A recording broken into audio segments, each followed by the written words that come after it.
This is Norway Chess and Norway Chess Women. Rest day's over, the pressure is back on. Magnus Carlsen is in the lead, but will he hold on? Whereas it's anyone's game in the women's. With the halfway point looming, this is day 5.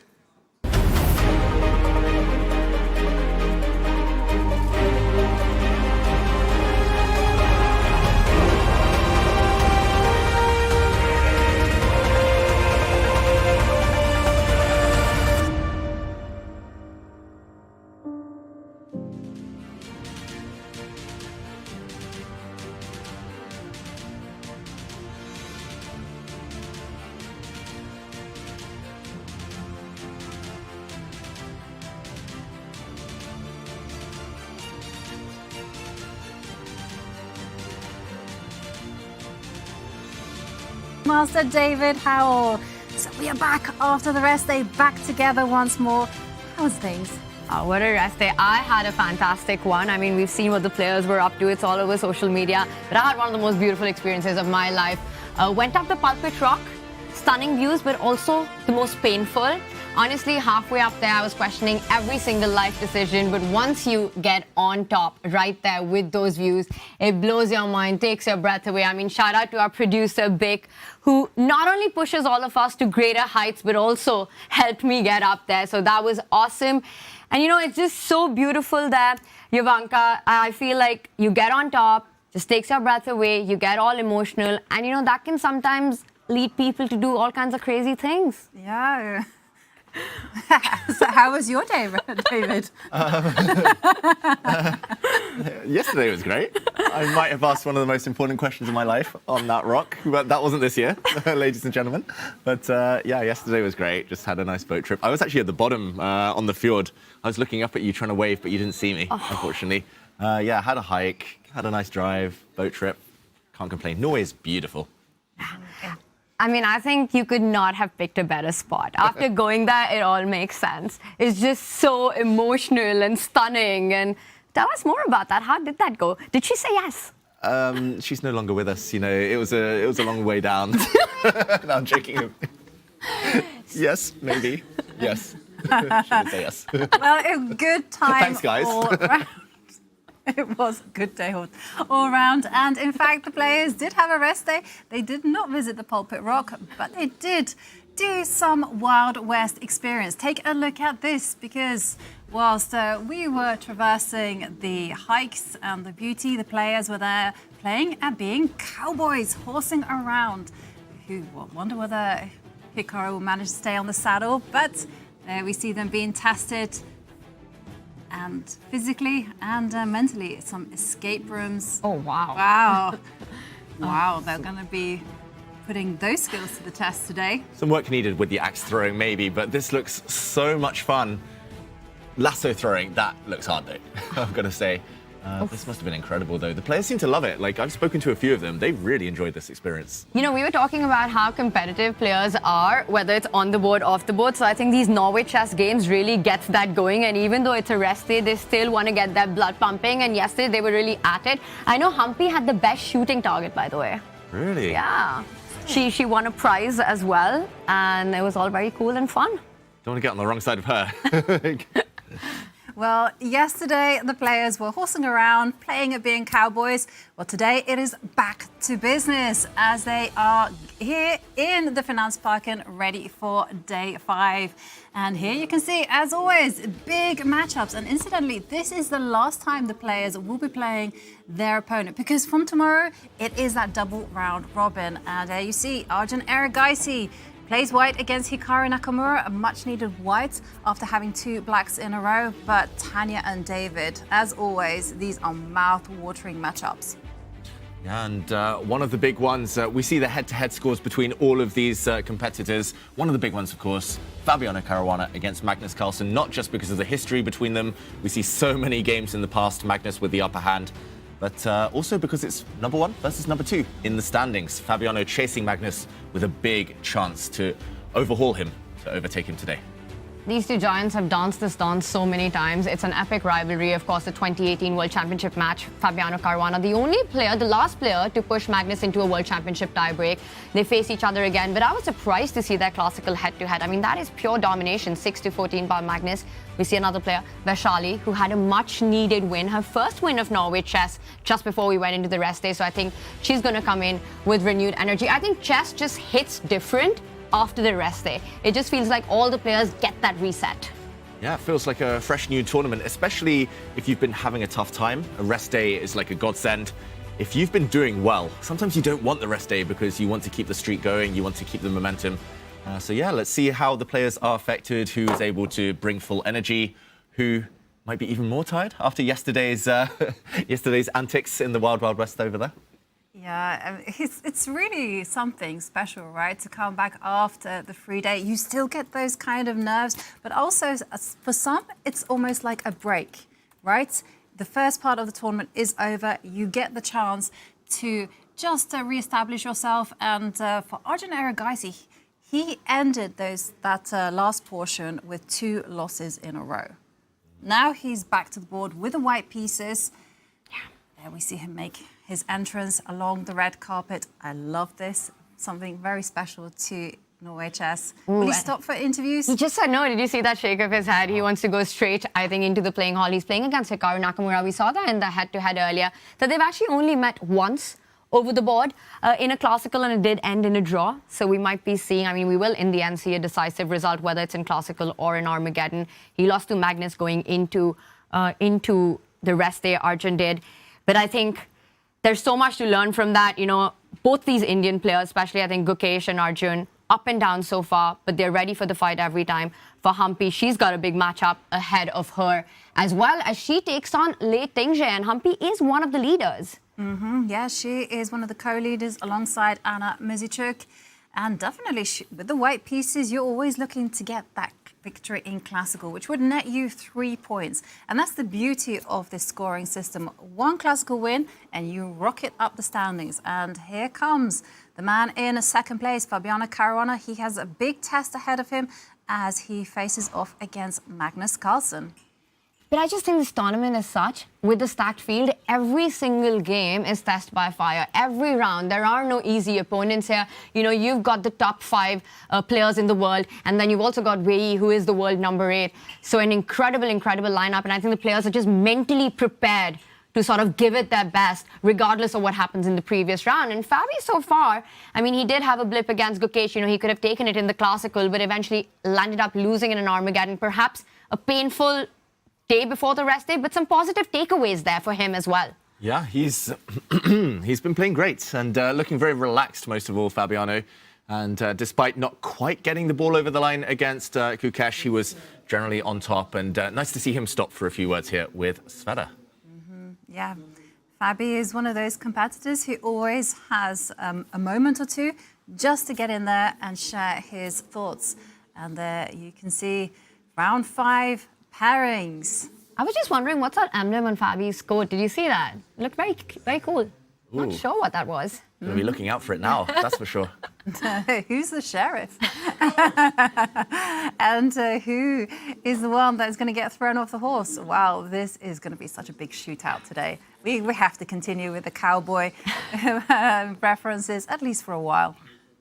It's going to be awesome. I mean, we have to also speak about, you know, Anna Muzychuk versus Zhu Wenju. And Anna Muzychuk, one of the other co-leaders in Norway Chess women. She's playing against the reigning and 5-time women world champion. Now, Zhu Wenju is yet to win a classical game. She's got 3 victories, but they've all been in Armageddon. She did run away with Norway Chess last year, so she's hungry to score that. And if she's able to do it against the tournament leader, who did have a loss in the Armageddon against Vachier-Lagrave in her last round, that would exactly be what the Chinese Grandmaster is looking for. And speaking of Chinese Grandmasters... Yeah, Wei Yi. One of my favorite clips on social media of yesterday was Wei Yi thanking the horse he had been riding. Just one of the nicest guys. Yeah, one of the nicest guys out there on the circuit, at least off the board. On the board, he's a beast. And, okay, the arrival of the world champion, Gukesh. I'm going to bet he doesn't stop for an interview. Looks very determined as he marches in. he will want to continue the form he showed in that Armageddon against Fabi just before the rest day. And David, there's also a bit of history between Wei Yi and Gukesh, right? We think about the 2024 Tata Steel as well, where both of them were fighting, in fact, Yavanka, for the championship in the tie breaks, which Wei Yi eventually ended up winning and taking the tournament there. So they've got that history. They're ready to fight this out. And I think this result matters so much to them. Wei Yi, despite having 2 big wins against the absolute best in the world world number 1 and the world number 2, Magnus and Hikaru in the Armageddon, still finds himself at the bottom of the leaderboard. Yeah, he needs to start winning classical games. That is for sure, Wei Yi, and maybe taking inspiration from the fact he did defeat Gukesh in the playoff for Tata Steel just last year in 2024. Yeah, definitely both players will be drawing from the positives and the negatives. And we can, of course, remember that moment in the Olympiad last year where Gukesh beat Wei Yi. And here comes the tournament leader, world number 1, Magnus Carlsen.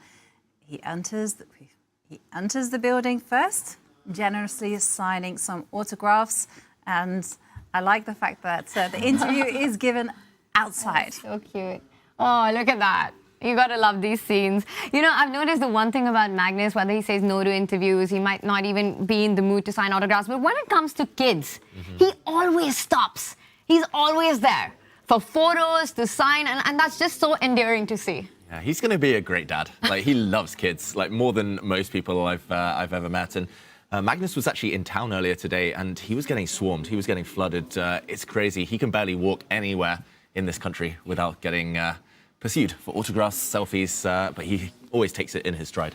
He's completely changed chess in Norway, right? He's just started an entire industry all by himself. The one country in the world that's managed to televise the game, the sport. Everyone watches it. People are inspired. And of course, Norway is known for so many athletes, right? Whether it's football, whether it's winter games. I'm trying to think of a few others. And I know Casper Ruud, the tennis player. Yes. And athletics, track and field as well. And I think Holland has a museum as well in Norway. But I think Magnus will also probably get one day. But he's the guy who's managed to get, the 5-year-olds, the 6-year-olds glued to the TV sets while he's battling it out on the board. That is for sure inspiring a whole new generation. And there are great photos out there. Lionel Messi, for example, kind of with Yamin Yamal, just kind of the next generation. Magnus, maybe he's going to be signing the cap of a future world champion.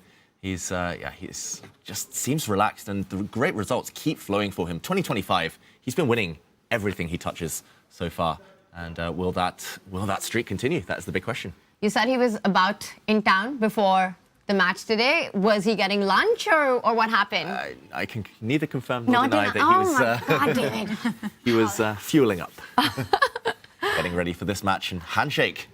Game's about to begin. It's a big one. And Fabiano Caruana, we can all remember last year, he lost against Magnus Carlsen in a classical. But we can also remember the year before, where it was Fabiano who turned the tables and won a very nice game when Magnus played the French defense.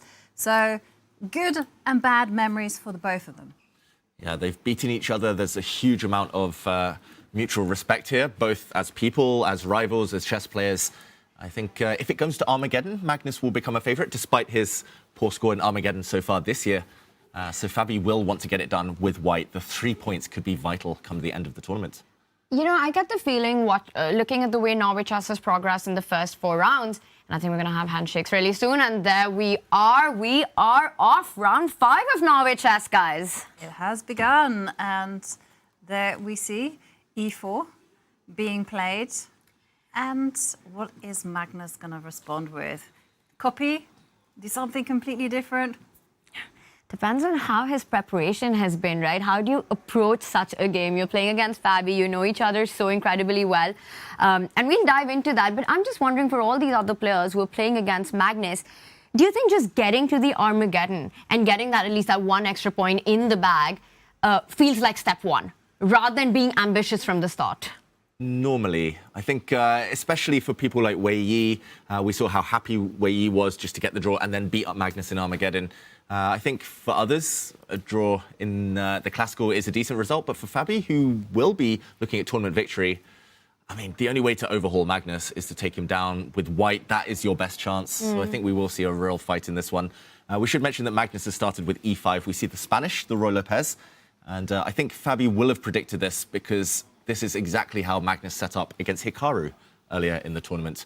This is Magnus's kind of solid repertoire when he's happy to kind of respect his opponent and kind of play his mainstream lines here. A few days ago, we were talking about whether Magnus would bring his knight out, the Berlin defense, or push a pawn to a6. Lately, he's preferred pushing his pawn forward, and he does the same again today. This is his main World Championship repertoire from 2016 against Karyakin and also 2021 against Jan Nepomniachtchi.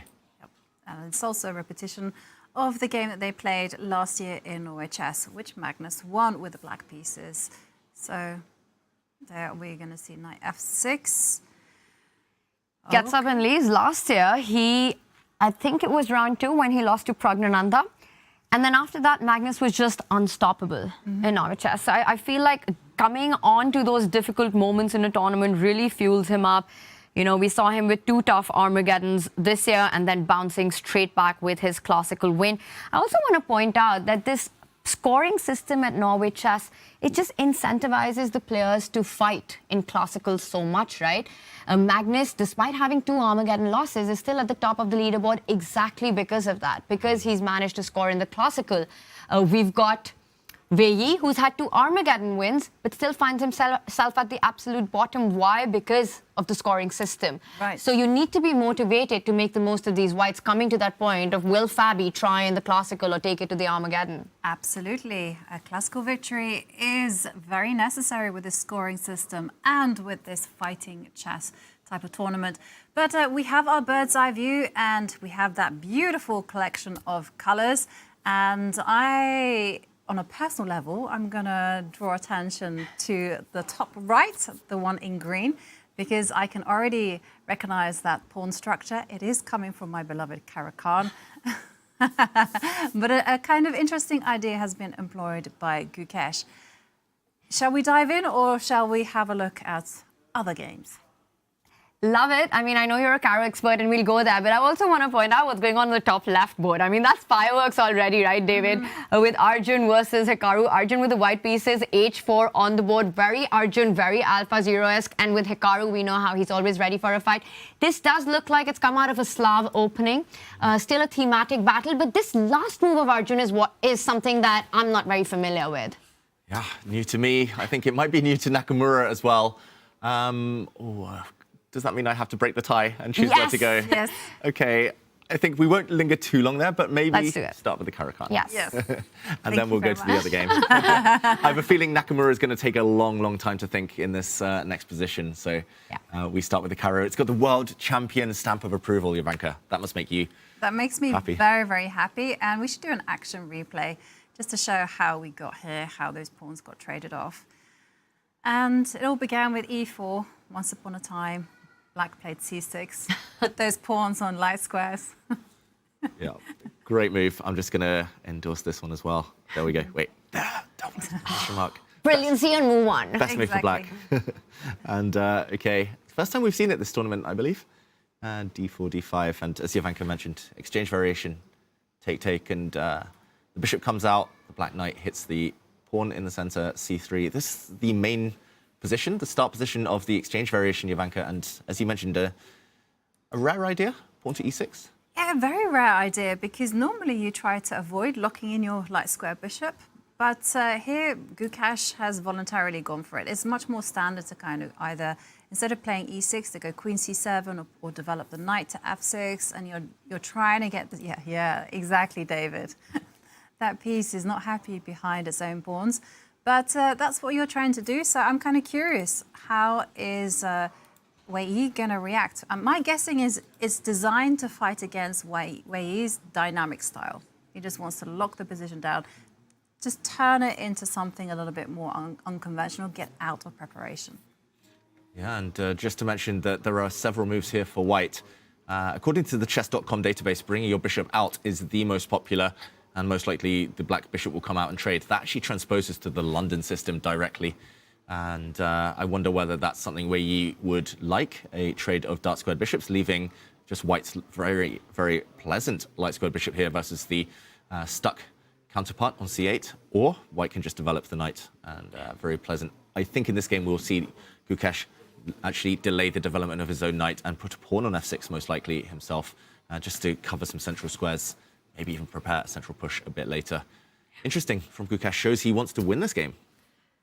I also like the idea of delaying the development of the minors just for a bit because, one, you don't know whether you want that bishop on e7 or d6. You also don't know whether you want your knight on f6 or e7. You know, it all kind of comes with its own pros and cons. And I think so much of that depends on where white puts the dark squared bishop. You said it would resemble the London a lot. And I'm just wondering, as a player, you know, Wei Yi, of course, he's super aware that the London is something that Gukesh prepared in depth for the World Championship match, perhaps expecting it at some point as well.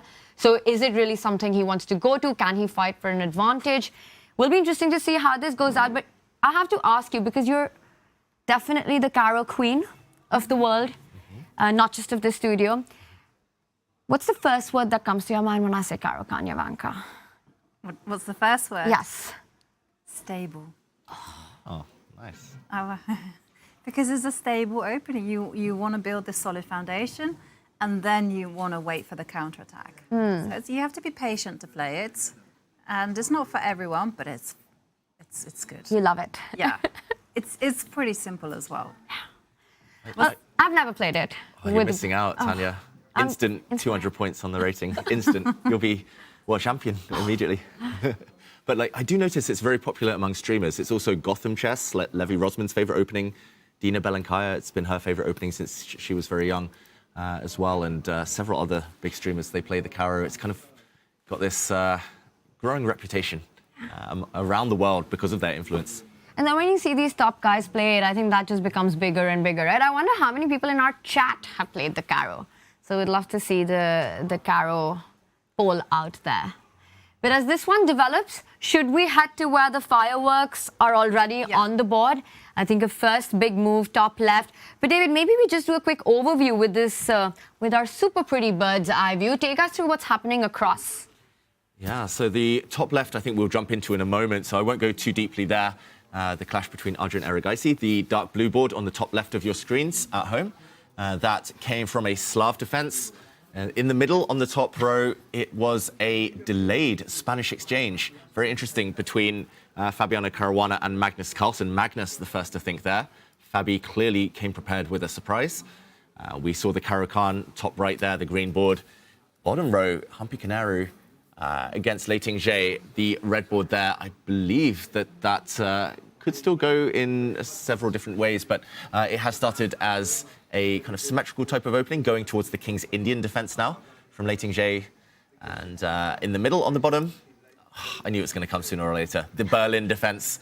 It is a very symmetrical position, very drawish reputation. Zhu and Jun. Magnus has joked that she's the queen of Armageddon. She's just trying to draw all her games and win in the Armageddon. It has seemed that she wants to play super solid this tournament. We might dive into that one a bit later. Anna Muzychuk, can't blame her for playing a solid line against the Berlin either, as one of the leaders in the tournament. And bottom right, the purple board, Sarah Kardem against Vachier-Lagrave. That one, it started from a Bogo Indian, I believe, but it now resembles a King's Indian type of pawn structure, although black hasn't fianchettoed the bishop there. So interesting hybrid of openings, that bottom right. Looks extremely complex. You know, once the trades start happening, we'll see some open lines. By the way, we've got tons of support from our chat on Caro. Huge Caro fans. In fact, Jaw Dropper says that he plays it every day, every night, before lunch and after lunch. Oh, that's exactly what I hear. And for breakfast, I want to add as well. And for 11Zs. And 11Zs and tea time. Then you are covered. Caro all the way. Yeah. All right, let's go all the way to our top left board. I think that's where we wanted to head to, you know, a new move by Arjun there. Till he played this, I think it's pretty much theory. But should we just take it from the top, David, as we did see, I believe, the Slav, H4, Hikaru, and I think we'll deep dive into this, but let's start from the start. Yeah, let's start where it all began. Long time ago in Norway, in Stavanger, Arjun-Hikaru pushed his queen's pawn, and so did Hikaru. And okay, the Slav defense. Hikaru plays everything, of course. We've seen him play Queen's Gambit declines a lot in recent times. Hikaru, anyone who's been watching online games, he's been playing the move c5 here. Very, very combative, but risky stuff. Instead, solid from Hikaru, the Slav, just backing up the d5 pawn. All the knights start coming out, and here the semi-Slav is something we've also seen throughout this tournament with e6. We saw that from Fabiano against Gukesh just before the rest day. But here he takes a pawn, and in order to prevent black from backing up that pawn with b5, white plays the move a4. And the black bishop comes out, the white knight goes hunting this pawn. I should mention the other main line starts with white playing e3, capturing the pawn with the bishop, but knight e5 is one of the older lines. This was debated in so many World Championship matches, including between Alekhine and Max Erber. And the black knight comes out now, the white knight recaptures, the black queen gets ready to strike in the center. Black here does get a central break in. We see a trade. The downside is you walk into a pin from the white bishop. This black knight a bit vulnerable. The knight retreats. And in this position, the main move, as far as I know, is to bring the bishop out, simply. And black has a few responses there. One of them is to actually strike with a pawn, hitting this white bishop, trying to break the pin forcibly. But instead of allowing this pawn break, the reason I mention it is because Arjun, rather than developing a bishop, a very useful move, just prevents black from playing the move g5, prevents the pin from being broken by playing h4. And yeah, this is new to me. I can see one game in the chess.com database here, but I doubt Hikaru's ever seen this one before, Tanya. Yeah, it's absolutely crazy. The move that you mentioned, bishop to g2, has been played about 1,500 times. And, you can also trade in the center. You could also slide your queen over away from that D line. Queen c1 is a move. All kinds of natural developing move. But this new idea by Arjun, definitely some prep. Like you mentioned, just one game. It's clear that Hikaru is not familiar with that game, and that number will go to 2 after today. How difficult is it for a player, somebody like Hikaru, who, of course, knows everything there is to know about openings? I mean, their prep is so deep. And suddenly in a line like Slav, which, like you said, is older than time itself, older than the fjords that were formed in Norway, to face a move and then suddenly be taken by surprise in this extremely well-known position, Jovanka. Yeah, it definitely is really, really difficult, especially if, say, Hikaru got to this position and just said, OK, bishop g2, I'm going to go g5. And if that option has been taken away from him, well, now he's on his own. He has to find a way just to untangle, because it's all about that dark square bishop and this pin that is there in the middle of the board. Because I'm sure if white is just allowed, go bishop g2 castle, and black just kind of continues just playing developing moves, then white is going to stand in a better position just because they got extra space. And this bishop on f5 isn't that well known. Do you know, you guys mentioned that one game in the database. I checked out who played it. Ooh. And it's Shaq. Ooh. Shakhriyar-Mamedyarov. Shock attack. Exactly. And you know what? We know, but maybe not everyone else does, but he's one of the most aggressive and one of the most tactical players around. And Arjun, he's so impressive. Like, the way he finds these weird, almost unknown ideas. There's always like one game in the line he plays. I think either he's just a fantastic creative player or he's just a phenomenal researcher, because every line, there's always one game that's ever been played, and then he analyzes it and goes like 20 moves deeper, and he makes the idea look genius. And yeah, Shakhriyar-Mamedyarov, a legend of chess.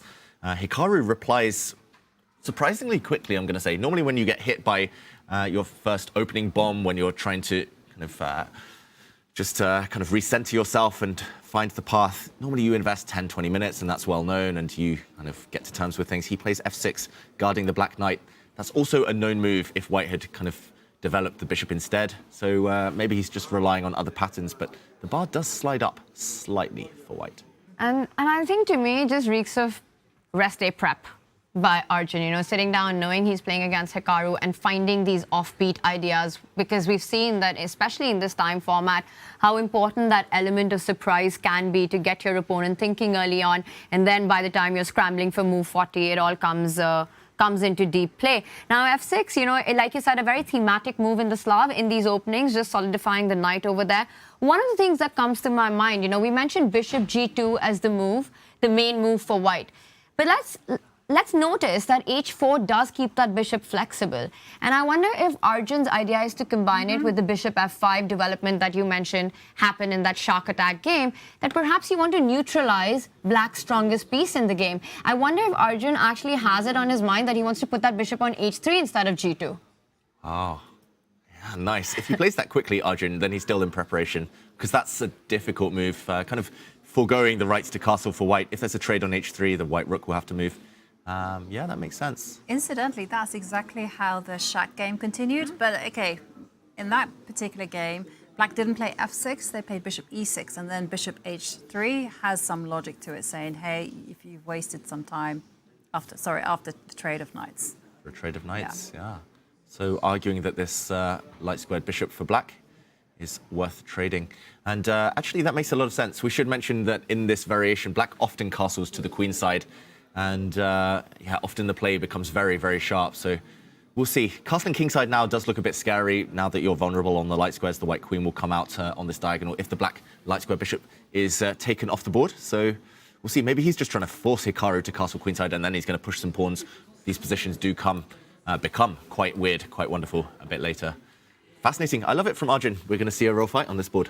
And I think it was Hikaru, right, who in one of his confessions or interview actually said that these Indian kids, however the result goes, they're always ready for a fight. They're playing aggressive, whether they're playing the world #1 or the world #2 against Magnus as well. So I think he's very prepared for a fight. He knows Arjun's brand of chess better than anyone. While this heats up, should we zoom out, bring up our bird's eye view and do a quick tour around? We definitely have, because it seems like today everyone was inspired by their cowboy Wild West experience, and so we are looking at quite the shootout, because it seems like a lot of aggressive opening choices.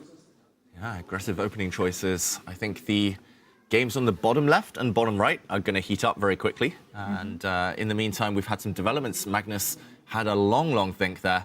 He's down 15 minutes on the clock. That's the middle board on the top row. And, OK, something I know a lot about on the bottom center. Problem is, it's all just level. And that is between Anna Muzychuk and Zhu Wenjun. So, OK, where do we go? Should we do a quick check-in on Magnus, since we've covered two of the top three boards there? And then we'll move to the women's section, where we have a lot of opening developments to break down. Some great preparation. Never a bad time to check in with our marquee matchup, I want to call it. It's the clash of the titans in the chess world, their epic rivalry. And I think in history, Fabi is the only player who came 3 points close to taking over as world #1 from Magnus. And it was back in 2018, I want to say, David? Yeah, he's been the closest, I think, since Magnus started dominating the #1 spot back in 2010, 2011. So, yeah, I mean, Fabi, he's a fighter. And I think he really wants to win this. We'll just backtrack to the moment we last left this game, because some viewers at home might be wondering why Fabiano was happy to lose a move.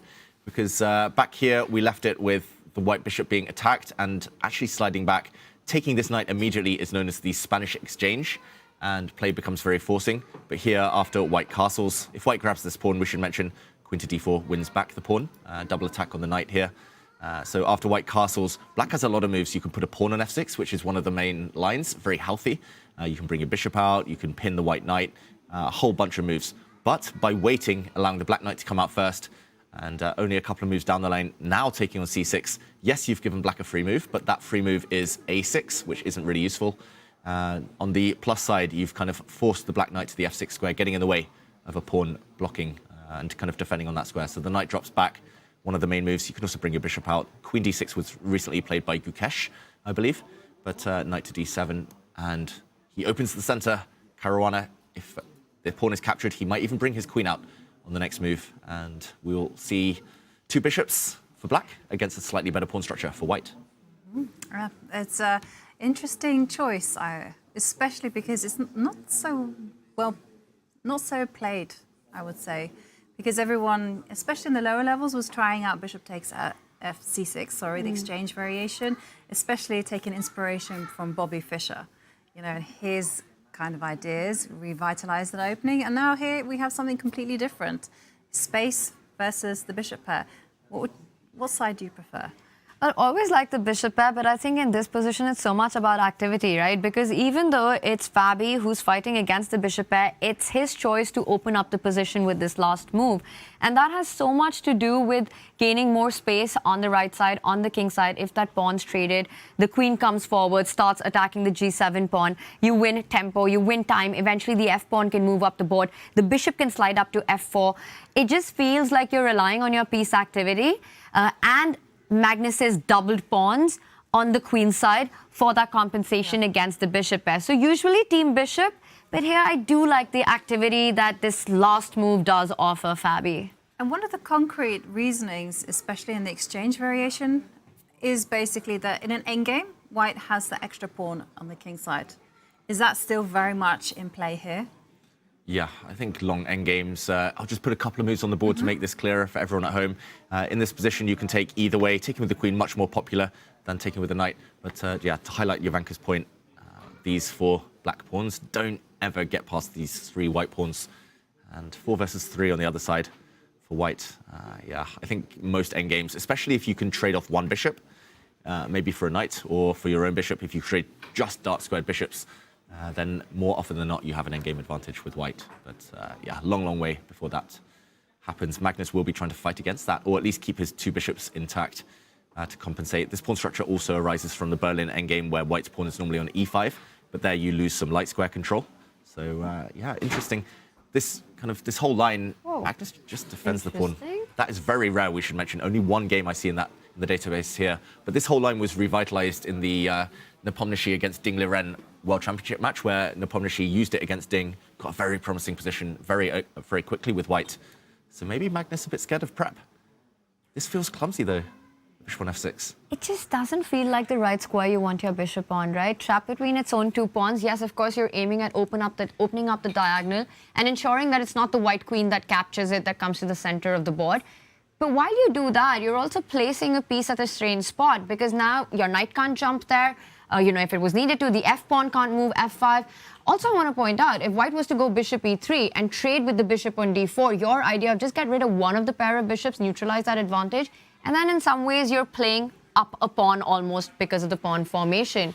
I see maybe it's not the best move, maybe c3 to just make sure that the center remains solid as well. Bishop f6 is not something I'm familiar with. I think it's got more to do with getting Fabi out of prep than Magnus feeling this is the best move in the position. Right. And I mean, also, this knight on b1, does it belong on c4? I mean, the bishop on c1 as well. It kind of, where does it want to go? e3, b2? Do you have choice? Good question. I mean, for example, if white does solidify the center, let's say black castles, I mean, this is where, as you say, like the big decision is about these minor pieces. Would you go bishop e3, knight d2? Is that the kind of development and piece formation? Because that seems the most natural to me. Yeah, I think in a blitz game, 90% of us play this, just because we don't want to calculate bishop e3, like black plays rook e8, indirectly hitting this pawn, knight d2. The bar says yes. So I think lazy moves, also the best moves here. They're not lazy, they're productive. They're bringing pieces out, but non-calculation moves, I should say. I love how David one day calls me a patzer, the next day calls me lazy for coming up with this. 90% of us would play this. What's going on? 90% of us would play this, and we're right to do so, Tanya. It's too early in the day. Moves. We're just out of the rest here, David. Give it a rest. I would do the same. No, I agree with you. This is very natural form of development. But you know what? Bishop f6, unusual. And Magnus is in the confessional right now. So we're going to be playing it during the break. And of course, those lucky viewers who are subscribed on Twitch, you can get an exclusive on what Magnus is thinking. Because bishop f6, David, our very own Magnus, I'm going to save it like that. Poor man's version. Said, you know, it's very unusual. Very, very unusual move. And it does look odd at first sight. Mm-hmm. And I wonder, I mean, I just want to have a conversation on prep here, right? Such an important matchup. 3 points for the classical. We've spoken about the scoring system and the importance to actually try to get those 3 points when you're white. You're playing against Magnus. You know, you can't really rely on the Armageddon. You want to maximize every single opportunity, and getting the white pieces is an opportunity. The next time these two meet, it will be Magnus on the white side who's going to try to push for the full 3 points. What preparation it would ensue, and especially I remember watching one of Magnus's interviews where he said before the game, sometimes how he decides is he actually just rolls the dice. And whatever comes is, you know, he gives a number to an opening and just goes on to play that. I mean, David, can you confirm if that's actually happened, and how do you think these two have approached this game today? Yeah, I think I can confirm. I don't think it's a secret anymore that Magnus rolls the dice. He often streams now Title Tuesday on Take on the YouTube channel over there. And Magnus, he has a physical dice. He even rolls it for the audience.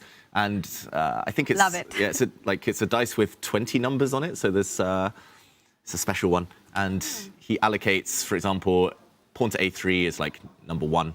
Pawn to a4 is number 2. b3 is number 3. b4 number 4, etc. And knight moves at the end. And yeah, he'll tell him, well, he'll move whatever the chess gods tell him to move. So I think it's just a way of keeping himself entertained at this point. Yeah. But we were having an interesting kind of chat beforehand, Tanya, before this game about Magnus. And actually, I think he doesn't kind of target opponents specifically as much as some of the other guys do. Like Arjun might spend hours and hours being like, okay, he's going to play this. I'm going to predict 20 moves into the future in this very specific niche variation. Magnus, he just prepares Marshall with black. He'll prepare Catalan with white, and he'll play it against anyone. And he has ideas within those openings that he can use if need be. Right, and just on that subject, I was listening to Fabiano on his podcast talking about Magnus and saying, okay, Magnus might not do specific prep, but mark his words, he is thinking about chess, preparing chess all the time, and it's more about having ideas, general ideas in the opening. So he can just kind of, rather than target the person, just go, okay, I'm gonna draw this card from my pack, right? Yeah. And play that. But he's like the world number one, the GOAT, for reasons. I mean, at times, he does things on the board which don't even seem human. And I agree with you. I think for him, opening is just one part of getting a long game going. And that's the big aim. We had Gukesh earlier in the studio who said, right, that according to him, out of the top three, the holy trinity of chess, as we call them, Magnus, Hikaru, Fabi, Fabi is perhaps the hardest to prepare against because he jumps around so much. He's really known for his opening preparation. And the fact that he's not familiar with this position, I think that's because of this move bishop to f6 taken by surprise, probably has put in more work for that opening phase coming in to play against Magnus. You mentioned Title Tuesday, roll the dice and tell me the opening. But perhaps for classical, you've got to have a more streamlined approach, and especially when you're playing against these guys. You still get the feeling, you read on the news, Magnus out playing golf in the morning, 2 hours before the round start, and you're wondering, when is this guy finding the time to actually figure out his first moves? Maybe that's his superpower. It's not necessarily that he's got a great memory, great understanding. It's just the fact that he has 48 hours in the day, with the rest of us have 24. I don't know how he does it either, where he finds the time, but either way, don't try this at home. Don't try rolling a dice, ladies and gentlemen. It doesn't work for most of us. Also, don't try moving the same piece twice in the opening. Magnus has moved his bishop twice and his knight twice, but when you're world number one, you can get away with small liberties. I like the kind of quote there that was like, if you're going to break the rules, at least know them first. Yeah. Okay, shall we go back to the bird's eye view? Because I can see that things are heating up for some players. This ain't Texas, ain't no Hold'em. Okay, where to go next? Can I just decide? Go on, Ivanka. There's one game, I just need to find the color. It is the one in purple in the bottom right, because they played an awful lot of moves. We have a pawn break in the position. The rooks are off the board. It's between Sarah Kadam and Vachier-Lagrave. It's the one in purple. Let's do it. Yeah. Good choice. We'll jump to that. Just want to point out, Arjun did trade the light squad bishop, so the idea that we guys were discussing is on the board. That's going to be a fun one as well. But this, exciting from the start, whenever you see a move like that, sort of targeting that central pawn, the base of that big, not really big in numbers, but big in character, e4, d5 pawn chain, opening up the rook line, also white's queen a little offside. It's going to be fun. At first sight, David, I'd say I'd want black here simply because of the activity that looks like it's about to happen. Then you realize that all the minors on the queen side have actually very little scope, very little squares. Yeah, exactly. This one, this is going to be a real slugfest, a real fight. I won't backtrack the whole way, but the pawn structure here normally arises from the king's Indian defense. But I just want to show a few moves at the beginning for anyone wondering how we got here, because it did begin with d4, queen's pawn opening, knight f6, and in this position, a BOGO Indian. This check by the bishop, and after the white knight blocks, when the bishop is challenged not to actually trade on d2, which is known to be very solid, but instead retreating the bishop, and this is very provocative, allowing a big pawn center and just saying, okay, have it. The whole rationale here is that white's move gained is a3, not the most useful in the position, and the white knight on d2 not as well placed as it would be on c3, and therefore the white bishop can't get out. If we fast forward to the current position, and I won't break down all the moves here after f5. I'm going to speculate that Vachier-Lagrave might be in preparation, or at least that she's seen the ideas up to this point. And it does feel like Sarah, again, I think she's been quite predictable, sticking to her opening repertoire for the last few years. Again, the first one to start really, really thinking. What moves come to mind for white here? Yeah, it's an interesting one because I can tell you all the ghosts that would be running through my mind, right? The first one would be if you stand and do nothing, then as Tanya pointed out, black's piece is going to be really active. And also the one that scares the living daylights out of me is f4, g5, g4. Yay, let's go. Because we've all kind of grown up reading about those beautiful games played on the black side on the King's Indian defense. And they always begin with a pawn storm and they end in checkmate. And that's a ghost that's running through my mind. Whether it's warranted or not, I don't know. But as white, again, I would draw on the patterns that I know from that particular opening. And something that is often done there for white is to infiltrate somehow or other on the C line. And so maybe, you know, I'd be looking at trying to get the queen to c3, queen to c7 in game time. I love that idea, and I also completely agree with you on how terrifying that pawn storm and a potential attack on the white king, which also looks like it's all by itself with the majors on the other side. I would be thinking that, you know, again, in the King's Indian, time is really of the essence. You need to look for counterplay. You pointed out queen b1, queen c1 with the idea of going onto the 7th rank. Another move that comes to my mind would be to slide up the queen to a5. I laterally defend the d5 pawn, you know, against the idea of pawn takes pawn, knight takes pawn, and perhaps in some positions d5 hanging. Just looks like an active square. It also hopes that maybe when the knight moves, I can trade the queen at the right time and bring my rook up. So I think that would be one of the moves that I'd be checking out here. Yeah, nice idea as well. According to the chess.com database, this position has been reached one time before, one time ever, and white took this pawn on f5. That does feel wrong, though, just allowing the black bishop to come out. I guess taking in the center there wouldn't be possible due to some pins on the long diagonal, we should mention. So black isn't trying to win a pawn yet, but yeah, it just feels wrong to trade on the opponent's terms and allow them to develop with tempo. So I think the big question here is, yes, Vachier-Lagrave has that idea of f4, g5, but is she also threatening to take on e4 and taking on d5? Let's just investigate that. For example, you make a move, yes, a useful move in many, many positions. You put that pawn on h3. Not sure if it's also something you want to do because it could potentially provide a hook eventually in an attack, you know, where black can strike first. Wow, I wasn't expecting the bar to shoot up like that. I love that move that you just played. But to our point, David, can you get greedy? Because the diagonal that you pointed out with the pin, it looks incredibly scary. Knight takes pawn, and let's say knight takes pawn, bishop c4, and I think bishop e6, queen a2, game over, thank you very much. Yeah, double down on the pin, and you win that knight in the center there on d5. So no concrete threats for Vachier-Lagrave. At least, I mean, this type of variation is useful to calculate, Jovanka, because then Sarah knows she has a move or two to work out a plan. Yeah, don't you hate it when you play a terrible game, you blunder, and your opponent turns around and goes, well played. And you're like, no. I hate it when the opponent says good luck to you, because it's like they definitely don't wish you good luck. Yeah, they just want you to lose in like move 10, like just blunder already. I love it. It's a lie, Jovanka. No, it doesn't matter that it's a lie. But you know, I must admit, I never return the favor. I just take it. I say thank you very much. And then I kind of say thank you for your luck. And do you not say same to you? no. That's so rude, though. Well, it's their choice to wish me luck. They don't have to. But it's, yeah, I agree with you. But I just want you to know that if your opponent's wishing you luck at the start, it's really not they want deep down inside.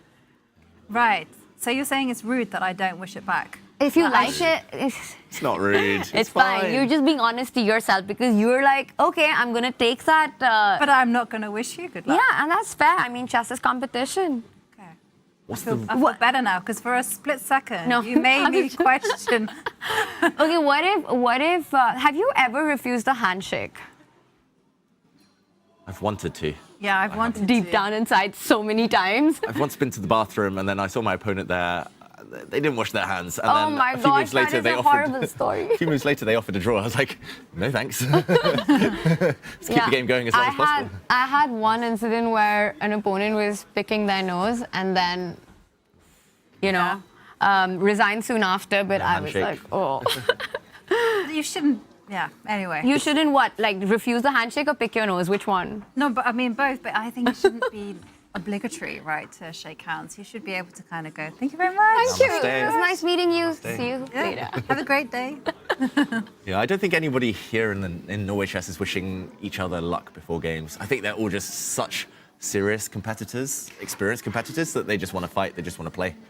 Well, indeed, that is what we're hoping for, some fighting chess. And here, remember, in Norway Chess, there is no draw without a fight. Now, we're going to go on a short break. And for those of you subscribed on Twitch, you get to hear Magnus Carlsen's thoughts exclusively. So remember, if you want to hear that, hit the subscribe button, and we will see you in a few minutes.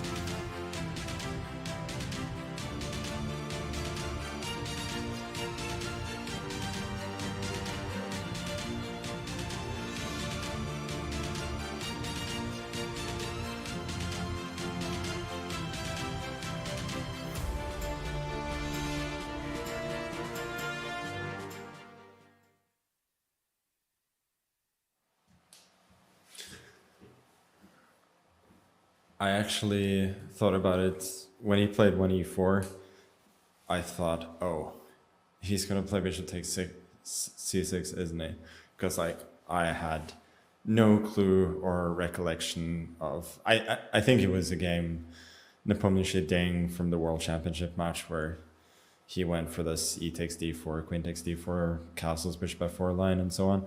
Like I just had zero clue, and I was just kicking myself for like, why did I not anticipate this a bit earlier?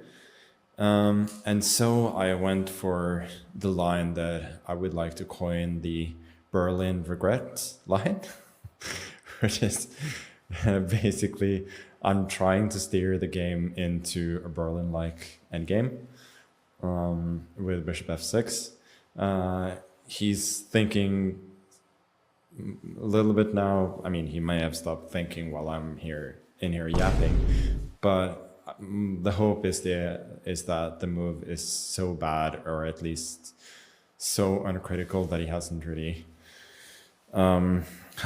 analyzed it. I feel like it's a limit to how bad it can be, though. Like I'm probably a little bit worse, but it seems to me I should be able to not be like much worse. But it's a very sad choice for sure, and like I'm not proud of it, but it could turn out to be at least a somewhat decent practical decision.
are back with day 5 of Norway Chess, and the games are in full flow. The action is brewing as some players have decided to play the opening rather aggressively, perhaps inspired by that day of rest or perhaps inspired by yesterday's Wild West experience. Who knows? But some of the players, they are bringing it on. So we've been treated to some really complex positions pretty early on.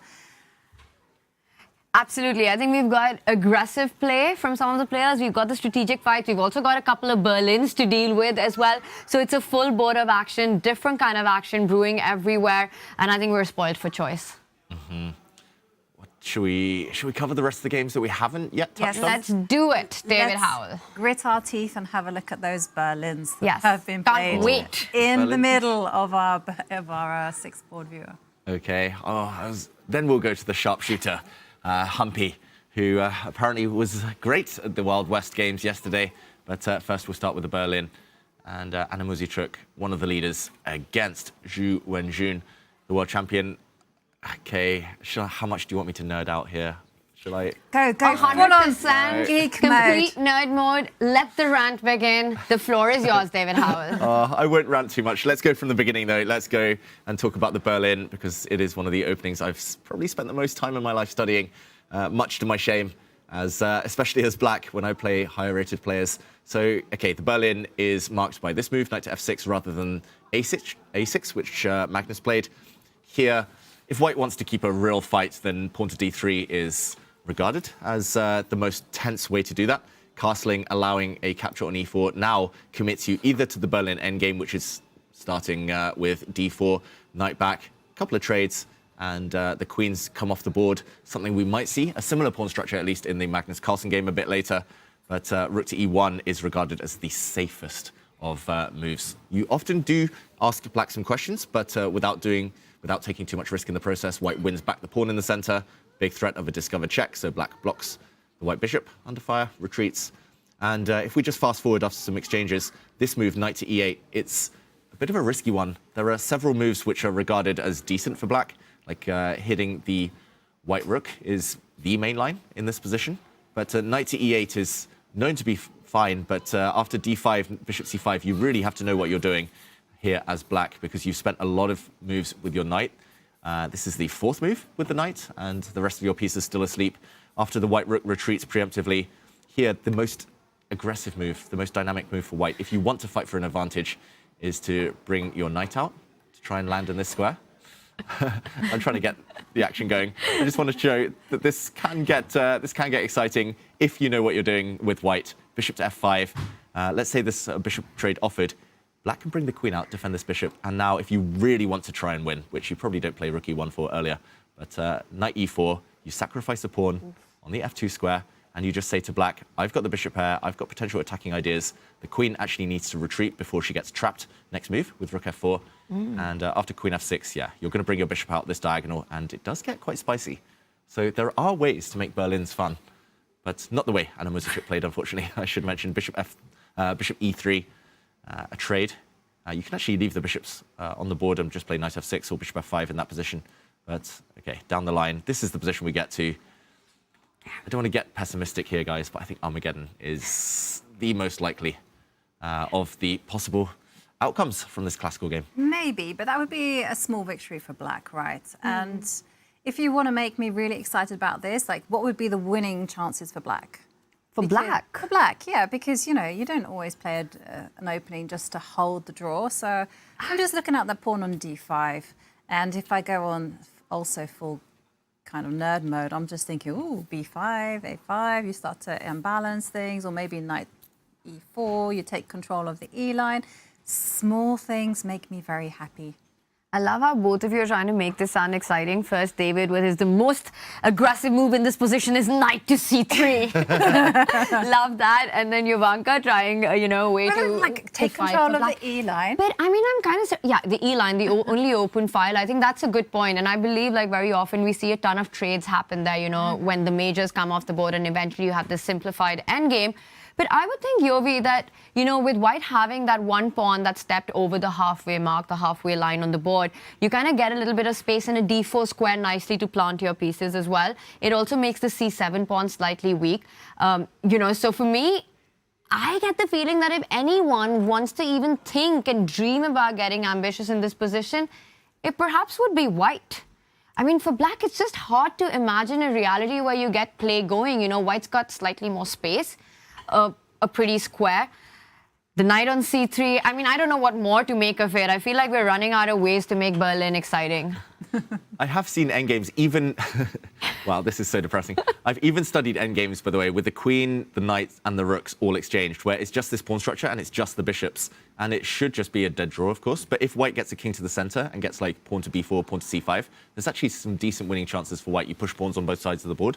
Black gets really cramped for squares. So, yeah, I think white has a small symbolic advantage. Often they play a4 in this position to either get a pawn to a5 to clamp down black, or if black replies in kind, then at least the b5 square is under your control, maybe with the bishop, maybe with the knight later.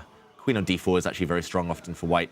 I would pick white here just because of the space, but I don't know. It just feels like Zhu Wenjun, she just wants Armageddons. This would be her, well, it would be her fifth in a row, Yeah, right? She's would. just playing for them at this point. It's I don't know, But surprising. she's playing with the black pieces. Can she be forgiven for just kind of playing to lock the game down? 100%. She's I also think playing it's French totally exchanges with white against the lowest rated opponents in the competition. You know, at some point, Wenjun has to go. She's literally going for symmetrical pawn structures every single Yeah. game, Zhu Wenjun, though. But we've spoken about how important the classical wins are, and I think at some point you start getting aggressive. But there's also the feeling that Anna Muzychuk has been so much on her A game this tournament. Is this really the one with the black pieces that you take those chances, or when you get a solid approach, you know, a solid opening like the Berlin possible, you just say, I'll take it to Armageddon. I've won 3 in a row. You know, why fix something that's not broken? I'm ready for the 4th one. Anna Muzychuk, on the other hand, had a bad Armageddon right before the rest day. And as I can see the play progressing, we're getting ready for those trades on the E line. The rook comes to E1, queen will move away. Wenjun will put her own rook on E8, and we might head into that endgame. Like you said, white with a little push, but perhaps not enough. David, you know, you're of course the king of chess in the studio, but you're also the king of the emotes. Which emote comes to mind for the Berlin for you? Let me get it. You can probably guess in the meantime where I'm going with this. No, but David, think about it. Think about the bigger picture, right? You're kind of checkmated whatever you choose, because you play the Berlin.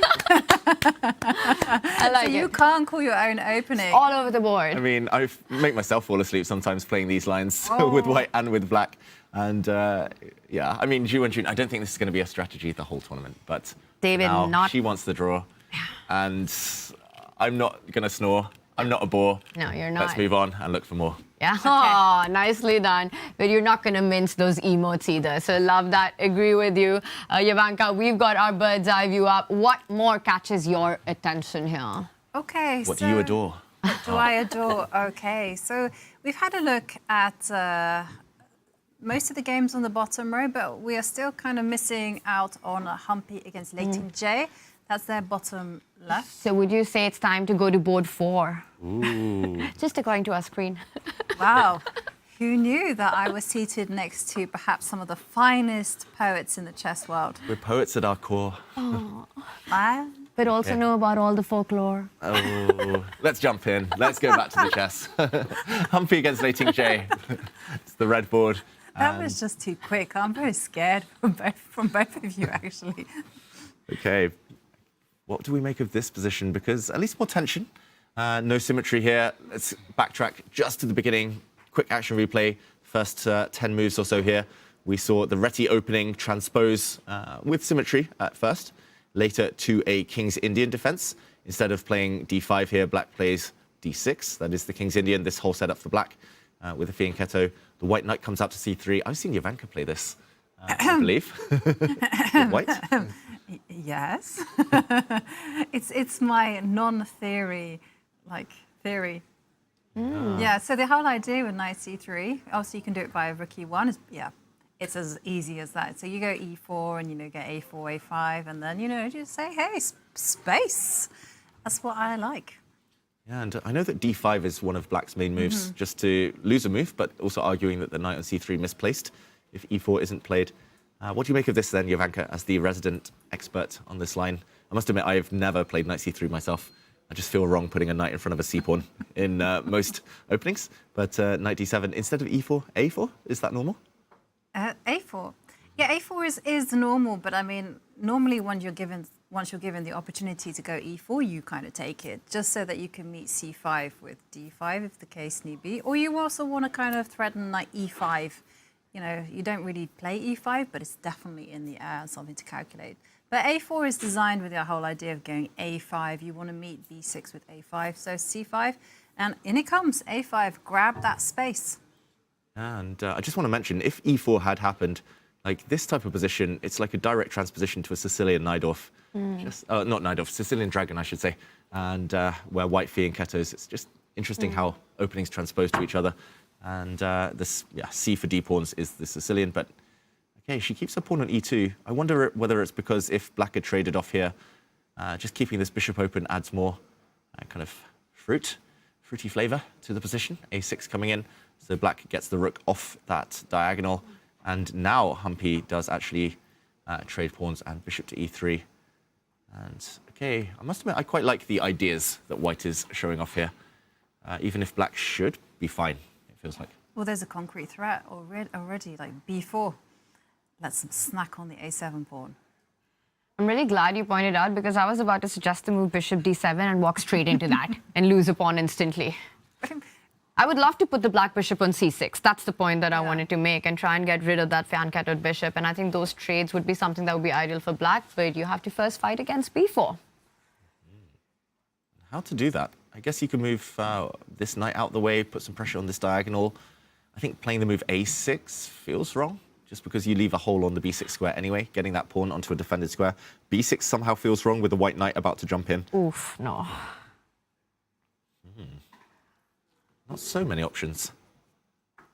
Well, what happens if you just jump in, attack the bishop, knight to g4? Let's look at this aggressive move. Back in the rhyming game, Jovanka, knight g4. I do a bore. Okay, and let's say the bishop moves, challenge the dragon bishop. I just wanted to show that this knight g4 was not great for the score. Nice. It's going to be a downpour. Here is Yeah, because you can't make the moves that you want to do, like e5, because it just simples. Bishop takes knight. And h3 at some point? Yeah, you jump in with your knight to d5, and the e5 pawn is falling, so yeah. Not looking good, Not no, looking for good, black. so you have to put your knight on the edge of the board. Yeah, in this position, bad things are in store. Ooh, nice. Like maybe white just kind of swings the rook over. Maybe there's something even stronger in this position. But either way, yeah, it feels like it's not as easy for Lei Tingxie to play here. Humpy, this feels like her type of position, Tanya? Yeah, absolutely. I mean, you know, where you have this potential to make it sharp, to make it dynamic, but overall you have everything under control strategically and have the upper hand with that space on the queen side. The a5 pawn also at some moment does threaten to go to a6, you know, at the right moment to create a weakness along the A line. Having all these ideas and a big threat, actually, I really like. In fact, I'm slightly surprised that the bar isn't giving white more of an advantage here. The more we look at it, you know, you realize that it's really not easy for black to handle and come up with the next move. And Humpy has been in good shape this tournament. Actually, not just this tournament. The last few tournaments that she's played, she's really found her rhythm, you know, fresh off some big tournament victories as well. Feeling confident here, getting those classical wins. Looks like she should be very happy with the opening outcome. Have you spoken to her about not being present in Budapest when you won the gold medals? Did she get FOMO, Tanya? Humpy? I think she was very, very proud of us and very happy about it. And, you know, she's someone I admire and is a good friend as well. We were actually on the same flight from India to here.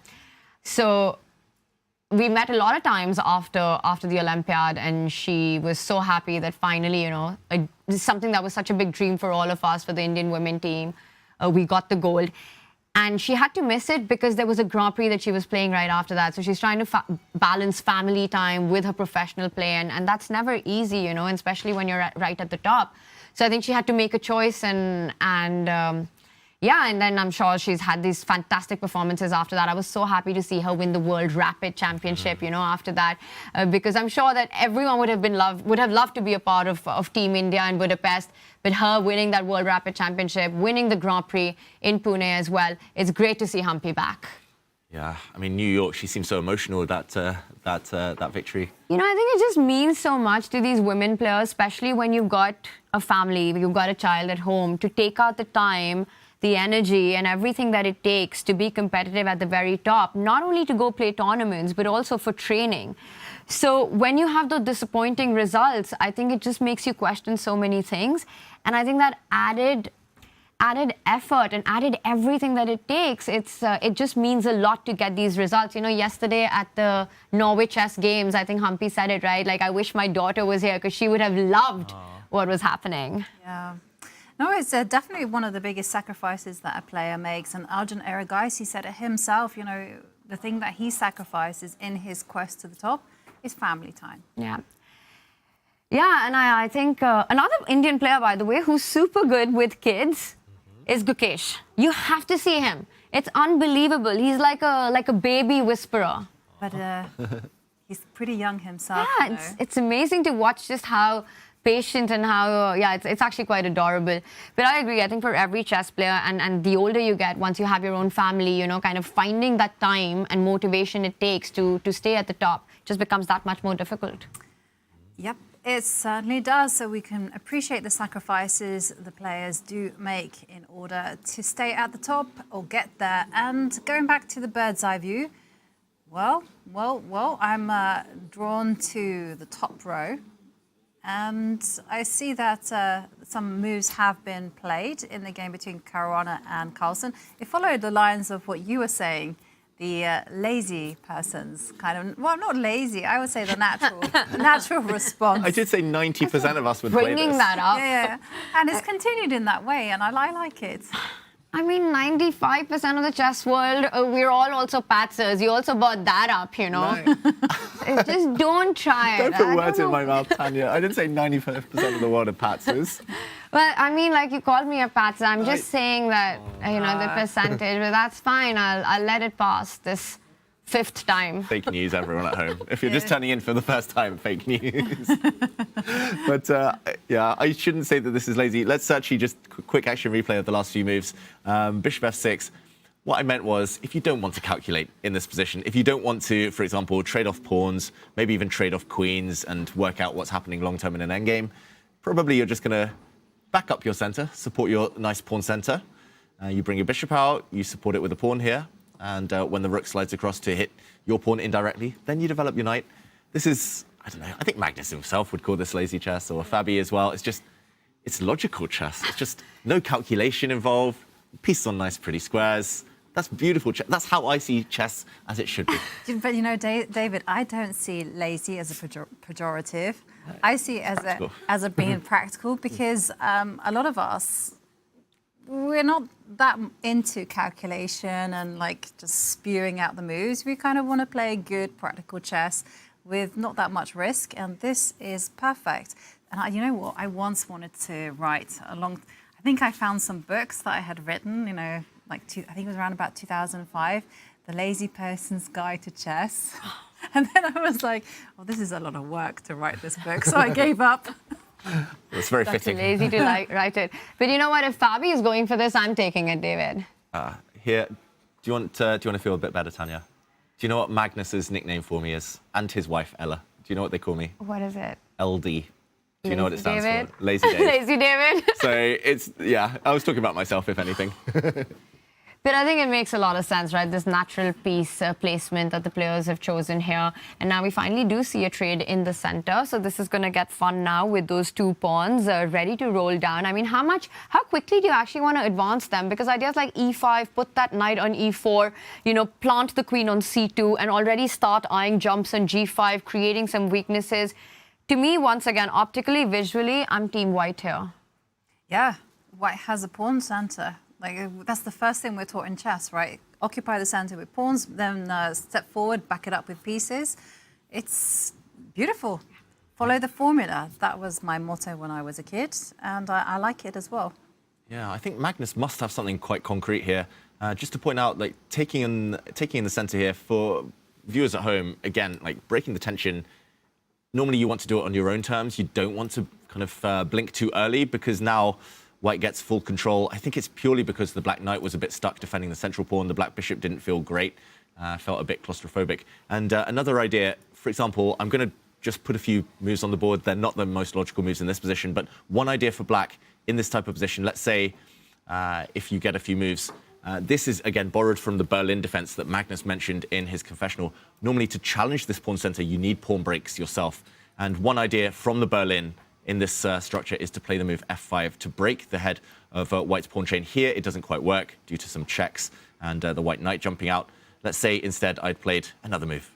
Let's say I'll play b3. But this idea in general, positionally, is very, very desirable for Black because now, by force, you get a nice square for your knight in the center, whether White bypasses you and allows this knight, or whether White trades off. So this is what Magnus ideally would want, but I just don't see that happening if we go back to the game. With his bishop blocking the f-pawn, White is never going to be forced to push this e-pawn forward. The Black Knight now, if it chooses this way, then as Tanya said, maybe the White Queen will slide across and at the right moment, pawn forward, knight to g5, you could see some attack.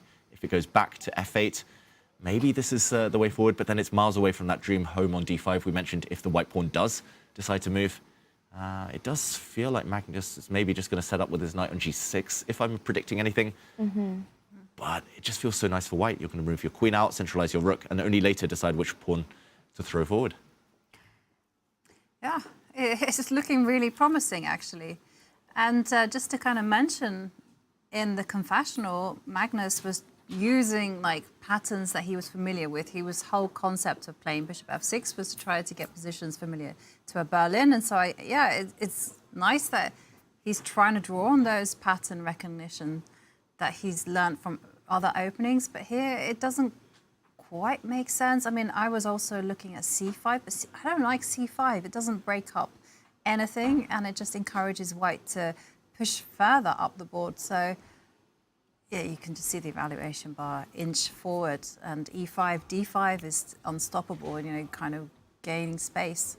e5, can you... You could take on d4. Yeah, is this... Is this his thinking? But then bishop takes d4. Yeah, now the bishop is hit, probably has to... Oh, I'm scared for Black. Let's say Queen retreat. c2 anywhere? c2, let's say the Black Knight drops back. At least now Black has, like in the Berlin, at least you get control over this diagonal with the bishop. Still liking White, you come back, bishop c3, rook d1, knight e4 ideas. Swing the knight to g5. At least Black can breathe. Yeah, no, 100%. And with what we started with, I think that is really something that is required in this position. You play slow.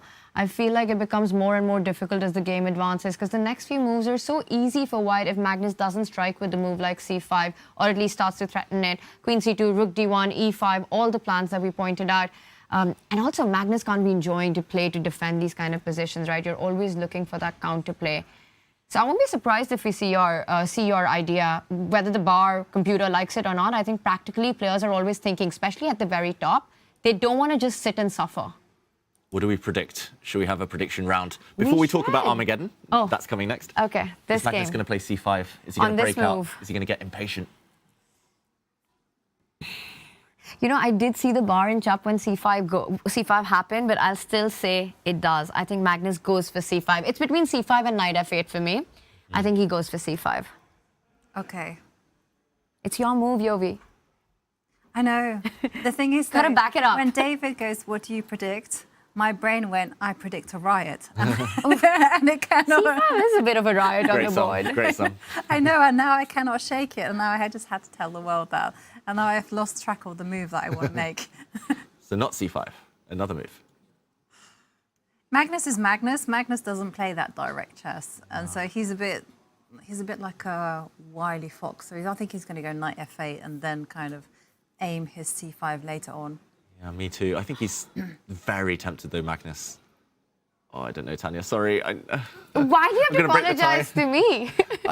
I feel like I'm breaking a tie, and I'm going to say he's going to play knight f8 as well. I think Or that's wait. a big chance. But I would love to see c5 on the board. I feel it really, makes it a game for 3 results, while if a move like knight f8 happens. But in general, Fabi should be super happy with this opening outcome. Either of these 2 moves are played, against Magnus. Clock under control. He hasn't spent too much time. Like you said, center control. And why that's so important is because when your pawns and pieces are in the center, it's kind of easy to go to either side of the board. By the way, Magnus, he's getting ready to make his move. When a player's got that hand on the pen posture, they're sort of ready to bring it forward and play c5. Yeah, I think he might actually. What? Now you can't change. Okay, just- chat, remember, David and Ivanka have picked knight f8. No going back on that. But I was the OG suggestion. You were the OG, but no, you... But I didn't have belief. But You didn't double I down think on he's it. going to go knight f8. It was...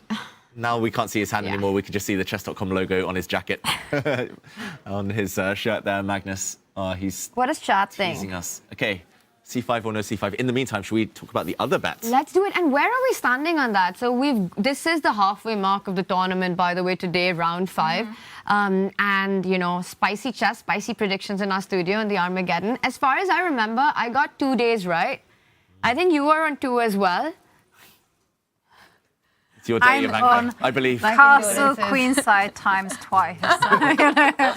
So, soon to be the Olympic medals. I have not won a single prediction here. Yeah. I feel like post-rest day, the tide's turn. But you guys kind of tricked me because I was always gone 4, 5, like the higher the better. And then you were like, oh, look, the 3 always won. And then it so was 4. Yeah, and the one day you didn't go 4, it Exactly. happened. I know. Okay, so we got the bird's eye view up. So, so let's start with Arjun and Nakamura. What do we predict on that one? Now, what do you predict is the question, Ivanka? You got to give us a number. Okay, I predict an Armageddon on that one. 1. So that 1. And By the way, Magnus does make a decision. Knight You guys F8. are right. It is knight f8, no c5 chat. yeah, Knight on f8, there is no mate. Magnus knows the rhyme. yes. Okay. Also, Armageddon on that game. Caruana-Gukesh, Wei Yi. It's going to be a decisive game. I can feel it in my bones because the Caro was played. Okay, so Humpy Leitinje also looks decisive. So that's just 1 so far. No, I've got 2.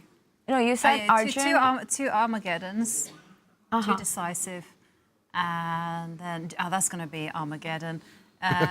3, and that's They're going all to be gonna be decisive. 3. 3? Good call. But you have to pick another number, so... Okay, I will go with... So 1, 2...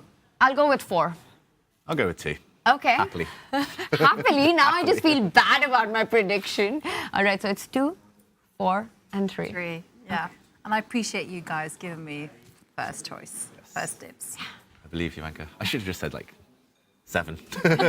Rule myself out of the race. Okay. It's not like you're winning by a margin. What's with the overconfidence there, you know? You should have said, Giving us... You should have said, 8, and I should have said 7, then Ivanka. Are you not both tied? 2-2. But Ivanka needs to get 3 still. We have some big fans of the show waving at us from afar. We just want to take our shots. Exactly. Okay, we'll see. Which game should we jump into in the meantime? If nobody has a strong preference, I would like maybe Hikaru. I just want to clarify, though, you taking 7 and me taking 8 will not help Ivanka's that's true. cause. Should she still need 3 Armageddons, David? No. Yes. No, it's the participation that counts. What? Thank you very much. Do you want to be the winner only because you're the only participant, or do you want to win fair and square? I just want to get onto the scoreboard, Catania. Fair. And talking of the scoreboard, someone who doesn't want to castle queenside and score 3 zeros in a row is Arjun-Hikaru. You might be eating your words about that. I mean, he might be wanting to castle queenside in his game. That's top left. I was actually thinking that's one of the key ideas in this position, especially now that Rook H3 has happened. I didn't think of it like that. I meant more like on the scoreboard. Oh, yes, not on the scoreboard. I meant on the position.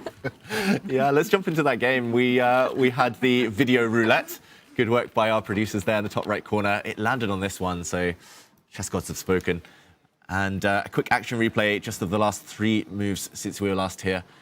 We talked about the move f6, just defending the black knight in the center. The Mamadjarov idea, bishop to h3, played. We talked about this one as well a bit earlier, the trade of bishops. And let's break it down because, yeah, the white king now might have to spend a couple of moves castling by hand, or at least running to safety on this flank, or it's going to go the whole way to the queen side. Rook d8, though, hinting that something's about to happen on the d file potentially. Knight to b6 maybe a threat, unleashing an attack against the white queen, which surely will move. Maybe knight takes knight is an option, or the white queen moving. It feels like a 50-50 for Arjun. I would play queen c2 here, just really quickly. I mean, knight takes knight, always in the air. The only reason I don't want to rush with that move is because the knight on e5 is pinned. I feel I can do that on the next move as well. But definitely don't want to fall into knight b6, move out of the way. And you mentioned, you know, manually castle on the king side. David, that definitely looks like a safe option, but we know Arjun's dictionary does not contain the word safe. So it does also open the path to go the other way, you know, eventually challenge the rook on the d file. And I'm just wondering if he can play queen c2.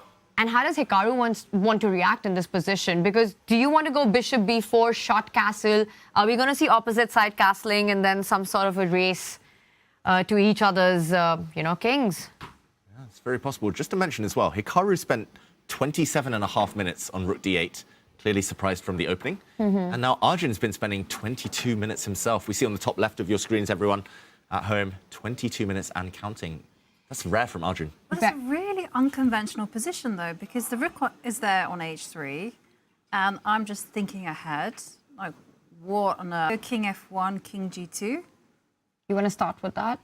No, you want to No, you need to do something about the potential attack on the d line, but again, just jumping into the future, I'm trying to find the role of the rook, and I cannot give it any meaning. So that worries me. So that's why I'm thinking Arjun is burning the time, because he's just thinking not just about moving the queen or going knight takes knight. He's trying to find a way to position his pieces so that they have a plan.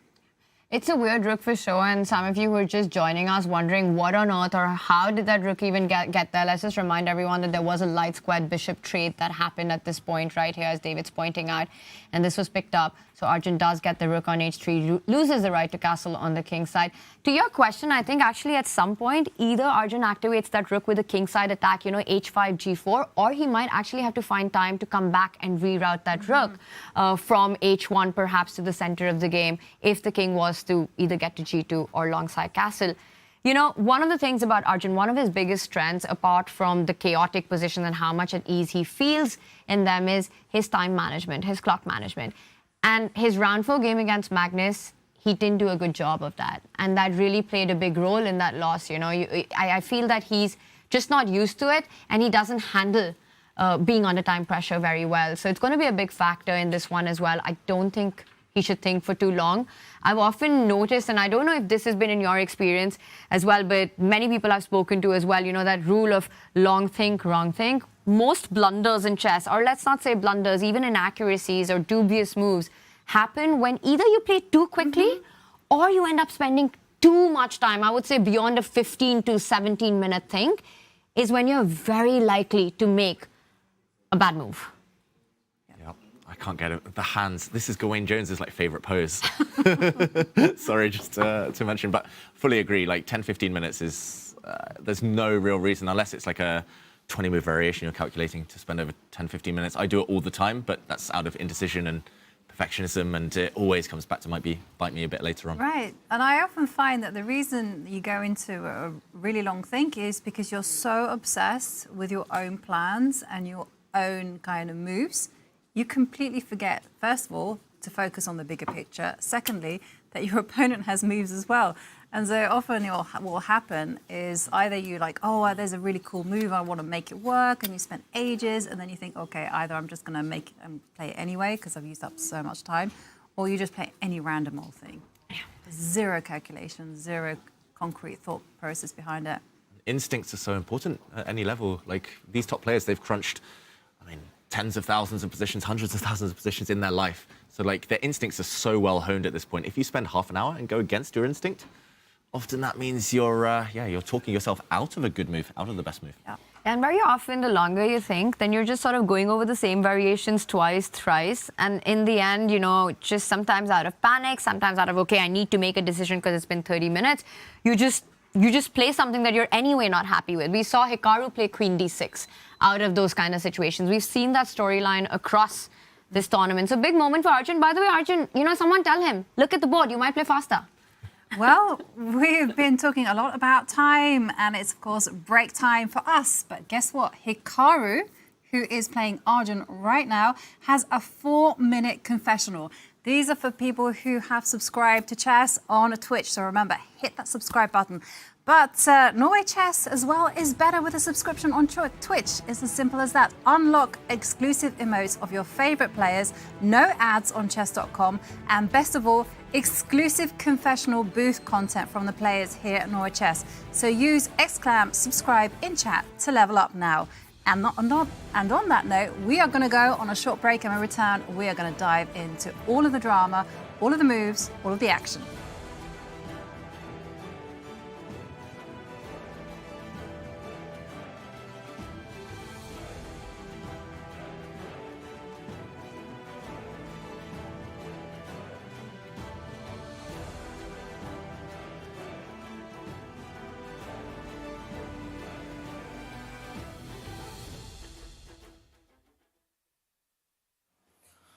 All right, I made it back.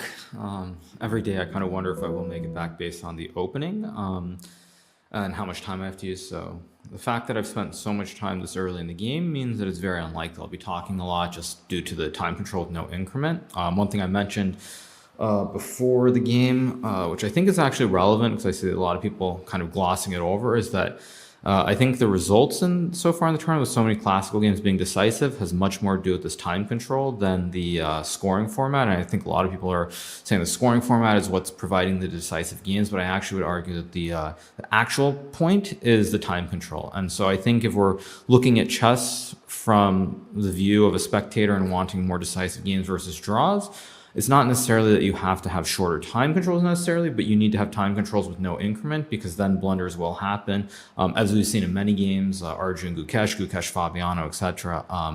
So that I did want to point out just because I think a lot of people are getting it slightly wrong, thinking that it's the scoring system when it's actually time control that's leading to this. Now, having said that, my game is a pretty standard Slav. Arjun played this h4, which has been played before. It's not the absolute main line. I think my position is relatively fine. I spent a lot of time because I was trying to make queen c8 work, make bishop b4 work. Ultimately, I thought rook d8 was just the most solid. And my view, like a couple of my previous games, is pretty simple in that I think if I'm not in a lot of trouble in the next 2 or 3 moves, I will probably coast to a draw very easily here. Because this idea of queen c8, hitting the rook on h3 is very important in a lot of these lines. If it goes like queen c2, queen c8, knight e5, knight e5, rook h1, I just go queen e6, and I mean, white can't castle queenside, so I see no reason why I should even be worse there. So the next like 2, 3, 4 moves in my game will play a huge role in determining what the outcome is going to be or what the flow of the game will be as well. But for me, I think I'm doing okay. So I feel good, but we'll see what happens.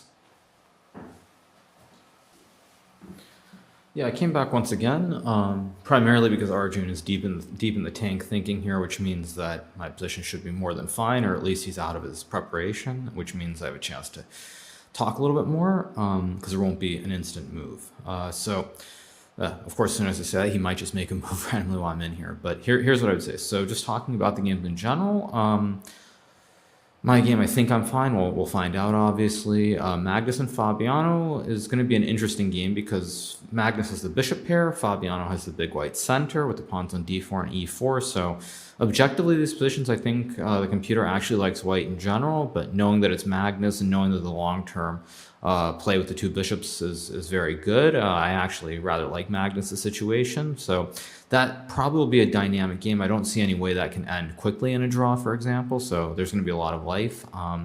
The other game between Wei Yi and Gukesh also quite interesting because One thing that I talk about a lot in my streams or in my videos is this factor of quote unquote luck in chess. And that doesn't mean that it's like luck where you get lucky and your opponent blunders or stuff like that. It's where sometimes the opening choices that are made are peculiar. And it seems that in this event specifically, everybody is targeting Wei Yi with the black pieces. Fabiano played a Sicilian, did not play e5, decided not to be solid. Gukesh playing a Caro-Kann. So when we talk about luck, there are certain opening choices that are different, and it's clear that at least so far, everybody's trying to go after Wei Yi when they have the black pieces. So that's an interesting little tidbit that I thought I would mention. Otherwise, I actually don't have anything more to say, surprisingly. I spoke about my game. I think the other games, Magnus' game could be interesting. So that's going to do it for right now, and maybe I'll come back later, but who knows.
Day 5 Norway Chess, and there you can see our cast of Avengers battling out over the chess boards.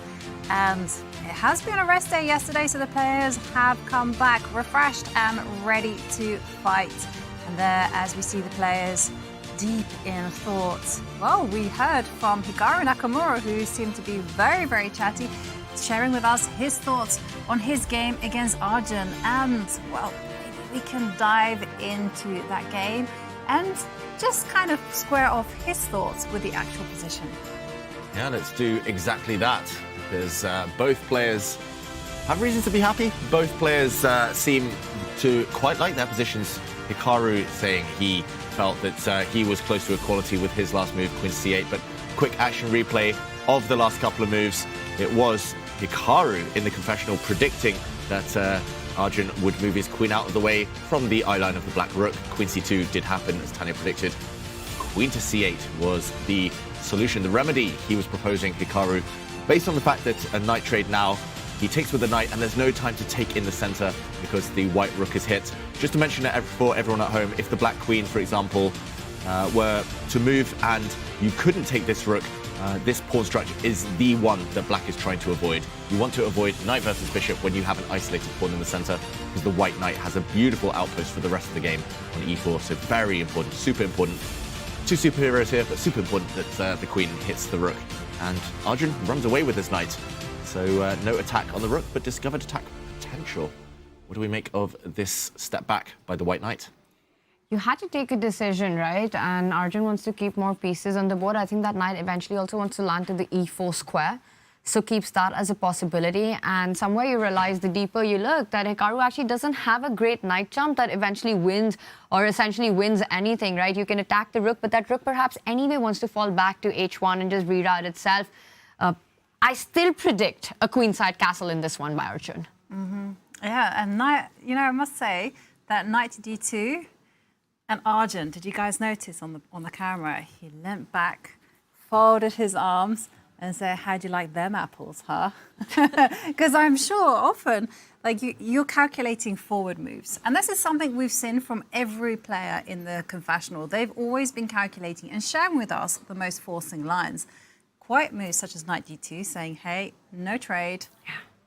That comes as a surprise. It just keeps the tension on the board, right? It's sort of playing in the strongest way possible of the mind games when it comes to that. Yes, you're playing Hikaru, but you don't care about trading the pieces because like you pointed out, David, if you take knight takes knight, after knight takes knight, you have to waste the move, not only coming back with your own rook, but notice how Hikaru's rook is suddenly opened up on the D line and you lose the right to even castle, get your king to safety. So that option's completely gone. And somewhere you start feeling that now black's doing pretty well. You know, the queen eyeing the g4 square, the bishop's about to come out to b4, shut castle, and kind of solves all your problems. It's understandable to move knight d2, and it's a very Arjun-style move, like you said. Just keep the pressure, keep the tension, long castle, knight d4 idea. All right, if you had to pick, are you playing this position from black or white?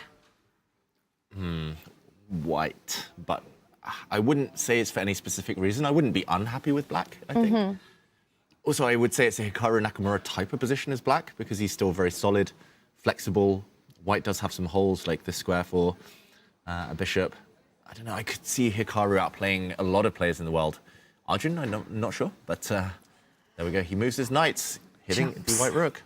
Yeah, I was going to say that if black didn't make knight c5, I would prefer white because I like this whole plan of going king f1, king g2. And then Tanya said my favorite words, h5. Such an attacker. So aggressive, Ivanka. Only in commentary mode. In real life, I'd probably be going king f1, king g2, rook d1. But I want to point out that now Arjun is threatening your idea of taking the knight at the center and getting that pawn formation, which would have given white a beautiful square for the knight to jump to. So stopped by Hikaru. You really want a piece capture on that to keep your pawn formation intact and not giving any big posts to Arjun. Queen e6, I like this move. Centralizes the queen. Big threat that you're pointing out. Might be time to get that O in on the board, not the scoreboard. Oh. That definitely sounds like a song. Okay, you're expecting castle's queenside. If he could, he might even consider castling this way, but he has just moved his rook a couple of times. Arjun, Erigaisi. Yeah, I could see king f1 happening as well. Oh, this big decision here. Which way is he going? Yeah, I think this is poll time. Is it poll time? Are we polling ourselves or polling chat? Or are we... Both. Okay, predictions. I say to the right. I said to the left, to the left. Oh no, I'm gonna have to break the tie. You see, I mean, we all know what you're gonna say then. my vibe was to play chicken chess and go king f1, king g2. Finally. I feel like I'm gonna win a tie in the studio for the first time, guys. But now, you know, I'm like, come on. Castle queenside. Just feels so open over there. I know, like the I knight's know. coming. Have you seen the player who's playing white? Yeah, that's true. I should have factored that in. Bishop e7 is going to happen, and then castle kingside is going to happen super quickly. Ivanka got a pick, man. Oh, I like both of you. Don't take this personally. Oh my goodness. King f1. I'm sorry, Tanya. She prefers me. No. This is the third time today this has happened. I just feel a bit left out, but that's okay. So king f1 by Ivanka and David. I think Arjun goes all in with long castle. Unless it's walking into a tactic, I don't spot it. If it's a possible move, I predict that. I wonder what chat thinks as well.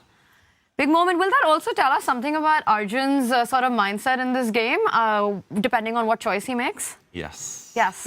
Break that down for us, David Howell. Yeah, I think simply, as you were saying, Tanya, it is his type of move, first of all. Provocative, kind of dynamic, and he kind of signals to the opponent very early. It's a psychological thing as well. He wants a fight. It's not just that, but if white castles this flank, black is very likely to castle kingside in the next few moves. It's just the fact that it is mutual attacks, both on opposite sides. We could see white then go for some kind of kingside pawn storm. We could see black play kind of on the queen side, maybe bring a knight to b4. It just feels like if a white king ends up on g2, black king ends up on g8, far less likely that a direct attack will end this game. So it's not just the fact that castling queenside is dynamic, it's more the fact that The other option, much more positional. So it's a stylistic approach. Stylistic. Yeah, very interesting. We'll see what chat has to say, what they think Arjun-Hikaru, what will be his move of choice. I just hope at least chat can be on my side in this I one. think they will be. They just want fire on the board. Exactly. They'll just choose the more aggressive. Castle's queenside is definitely like...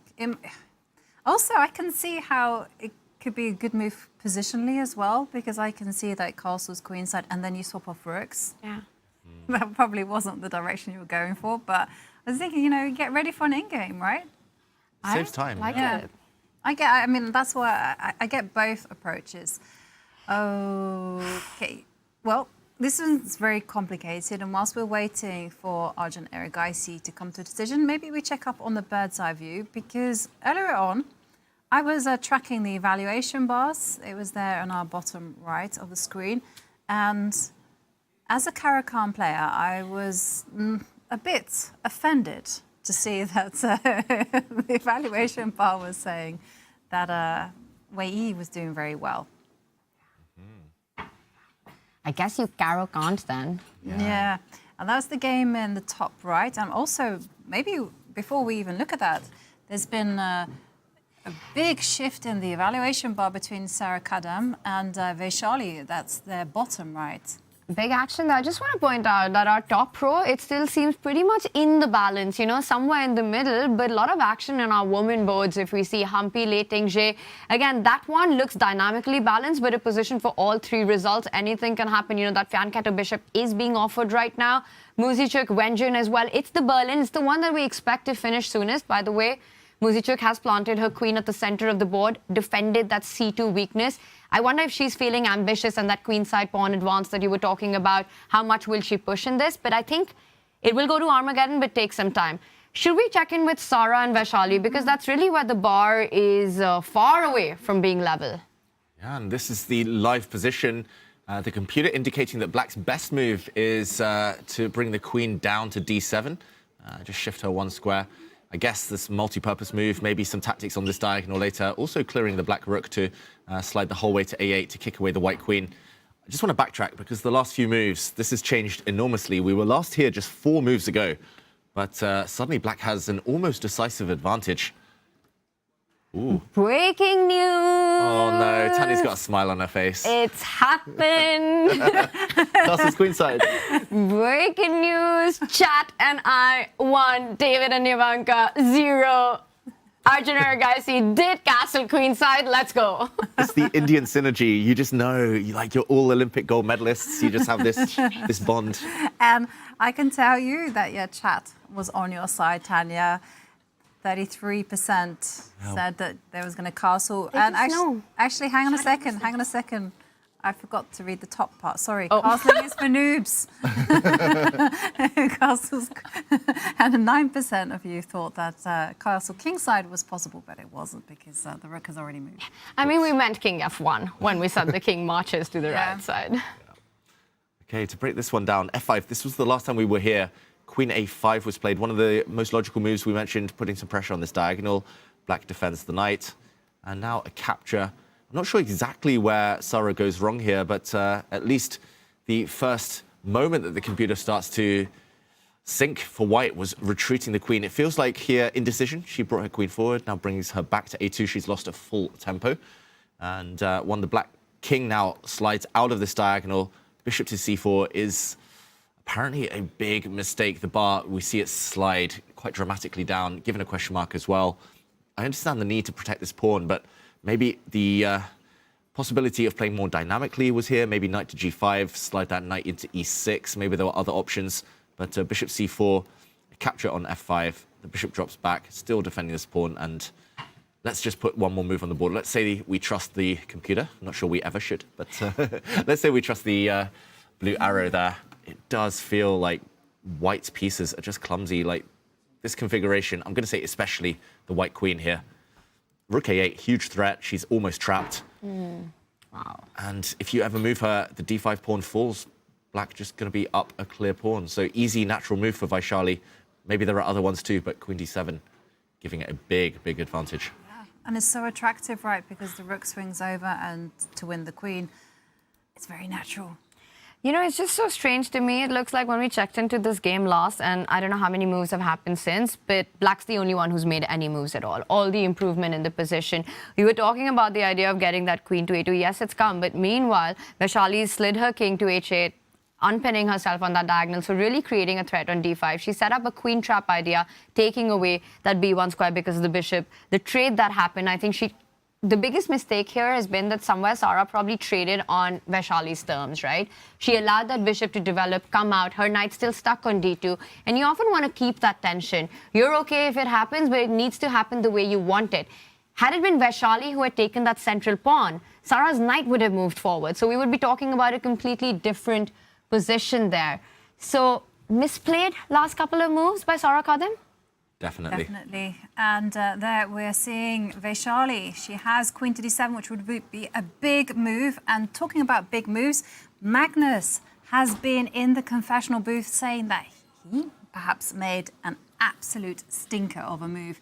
So there we can see Magnus is Fabiano to play, but let's hear what Magnus had to say. So there are many good things about the confessional. One potential bad thing is that you risk doing what I did, which is drop an all-time stinker in terms of just completely misevaluating the position like I did earlier. Playing bishop f6, I barely considered any other moves than d takes e5. I thought, well, I have natural development, and then it occurred to me that, well, maybe there's a reason why people don't place the bishop on f6 in the Berlin, for instance. There's this line where white goes castle and knight d7, c3. Like, people don't play bishop e7 and then bishop f6. I was just thinking, like, you don't allow this bishop g5 stuff that you do afterwards, but the bishop is really kind of in the way on f6. Having said that, on the previous move, I rejected c5, which was my original intention there. Thought it would give him a bit too easy of a game after d takes c5, rook b1, queen c2, and so on, where it felt like my pieces are still stepping on each other a bit. So I decided to go for knight f8. And honestly, I'm not quite sure if bishop g4 is a positional threat now. If he goes h3, I will seriously consider sort of reconsidering and going for c5 then. Otherwise, I think I can go for moves like knight g6, a5, maybe h6, a4 if I'm allowed. Like, his position is pleasant, but I think it's been shown in the Berlin as well that it's not always easy, even if you get this center that he has. Yeah, interesting thoughts there from Magnus, saying bishop f6, complete misevaluation, and he feels that his position is worse. Fabi has a very pleasant position, but it's not going to be a walk in the park for Fabi. And it's interesting, Magnus calls it one of the all-time clangers. Like, most of us, when we make those types of moves, we've blundered our queen away and we lose, we resign. But Magnus, he's slightly worse. Very, very slightly. You know what was most fascinating for me about that confessional was Magnus echoing Hikaru's thoughts on his game. Hikaru said the exact same thing. I mean, similar lines where he said that, yes, Fabi has this big white center, but the bishop pair actually gives longevity to Magnus's trumps in the position, you know, and that can somehow make white have this false sense of a big advantage. But if you're not precise and you don't time your dynamics well, it's actually black who ends up being on the front foot. And we can see Magnus, he wants to get that a4 move in. He wants to take out his bishop to e6, start targeting the pawns on the queen side as well. So Fabi will have to be precise, despite optically the position looking great for white. It's all about plans. It's like, what next? With white, the most natural would be to try and force through something in the center, but for example, if Magnus just moves a pawn and just kind of passes the move back to Fabiano, if you ever step forward with e5 too soon, black happily retreats and the light-squared bishop suddenly becomes a beast. Unchallenged light-squared bishop, we should mention, due to the exchange earlier on c6. And black is very, very happy here. And likewise, if White doesn't do anything. If White plays d5, I don't think you need to worry too much. This pawn structure, even if you can't take due to some tactics here, this bishop comes to life. You have an isolated pawn to look at for the rest of the game. Black has no weaknesses, we should mention, in the current position. Super solid. And it does feel like whoever comes up with a better plan over the next dozen moves will have the upper hand here. Definitely. Oh, well, intriguing, very tense position. A4 was mentioned by Magnus. I personally quite like the space, but I agree you can't make any committal moves just yet. So what I would do is just wait. But Bring the knight round to h5. Yeah. Oh, now you say it, David. I'm liking it. But it's always a good idea when you control the center, just wait. Let your opponent enjoy their space deficit. But Magnus isn't really allowing him to wait, right? Because now he is threatening that bishop coming out to e6, and it's not a happy way to defend that pawn on a2. You don't want to ever push it, because then the b3 square becomes incredibly weak. And if you were to push the b pawn, you're giving the rook activity and direct path into that weakness after the trade via the a3 square. So I just don't know if you have enough time to take it slow in this position. But even the most direct moves are not really helping. And it's one of those crazy situations in chess where the position looks so healthy for one side, but it's not so easy to make your next move. The bar seems to like Fabi just a little bit more. So I wonder what the objective path ahead for White is here. Yeah, just out of curiosity, and also because we want to learn, I'll turn on the engine and, okay, interesting. I would not have thought of this idea. Knight to b1. Oh, that makes a lot of this sense. way. The moment you say it, the moment you point it out, you can't unsee it. Because like Tanya was saying, yeah, if you're forced to play a3, you concede b3 and... He just reached out and played it. Wow. Classy, Fabi. Oh, that's a beautiful move. And then the whole idea is bishop e6, knight c3, keep the pawn structure intact. And, well, now the question is passed on to Magnus. How is he going to connect his rooks? How is he going to organize his pieces? That's a classy move. It's also downsides to what Black has done. Magnus has pushed his a-pawn forward. It looks like nice and active. You've activated your rook. Maybe that rook's going to slide later. But the pawn is vulnerable as well. Knight c3 attacks that pawn. And bishop e6 now does run into knight c3, followed by potentially now d5 with extra power in the near future. We always taught, I think the first formation I ever learned in chess was a knight on f3, a knight on c3, you put pawns on e4, d4, and you just put, ideally, bishops on f4, c4, and you just kind of control everything in the center. Now this knight looks so much better than it previously did. It's like, you just close your eyes, you're like, where does this knight belong? Yeah. If we bring it back here, it belongs on c3. So actually, it's just 2 moves away. Fabi finds that maneuver. Nice.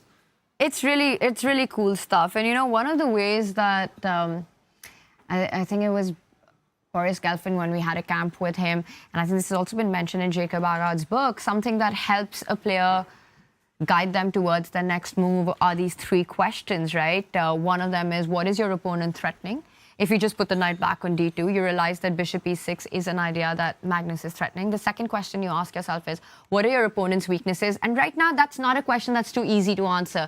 a4 maybe can be under attack, but you know, that's a difficult path to find. And the third is, what is your worst place piece? These are the 3 questions you ask yourself. Now, in this position for Fabi, he sees bishop e6 as the idea.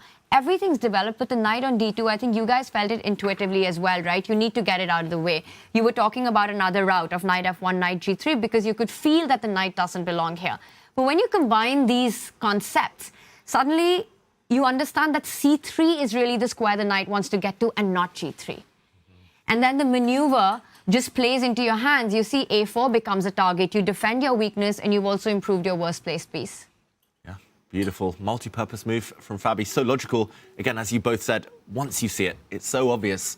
But seeing it, kind of retreating knight moves are always hard. Kind of backward knight moves, especially bringing a piece back to where it started the game. And this move is going to give a lot for Magnus to think about. I wonder whether he saw it. Probably it was on his radar, Magnus, because he's so good at these kind of intuitive improvement moves. He has a great feel for where pieces belong. But yeah, not a pleasant sight for him as Black here. No, and as we return to our bird's eye view, well, again, we do see there in the bottom right, the move that we were mentioning, queen to d7, that was played by Vachier-Lagrave. And maybe we can in and have a look at the game between Wei Yi and Gukesh. Because it's 2 bishops versus 2 knights, but white has the better pawn structure, black has some potential. Yeah. Caro can't believe you called for that one, Ivanka. I think it's shown an incredible amount of self-control not to go for this game sooner, so I'm very impressed. But let's backtrack because there were some interesting moments, fascinating decisions actually earlier, ones that I think were quite committal by both sides. Let's backtrack all the way back to the opening where we talked about the e6 move. White brought the knight out, the black bishop developing to a nice square on d6. Both sides develop, and now c4. And to my eyes, this is a bit of a strange decision from Wei Yi. I understand he didn't really kind of want to wait for this. Other moves, just to mention, I think knight d2 is the theoretical move. I've even had that position myself. Pawn to b3 sometimes to prepare c4, also known. But c4, and here I would have not hesitated. I would have taken this off immediately.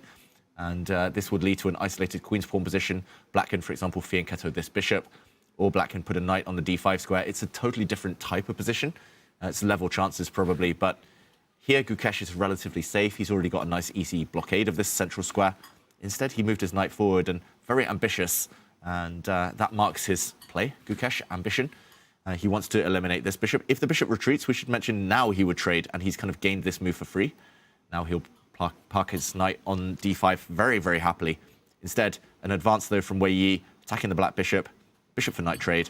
We see the other bishop for knight trade very quickly, bishop to g5, f6 here. Blue arrow says it is the best move. And here, knight to f5, given a question mark. I wonder what he could have done instead. Just going to quickly check. Apparently, just developing. Can I just point out that bishop to g5 came with a gruesome threat of knight takes d5. Nice. Let's say black plays b6. Yeah, some random move. Challenge the center. Whoops. Knight takes d5. Ooh, nice. Oh. Maybe even the other way around. It was even stronger. Yes. Maybe even take first. Yeah, I'm not sure why knight takes d5 wasn't the best there. But yeah, here. Same idea. And now you win a second pawn. And, oh, nice spot, Ivanka. I would have definitely fallen for that. So f6 necessary, not just positional reasons, tactical too.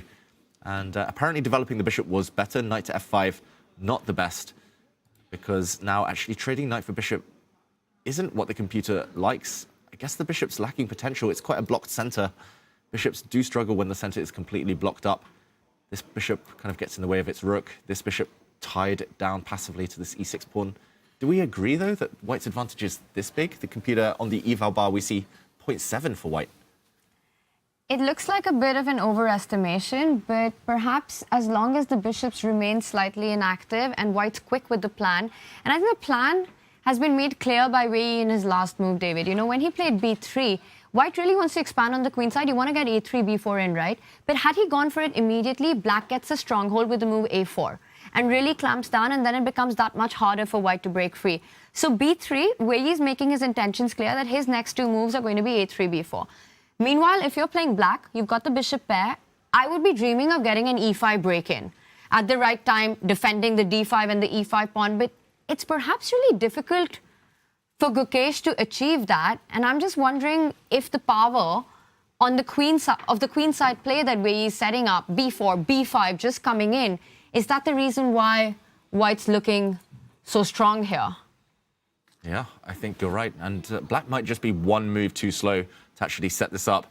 And yeah, I think here, black, ideally, if he had a couple of moves, he would play the moves Gukesh here, rook to e8, bishop to c6, and break, pawn to e5. You need those 2 moves to support your e5 pawns and d5 pawn. But the problem is, if you put your bishop on c6, you're getting hit. Like rook e8, a3, bishop here, b4, and you're going to be hit very quickly with the pawn storm. Gukesh not happy. Not happy, and I think really that move b3 gives away the intention and also in some way explains that overreaching white bar, because the queenside pawn storm is just coming so fast for Wei Yi. Another thing I want to point out, David, if it's possible to just back up to this one moment when Gukesh played the move knight g5. You know, you were, sorry, knight to b4. Yeah, exactly, right here. And my first thought here was the Greek gift. And I think many people, would have that in their mind because these are patterns, right? Black's knight is not on f6. Is that something that you can go for? And I was just trying to work it out, but I couldn't in the amount of time we had. And can we just check this? Because bishop takes pawn, king takes bishop, knight g5, the bar says this doesn't work. And I wonder if it's because the king just moves up. King g8, queen h5, you still have to work that out. But king g6 and then yes. Yeah, this would be... Game over, right? Yeah. And this is the Greek gift. This is working out to perfection here. But the problem is that after king g6, Wei Yi is just underdeveloped. None of his pieces are out. Yeah, it's so close. And normally when the king comes up to g6 in a Greek gift sacrifice, you want to bring your queen out to g4, line up some kind of discovered attacks. But I guess this doesn't work because black can just play the move f5, hit the queen. You don't have this square to slide back on, so no way to keep the tension with the queen and king. And if the queen slides to try and come in, the rook shuts down that avenue. And yeah, you're right, Tanya. I was looking at it as well. I just didn't want to calculate, but I'm glad you. So lazy, David. Lazy, that's what they call me, LD. And yeah, I'm glad you brought it up. Bishop takes pawn. It's been in the air actually for a few moves. Like ever since black castled, already here it's a question. It was a question here again. But once this bishop was removed, at least maybe that's why Gukesh wanted to trade off that bishop so he can breathe a sigh of relief. No more Greek gift sacrifices. But yeah, back to the current position and. No direct attack for white, but maybe a very nice positional kind of future for him, both short-term and long-term here. Yeah, which kind of begs the question, how on earth is black going to be fighting this one? Because the bishop, as you mentioned, that can't easily go to c6. The pawn on e6 is hanging. It can't even get out of harm's way by kind of trying to maneuver itself to f7 because, again, e6 is a vulnerability. And there's no way to kind of open up the position at the cost of a pawn to initiate chaos. Yeah, I really like this pawn structure, I must admit. I'm a bit biased from lots of different openings. Having a double g-pawn kind of formation here, it means your king will never get back rank mated. You have a nice escape square on h2, but especially when you're facing bishops. Like bishop here on b8 is just hitting on granite. It's going to struggle to create any tactics against the white king. So I think the fact that the knights are so flexible and the bishops here are very much stuck where they are gives white a small advantage. b6 is another typical idea, I think, in these types of positions. Yavanka in Caruana-Carlsen's, but often white will just trade off and get a knight later to the c5 square. I don't think that would have paid off. Maybe even b6, white would have bypassed and tried to go for the e-pawn. Yeah. So Gukesh defends instead.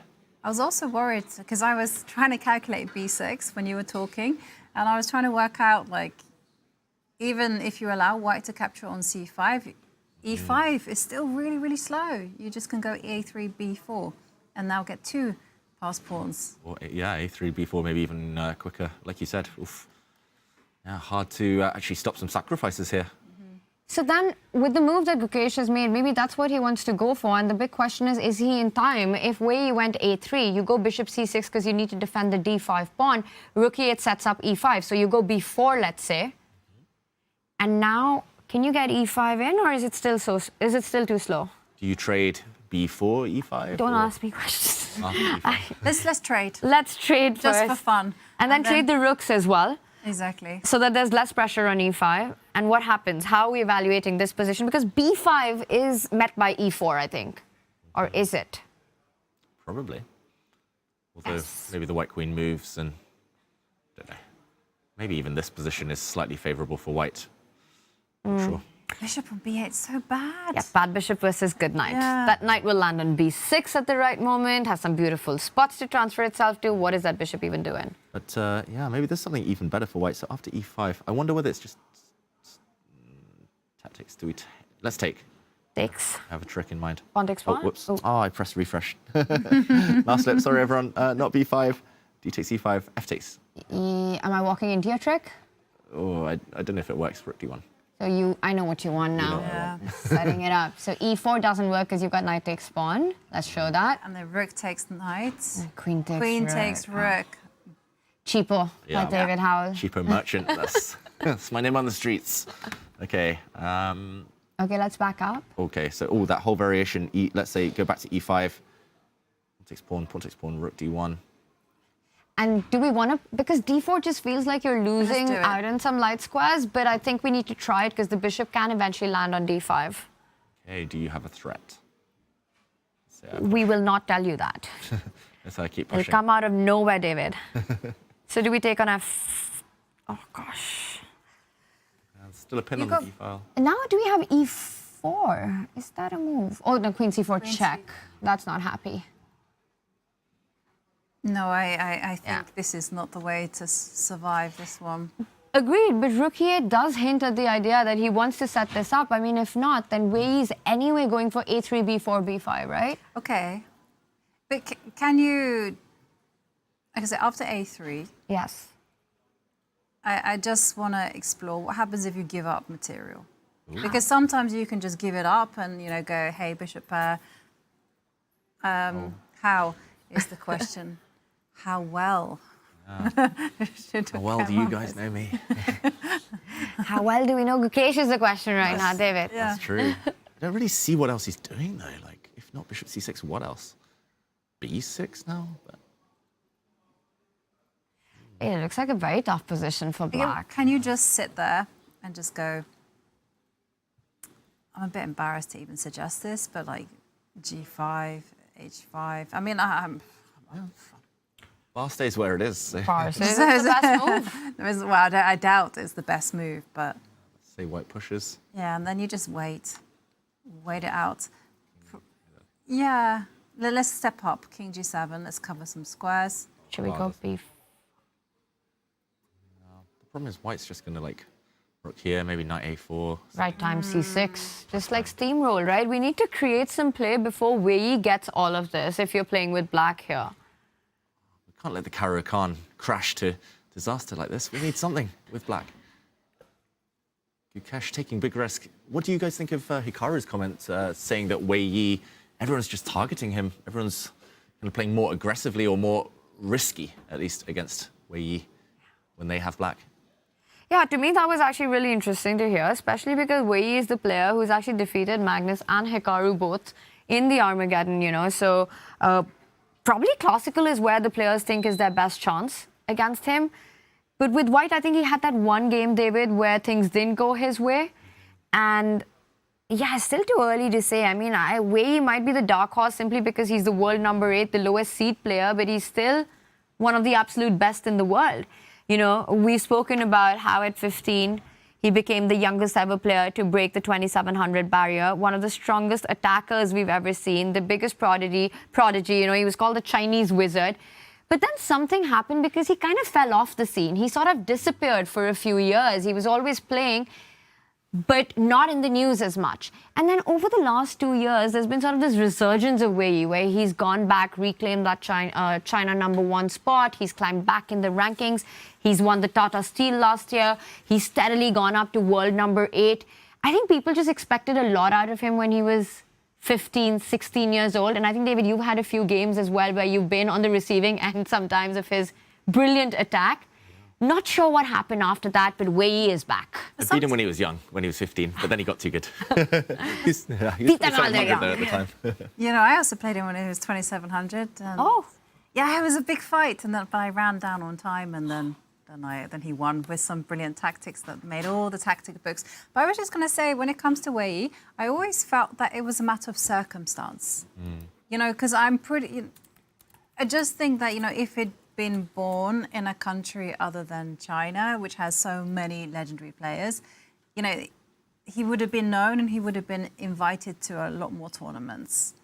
And sometimes it's just, you know, unfortunate that you've been born in a country which has a whole load of 2700s, and even though he's 15, it didn't quite kind of register, and it didn't quite get the invites that he should have deserved to get. There's a big difference as well, like between Chinese top players and Indian top players. Indian top players, as far as I know, they very quickly commit to chess when they're young. Yeah. Very quickly supported by a whole load of sponsors, big teams around them. Chinese players, they mostly operate alone. Kind of once they're out there, they're kind of okay. They'll travel with other players. But Wei Yi, he stayed studying for years. He plays A3, by the way, as we predicted. But he was studying. He went to university. Hu Yifan studies, went to university. All these world-class players, and they don't prioritize the chess. They don't have that infrastructure there. They're not kind of I don't know. Maybe not the incentives that other players feel. And Wei Yi, he studied, went to university, came out the other side, came back to chess, and we're given a fantastic talent back in these games now.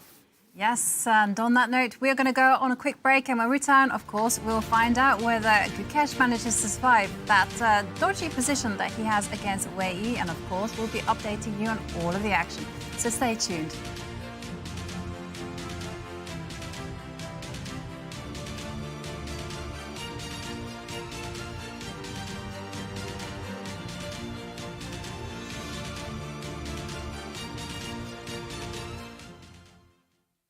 We have some ChatGPT questions for you, so you're just going to hold them, read them, and answer them.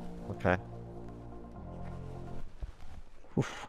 Chess is often described as a game of deep strategy. How do you stay focused and avoid burnout after intense training sessions or games? I think like having a break from chess sometimes, because if you're just playing nonstop, which I sometimes tend to do, you can really get burned out and then lose motivation, and then you sit at the board wondering why you're there.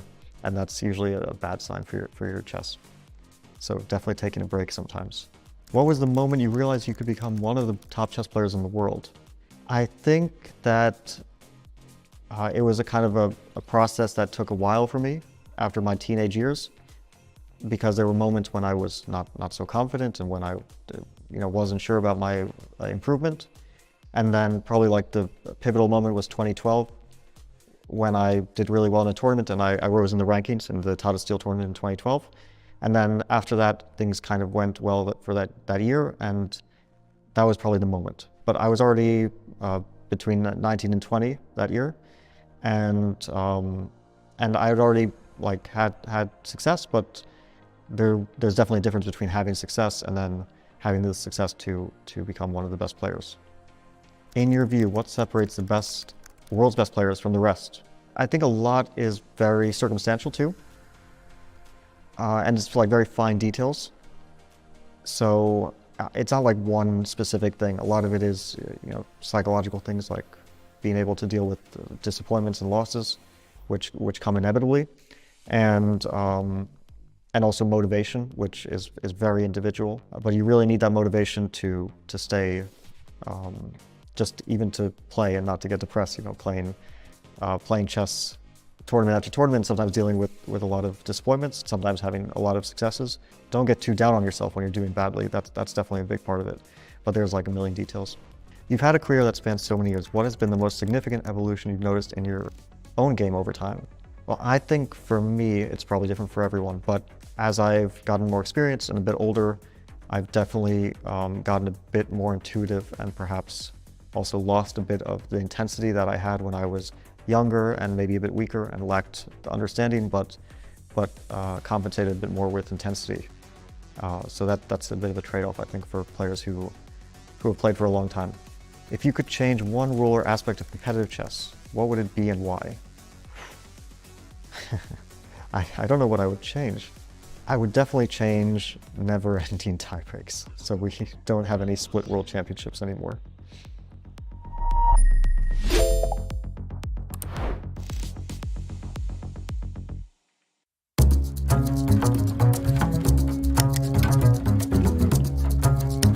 Ladies and gentlemen, chess lovers of the world, get ready for fireworks. In the Champions Chess Tour Chessable Masters, we witness a clash of titans. Indians' rising superstar Arjun-Hikaru versus the boss of bosses, world number one Magnus Carlsen.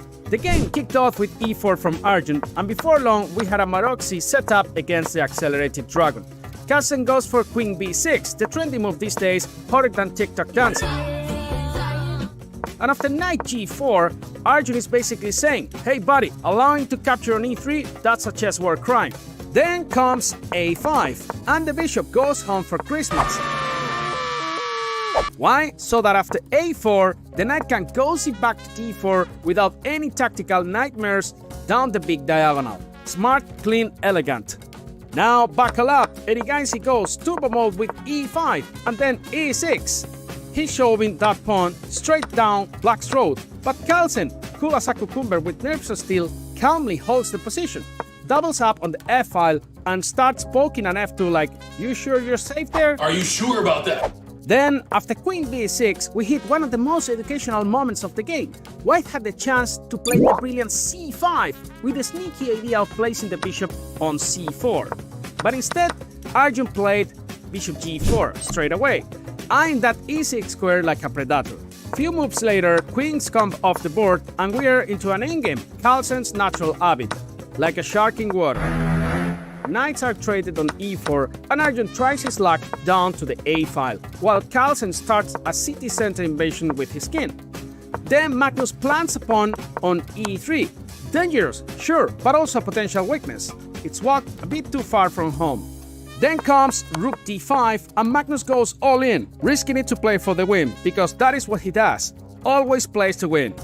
And here comes the slip up. After bringing the rook to the 7th rank and c5, Carlsen blunders. What did he say? He had to play rook b2 to stop the b pawn. Instead, rook to h2, massive mistake. Arjun-Hikaru pounces like a cobra. Bishop e2, a multi-purpose masterpiece. Stops the rook from circling back to b2 and shields from checks on f1. Genius. Then, with a subtle rook f6 and c6, Carlsen had no choice but to resign. Game over. That is not just good chess, that's gourmet level chess. Top shelf, absolute caviar.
Welcome back. We're through the midway action right now on day 5 of Norway Chess and Norway Chess Women and Arjun-Hikaru.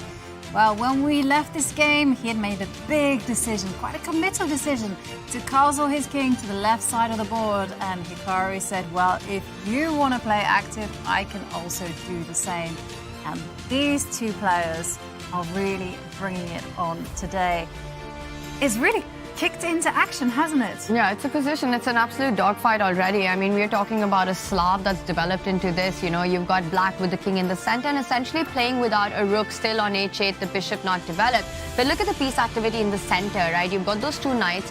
The last move, we'll just talk about that. That's a big slide by the rook. The queen also eyeing an entrance at a2 at the right moment.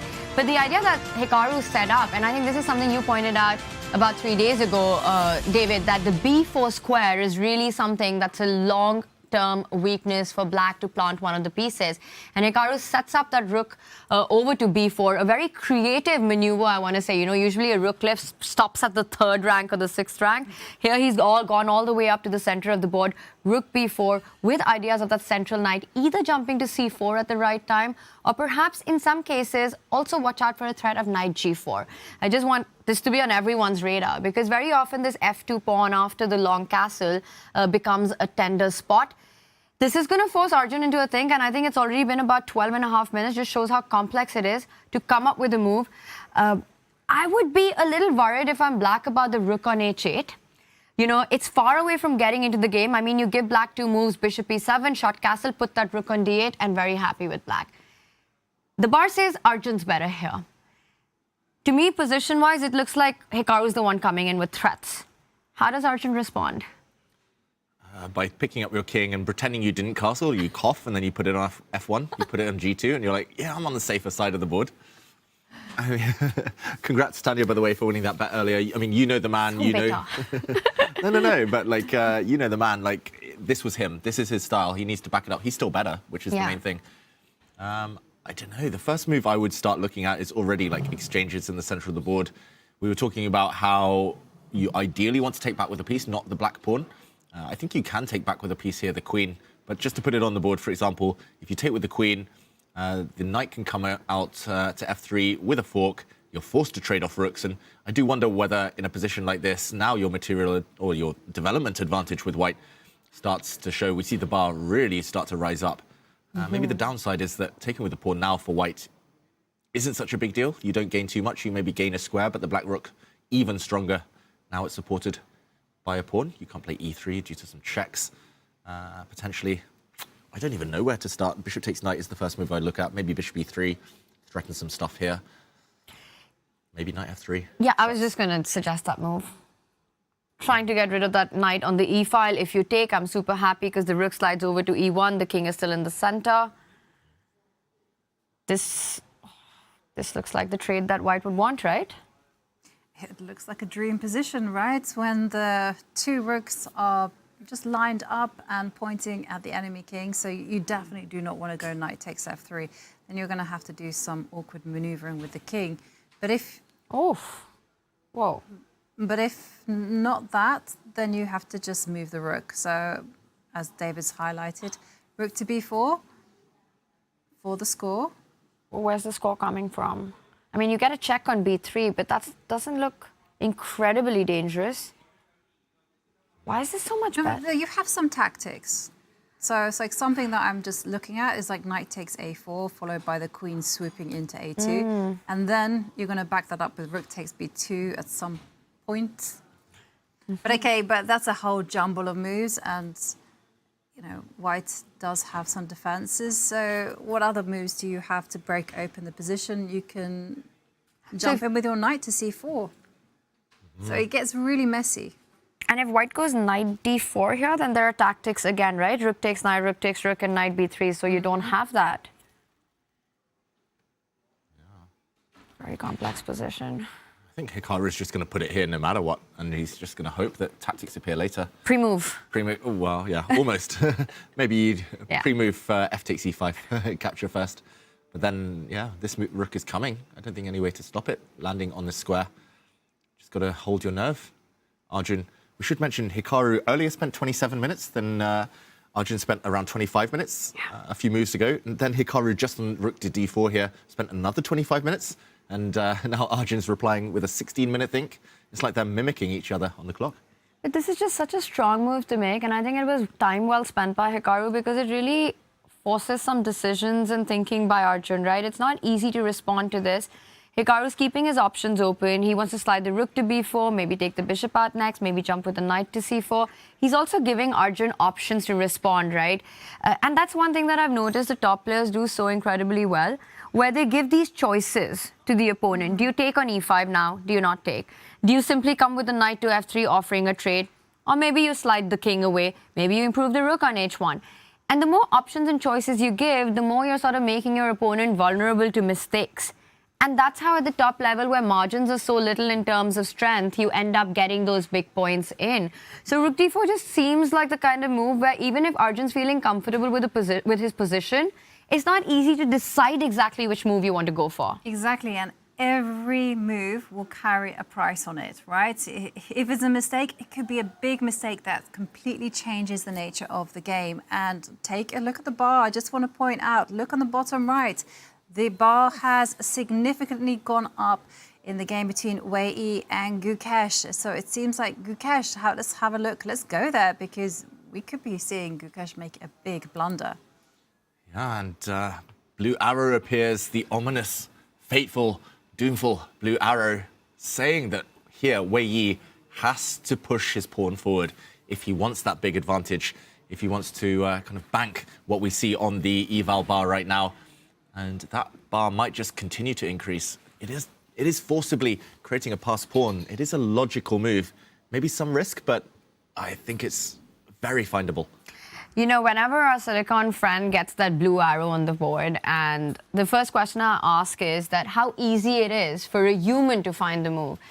And to me, b5 does look like a very natural approach in this position. The last 3 moves that Wei Yi has played, b3, a3, b4, it kind of just sets everything up, right, to create that passer, to create those pawns to move forward. I don't know if it's the only move to keep an advantage, but it's definitely the first move that you're looking at. Exactly, and it just follows the trend, as you mentioned, b3, a3, b4. I mean, you don't suddenly go, ooh, that's as far as I'm going to get. I'm happy now. No, b5 and onward. Yeah, just out of curiosity, I did check the other moves. White is better in pretty much every position, but this is the only one that gives it a kind of already close to decisive advantage. And it is a bit tactical. It looks like b5. If we put it on the board to talk about how strong it is, firstly, you're just going to land a pawn on c6. Kind of inevitable now that lands. Knight to a4 is actually a big threat as well in some positions coming in. And if black does trade off pawns, the tactics only grow. Knight takes d5, suddenly an idea if black does nothing, for example, just to show knight takes d5, hitting the rook. Whoops, double attack. And yeah, this is just over. Painful. You've all fallen for that one. Yeah, well, maybe I have. I have to. I've played the Caro enough to fall in for that type of This idea. is why I don't play the Caro-Can. Actually, I fell for it in a Slav defense, which is with d5 and c6, same pawn structure. Yeah, and it netted my opponent 3 pawns to the good. But you were pointing out tactics, and they all seem to be coming only Wei's way. I mean, after this b5 move, where is once again Gukesh's counterplay? The dream was to get e5 in. It's not happening, and I don't think it's happening ever in this game now. It's a one-way street, this position. And my pun. Oh, I'm so bad at puns, and you stole it from my head. Sorry, Abby. I have a feeling that Gukesh actually wants to just blockade on the b6 square and, not allow 2 pass pawns by taking, but by dropping his bishop back. That's the only explanation I can come up with as for why he put his rook on e7. He wants to bring his bishop round here, defend d5, and then play e5. And that makes a lot of sense. It looks long-winded. I should mention pawn takes pawn is possible. Like, you can't take back with the queen due to this tactic that we keep bringing up with the pin. But I guess he'll just ignore this and bring his bishop round. And can he maybe defend the rook and then capture on b6? So bishop d6 first, and then Knight a4, and then just sit. Now you can just carry on with the plan, unless I can target something else. Oh, yes. There's literally a pawn on b6. How do you just sit in this position? It's like 2 moves away from becoming I've done a lot of groveling in my life, Tanya. Oh my gosh, this is... I mean, I see the bar. It agrees that it's possible for black to get that play, but I think practically it's so difficult to be on the black side in this position, no? apparently only move not to be lost immediately, queen d7. I mean, I still don't get it. Rook Oh, B. because you can't go rook b1 because the bishop g6. Oh, yes. I was just about to suggest that move. Yeah, I would not see that as white. Okay, white's still better, but this pawn might drop and the knight might be destabilized. It's not over, so... Okay, he's Knight gonna... c4, yeah. Oh, sorry. No, that's fine. I think that it makes the point. I think from a human perspective, it's kind of difficult to go into that line where you sacrifice the b6 pawn. Also, after b5, the bishop e8 move you pointed out, I wonder if white can continue, switch up the move order and start with knight a4. I would love to force black to take on c5 and get those connected passes instead. Yeah. Definitely stronger. Definitely stronger. And just to point out that it might have been very attractive for white to go c6. You know, after all, you know, we always talk about different types of pawn and which one is the best. And we say, oh, a protected pass pawn. You know, everyone will be like, well, hang on a second. This is amazing. The fact that all three of us have come up with 3 different moves, you know, pawn takes pawn, knight a4, c6, and all of them seem to be working. No, but I was going to say this one is not so good. But the bar still says white's doing fine, but I agree with you. I mean, you want to keep the tension and... Yeah, exactly. But, I mean, the thing is, as David's pointing out, that the pawn on c6, although it's protected and everything, it can't advance forward. Yeah. And so black's play becomes a lot easier. And for a lot of us, this might be a very natural move to make, right? You want to plant your pawn on the 6th rank and go, hey, I've got a protected passer for the rest of the game. I'm going to win that. But yeah, you just sort of stop your own biggest power-packed play by getting it blocked. So Wei Yi's got some decisions to make, but it feels like all of them are pleasant choices. It's sort of the problem of plenty. Yeah, that means he might well burn more time on the clock. He's already around 15 minutes below Gukesh. I'm expecting b5, though. It's a very Wei Yi move. It's just what he's kind of planning next after Gukesh waits and improves his bishop? I think when you play b3, a3, b4, nothing can sway you away from getting b5 in. Nice. Sway you away from that move. Oh, way to go, Tanya. You guys are just way too much on the puns. Okay, let's leave Wei Yi to make this decision and zoom out of this board. Gukesh, can he hold the balance? Maybe in a bit of trouble. Here, back to the bird's eye view, no developments. Oh, of course, Wei Yi plays it. We see on the green board there, just as we move away, he plays b5. Great move, and Gukesh on the back foot.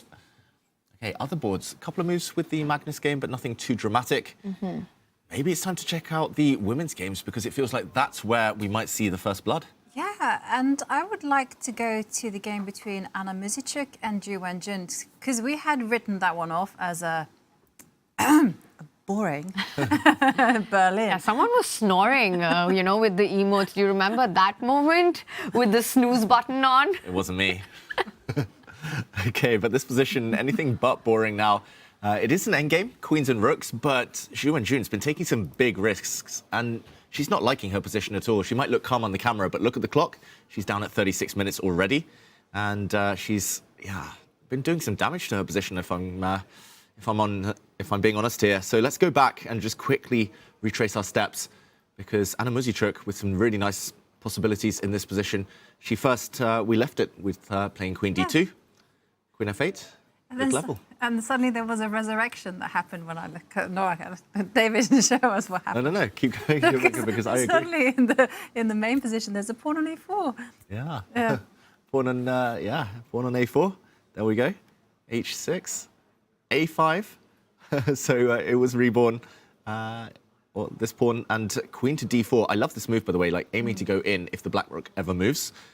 Bishop to f5, rook to c1, and really classy from Anna Muzychuk, offering a trade of bishops. But I think she kind of traded and tricked Zhu Wenjun here. She was maybe expecting the women's world champion queen to d3, or queen takes d3, but pawn takes instead, opening up the rook. This leaves a backward pawn on c7.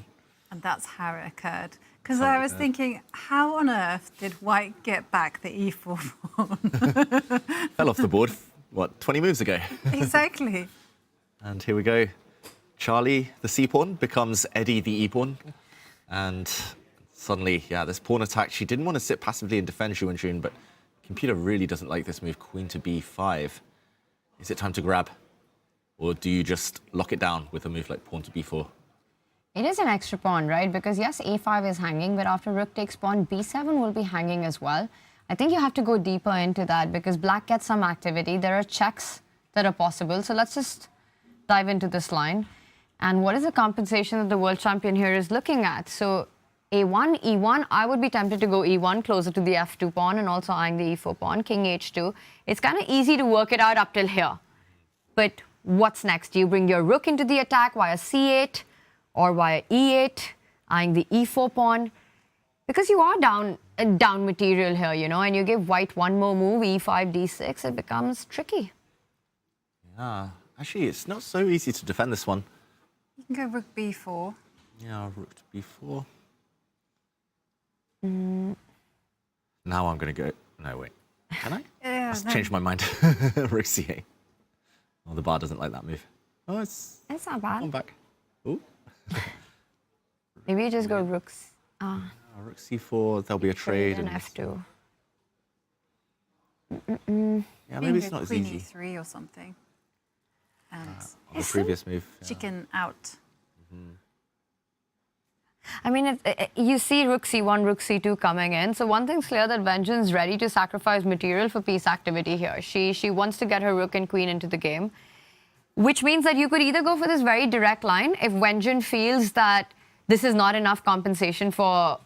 Sorry, if Anna even feels this is not enough compensation for Wenjun, or Anna could go for a more cautious approach, right? Not allow any of this, which is actually a strategy that I quite like. And you make sure black gets no counterplay. You first defend the a5 pawn, go b4, c7 is a target forever, and just kind of say, I'm going to make you defend an unpleasant position rather than try and cash in quickly, but allow you activity. Yeah, I still think things have gone wrong for black, but maybe it's just about holding. And maybe she's just in time with Tempe. Anna's quite a direct player, though. She might go for rook takes pawn, you think? Yeah, I think she might go rook takes c7 and then grab on b7 and then look for a concrete way to solve any problems with her king. She's looking at it, like her eyes keep going up the board, like quite quickly, like a kind of long rook move. Rook takes c7. I would take it as well. Probably me too. It just feels like you make progress, you know, you start with a Berlin, you kind of lose all hope of getting a game, and then suddenly you can at least be a pawn up. You know you're not getting checkmated anytime soon. Black's rook still far from activity. Whoa. Ooh, nice camera movements there. Aragaisi, are we being told that that is where to go? I think that's a hint that there's action happening there. Let's head over and see what's happening because, well, we have a move from Arjun. Move. King to b1, nice safety first move. I think maybe we leave that one for now, the blue Just board for now, yeah. top left, but we're definitely going to check back in on that one a bit later. Either way, Anna Muzichuk with a small advantage against Zhu Wenjun. The other boards, Magnus is now facing some direct concrete action in the top center board there. Should we check in with that? Because that last move is quite a big one, and I think from a position that was sort of a fight between a bishop pair and white having a big center, a more harmonious development. Now we get into concrete chess territory. Now we get into calculation mode. Big moment. And Magnus, he knows that Fabiano is a beast when it comes to calculation, so he'll need to bring his A game as well. He's being attacked. Indirectly, at least the queen is threatened on the D file. Just to recap for everyone at home who was with us earlier, fascinating moment, knight to b1, retreating in order to come forward. The black bishop stepped back. Magnus correcting that colossal mistake he was talking about, bishop f6 a bit earlier. I guess this bishop is going to come out, as we see in the game, and try to pin this knight to tie it down. This is a way of trying to, again, indirectly undermine white's e-pawn, and Fabi says, okay, too much maneuvering. Time to go for it. And d5, this is just where the adventures begin. But what do you think Magnus is calculating? Is he going to capture this pawn? Is he going to move his queen out the way? Options. Yeah, it's decision time, right? Because if you capture the pawn on d5, I'm just... 100% knight takes d5. You know you want to play it. Knight takes d5 is the move that you really want to play, right? You're attacking the bishop. So bishop takes rook and then you... Oh, bishop g5. I was thinking about c7. I was also thinking knight c7. Yeah, I didn't see knight So c7, much that's why. hanging. I thought I could win the black queen. Wait, bishop g5? Oh, The bard. Likes it. likes it. I mean, I see, but show your idea what happens after f6, because I think that's the big point, right? You just take it. No matter what happens, like if the black queen moves as well, like check. Or maybe e7 check, actually. Knight e7 check. Oh, bar hits it. Maybe if the black queen moves, then I'll play your move, because the computer doesn't like my suggestions. Combining teamwork, David. Teamwork. Now it's a family fork, hitting the rooks and hitting the queen. Maybe he didn't like it because perhaps it's too much material that black gets in return for the queen. Yeah, but f6, let's see. Knight takes here. Now it works, maybe because the king is a bit more open. And yeah, here you get, what is it, 2 rooks and a bishop for the queen, but as black, I don't think you want this trade, want this kind of whole transformation, because your king is just so open. Everything's hanging. E1, bishop's hanging, rook's hanging, so many double attacks as well. So you're going to end up losing even more material. And like you said, who cares about the rook and the bishop when black's about to lose the king? So pawn takes pawn, knight takes pawn, to me, it looks incredibly scary, right? Because, yeah, bishop takes rook, maybe bishop g5, but I thought knight takes pawn should be good enough here. Yeah, everything's hanging. Too much material. Rook down for now, but that is going to be the least of your concerns as white. Picking up all the material. Probably just take this rook in the corner. You're still pinning. Pawn up now. And yeah, knight b6 is coming. Ooh, this is not good. So if Magnus can't take the pawn at the center, then what is he going to respond with? Because Fabi has a threat, right? Fabi wants to take on c6, hit that queen, which is being x-rayed. Do you have a good square for the queen to run to? You have queen e7, and you do have pressure against e4. So yeah, I think you have to go somewhere with the queen, but yeah. Knight d4? maybe just slightly worse because of the pawn structure, yeah, knight d4, among other moves.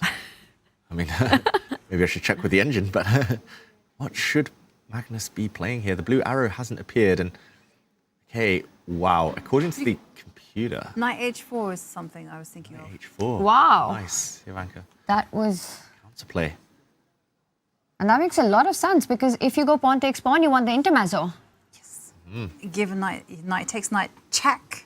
And then, oops, it's white's king that's going to be in big trouble. Whoops. Very clever.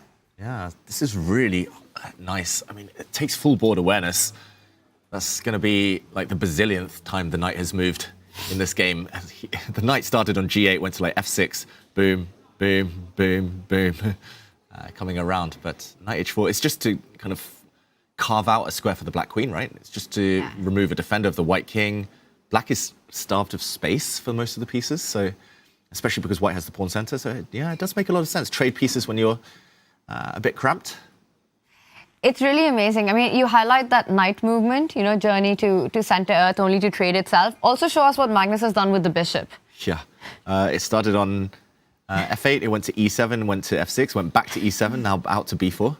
And he's just forgotten to move his other pieces. I mean, that's what, like a total of 9 moves between the bishop and the knight, and we're on move 18. Yep. That's why everything else is on the first rank. Exactly. He spent time playing like a5, a4 as well. Yeah. And it's like, it very much comes with a warning, this type of chess, because Magnus kind of gets away with it, but a lot of us would not, because as you can see, you know, even Magnus's position, it's kind of teetering on the edge. Knight h4 makes so much sense. It's kind of unfair that chess is sometimes like this. That, you know, 1 or 2 good moves, you're still alive. You know, knight h4, there's counterplay with queen f6 and some checkmating ideas against g2. The bishop can come out at h3. Yeah, I'm getting a bit enthusiastic here. But it's not fair at times that you do all of the right things and your opponent doesn't. And yet, it still isn't over. Still equal. Still 0.00. In this case, if Magnus doesn't find this move, it looks like Fabi gets a big positional advantage for free.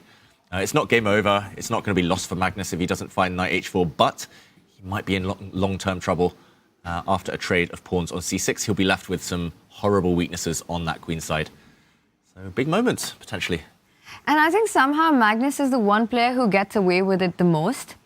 And I think only he can make this sort of magic happen on the board, where he plays these kind of unexpected moves, you know, playing the same piece multiple times, going into something which at least looks incredibly dangerous, and you should be somehow much worse. Not only the bars remains level and says that it's justified, but he's able to turn it around. He's able to somehow just get his opponent to make future mistakes. You have to be so incredibly aware, focused when you're playing against Magnus, because you could make 30 great moves in a row and one inaccuracy and it's all gone. Exactly.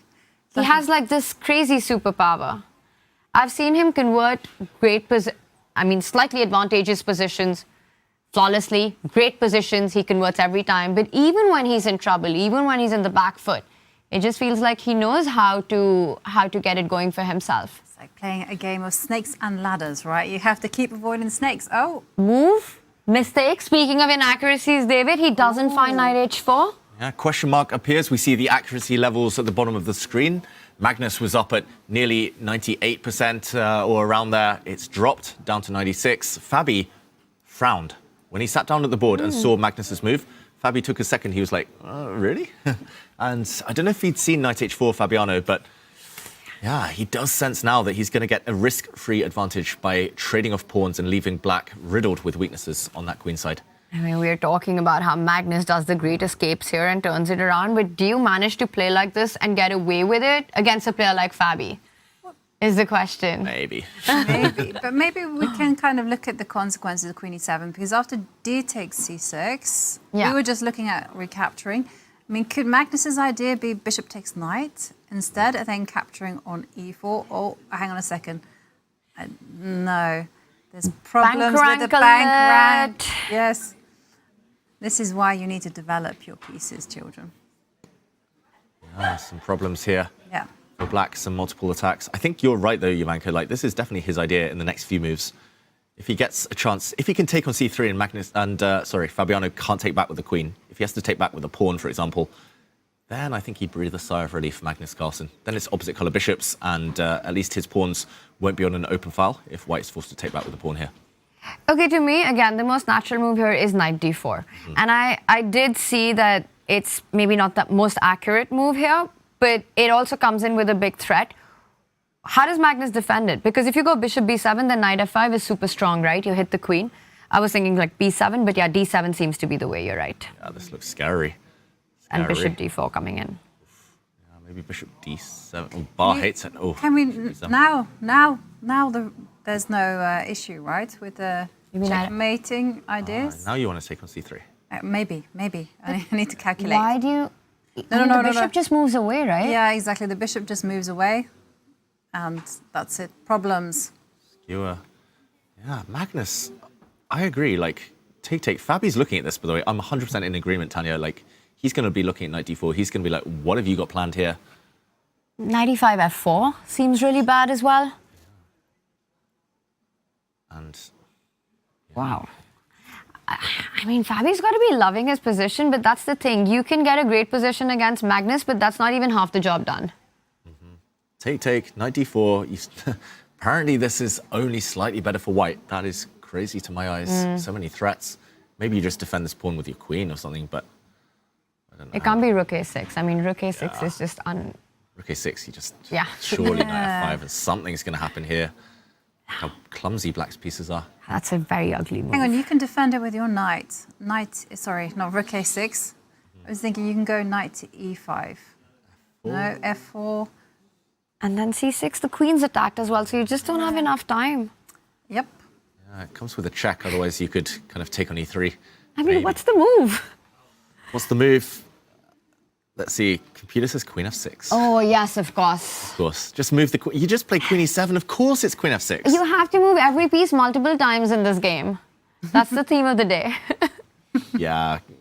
Magnus will find it, though. That's the thing. That's the annoying thing. It's like, it's so difficult for us. Having seen the queen move, you lose a whole tempo, it seems. But, yeah, Magnus can move his queen out the way. Okay, in this position, I'm just curious. Apparently the best move, ooh, interesting, a3. So actually forcing Jovanka's idea, trying to persuade black to take now. That makes a lot of sense. Because if black can't take in the center, as we've pointed out, due to some bishop moves out the way and a skewer, then white just gets a beautiful queen on a nice outpost for eternity, for free, and staring down at a weak pawn. Predictions for this game. Fabi has the upper hand. Looks like a beautiful position for white. Magnus, no harmony in the pieces. You know, undeveloped so far. Can't see the counter play. But still, if it was anyone else playing from black, I think we all pick white here. But what's your prediction? Armageddon? Or does Fabi find a way to finish this off? Or does Magnus make a complete turnaround? Heart tells me Fabi's going to win it and make the tournament super exciting. Head tells me Magnus is going to find a way to draw. Like, Who are you listening to? Does. The heart or the head? I never listen to either. That's the problem. I'll say draw because I want more chess. I want an Armageddon. All right, so you're predicting a draw. Yovi, what about you? You got me curious, David. So what do you listen to? Just instinct. I don't know whether. Soul.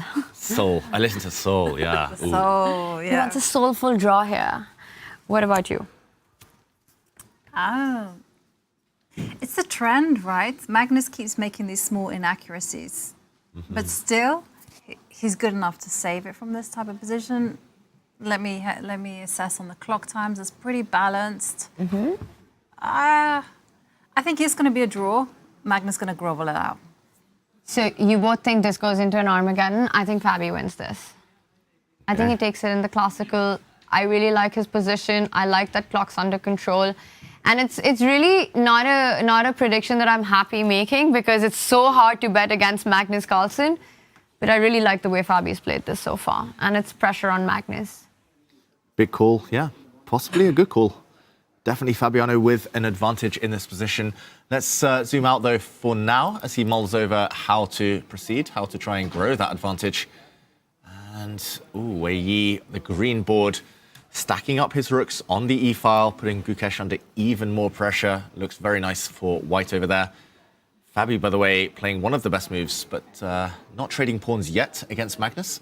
That's the middle board, playing a3. That was the key idea. Arjun against Nakamura, top left, looking very hot still. On the bottom row, I would say Humpy against Lei Ting-Jie. Is that about to fizzle out towards a level-looking type of position?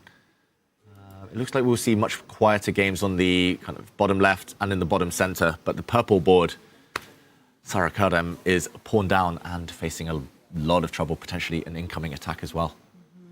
Where to jump? Yeah, it does look like Humpy and Lei Ting-Jie is going to fizzle out. So maybe we just check in on them very quickly and then see what is going to happen. There's one thing though, the players are not allowed to agree a draw before move 30. They can repeat the position 3 times, but they can't just go draw. Maybe this won't fizzle out immediately, but it should be a level-ish type of position. I do like the fact that Humpy's kind of tricked Lei Ting-Jie here into probably having an isolated queen's pawn in the near future. Yeah, so I think what we're expecting is trades on d6. White's going to pick up the a7 pawn at the end of it. It will be 4 versus 4, but to your point, White's got a big target here, right? You can just start creating threats on that pawn. Meanwhile, you've got this beautiful pawn formation. That e2 pawn will go to e3. Everything will be intact. You can play this on, but I would still say it's not going to be enough to get the full point here. That one weakness, you know, the principle of 2 weaknesses. You need 2 spots to attack. Black should be active enough. Like you can put a rook on b2 with a target. Like if the pawn steps forward, you're going to bring your bishop out, maybe bring your knight into the center to hit the f2 pawn. It feels like you're active enough for black. Like maybe swing your other rook as well in the near future. You make all these points, and I think black's better. Yeah, but you could White would just put a knight on d4 and say like equal. Yeah, I was going to say, you just go knight d4 and try to control everything. Bishop. Yeah, but okay, maybe still some life left, despite the fact it should just be level. And Lei is burning the time on the clock.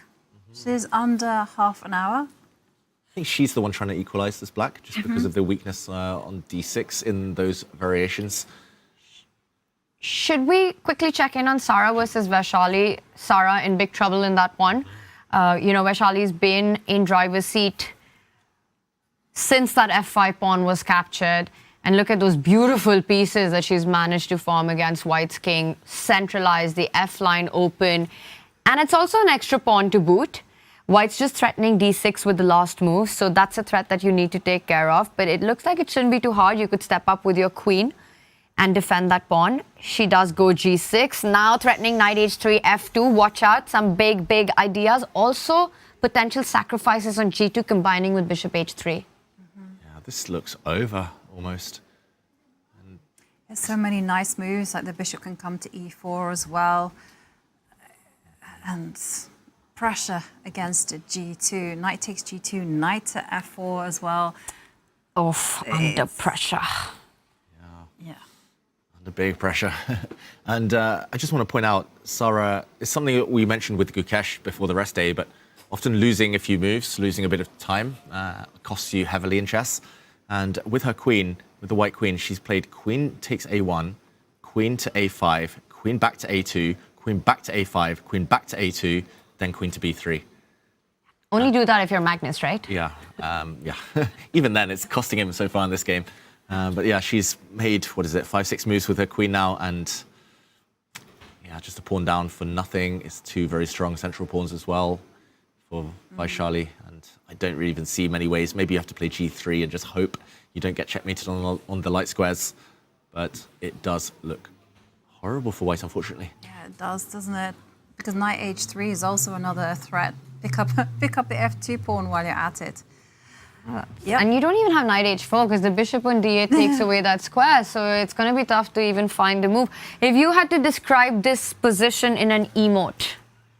In an emote. Oh, you're putting me on the spot here, Tanya. I'm going to scroll Crying through one. For who? For Vaishali, it's like, yes, it would be a party time. Party time for the Black King. Yeah. Get your shades on. And sad time, scary time for the White King.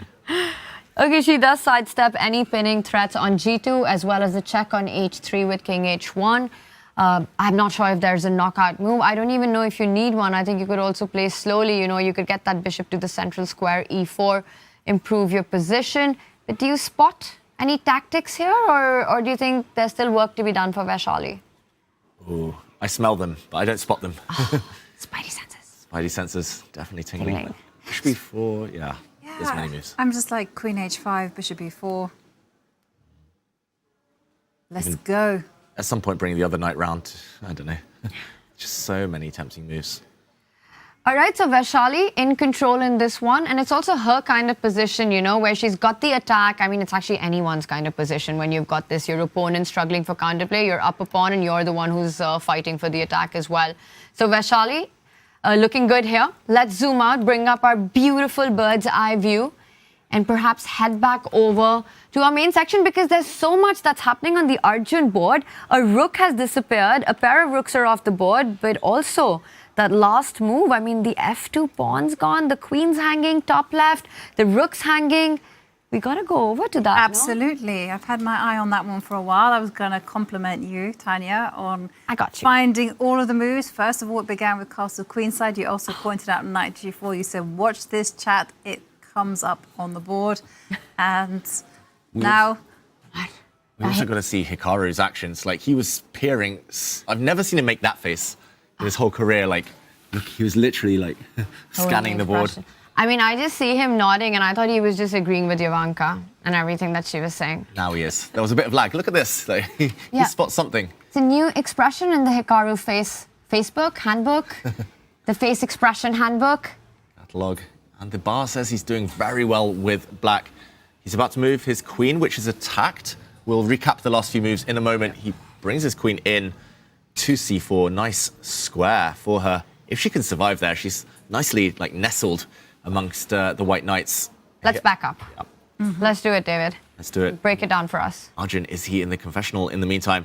We were last here after this wonderful move, rook to d4. Very good practical try, putting some pressure on, aiming to come to the b4 square. Arjun sidestepped with his king. Needed to do that sooner or later. Now knight g4, something Tanya mentioned earlier. f2 very weak, and Arjun never backs down, never retreats, never goes defensive. He sacrificed that pawn, allowed a trade of rooks. Maybe this pawn was actually an important one to defend. Knight to d4, attacking the queen, and Arjun immediately, after sitting down, just moves his rook.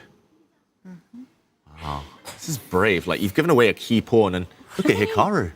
That's yet another expression. Right. I think we've crossed the 200 mark in that catalogue that you were mentioning. Ooh, well, he's quickly reaching for a piece. And in calculation, he's reaching for a knight? He's reaching for the knight coming to e4. Yeah. He's confused, Hikaru. He's just double checking. He's wondering what Arjun has missed. He smells something in the air. Maybe knight e4 is something that Arjun has missed. Hikaru is banking on the fact that white can't just win the knight on account of after knight takes knight, queen takes queen. And all is well in Hikaru land. Definitely senses stuff here. His spidey senses tingling and working. Looked like he was about to reach for the knight. Pulled back twice. He's kind of surprised. He's like wondering, Arjun, you're in trouble. Why have you just left the chair? I mean, this is a position where you've got to have your head in hands if you're white. I think this is a bit of a tell from Arjun. There we go, the knight about to land in the middle of the board. Third time. Arjun, if he liked his position, he would be sitting there, arms crossed, staring off into space, calculating. Arjun, I think he realizes he's blundered, he's missed this knight e4 idea. He's going to be a full pawn down in an endgame, most likely. And he just doesn't want to be at the table, Arjun Erigaisi, right now. Knight e4 finally played by Hikaru. And Arjun walks back to the board. Will we see some reaction from Arjun? I think he was expecting this. I think you're right, David, about that he was not happy with what's happened. He'd rather not see it, face it when he comes back. I don't think you have an option but to go for the blue arrow, as it's pointing out. If you move your rook, you're going to end up losing another pawn on a4 after the trade on c3. We might be heading into that fourth sequence of moves where there's an endgame, and Hikaru is a very healthy pawn up in that position. Perhaps you can show us that line, David. Yeah, let's break it down. The blue arrow does agree. Knight takes knight forced, as Tanya mentioned. Otherwise, too many threats. Knight takes knight. The queens will come off the board. Here you have a choice which way to take. The white rook's about to get hit anyway, so maybe taking with the rook, the most sensible. Knight takes knight, and this position. Black is a clear pawn up If black gets 1 or 2 moves, if black gets to kind of move the king and develop the black bishop, let the rook out, black is simply winning. Hikaru will convert this. He's one of the greatest endgame players of our time. Can Aragaisi come up with something concrete here? Can Arjun whip up some tactics in this position? That's the only question. Would you say that Hikaru is the second best endgame player currently? I mean, Magnus, I think we can all agree that he's just the GOAT when it comes to endgames. But would you say that Hikaru is the strongest amongst his peers, barring Magnus? In fast time controls, yes. Oh. In longer ones, Putting too many conditions to that strong statement. they're all just very good, but I would say one of the best. Who comes close? Depends. Vachier-Lagrave's very good when he's got small initiative. I think Hikaru is great when he's slightly worse. He nearly never loses these endgames. Oh, wow. Or when he's slightly better. Like, when it's equal, I don't know, Hikaru. He just happy to coast it towards the draw. They're all just great, Jovanka. They are all amazing players. Yeah, I would say like MVL is like fantastic at calculation, and if you give him something incredibly complex and he just has to crunch the numbers and work his way through it, fantastic. Like amazing endgame players. I mean, like David says, they're all absolutely amazing.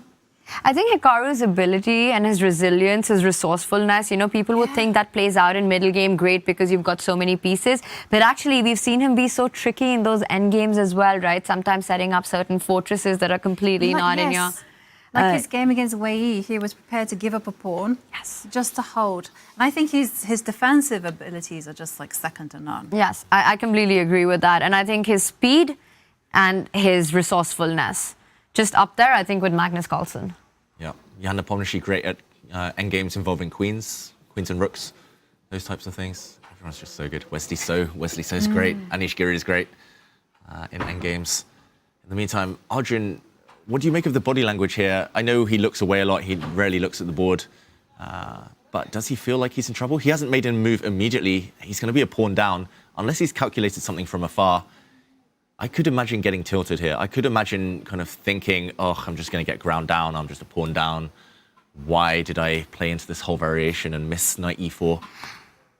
And another problem that we've been talking about in Arjun's position, adding to that monologue, that inner monologue he's perhaps having, is that his pieces are just not playing. The bishop and the rook still undeveloped, you know, even if you're down a pawn, but you've got piece activity, you can be hopeful for that compensation. But Arjun needs another 2 to 3 moves to actually get his forces.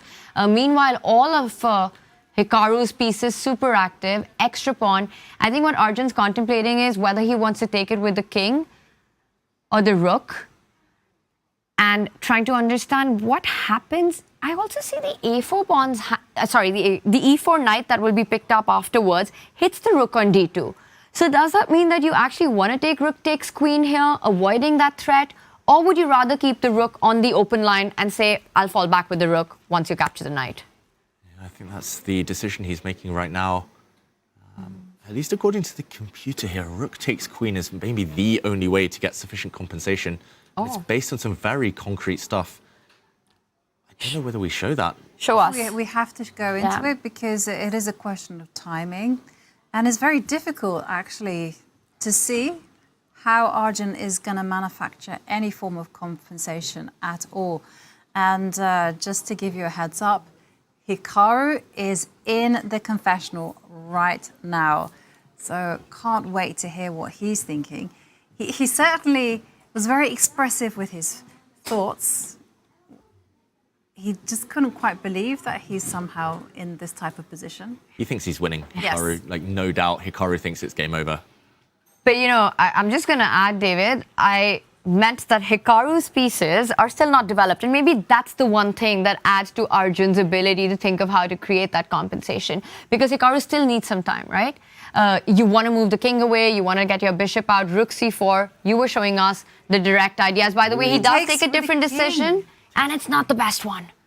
Takes with the king. Hikaru, the blue arrow shows that he's going to come back and take with a knight. Just to point out for everyone at home, just to finish that thought, rook takes queen. The whole idea was to actually indirectly hit the knight if the knight retreats. Knight d6 is also possible, but knight c5. Now white just gives away the a4 pawn, allows it, and the computer thinks that white has some compensation, very decent compensation here, very active play. But let's go back to the game. Hikaru, after king takes, has just captured that knight in the center.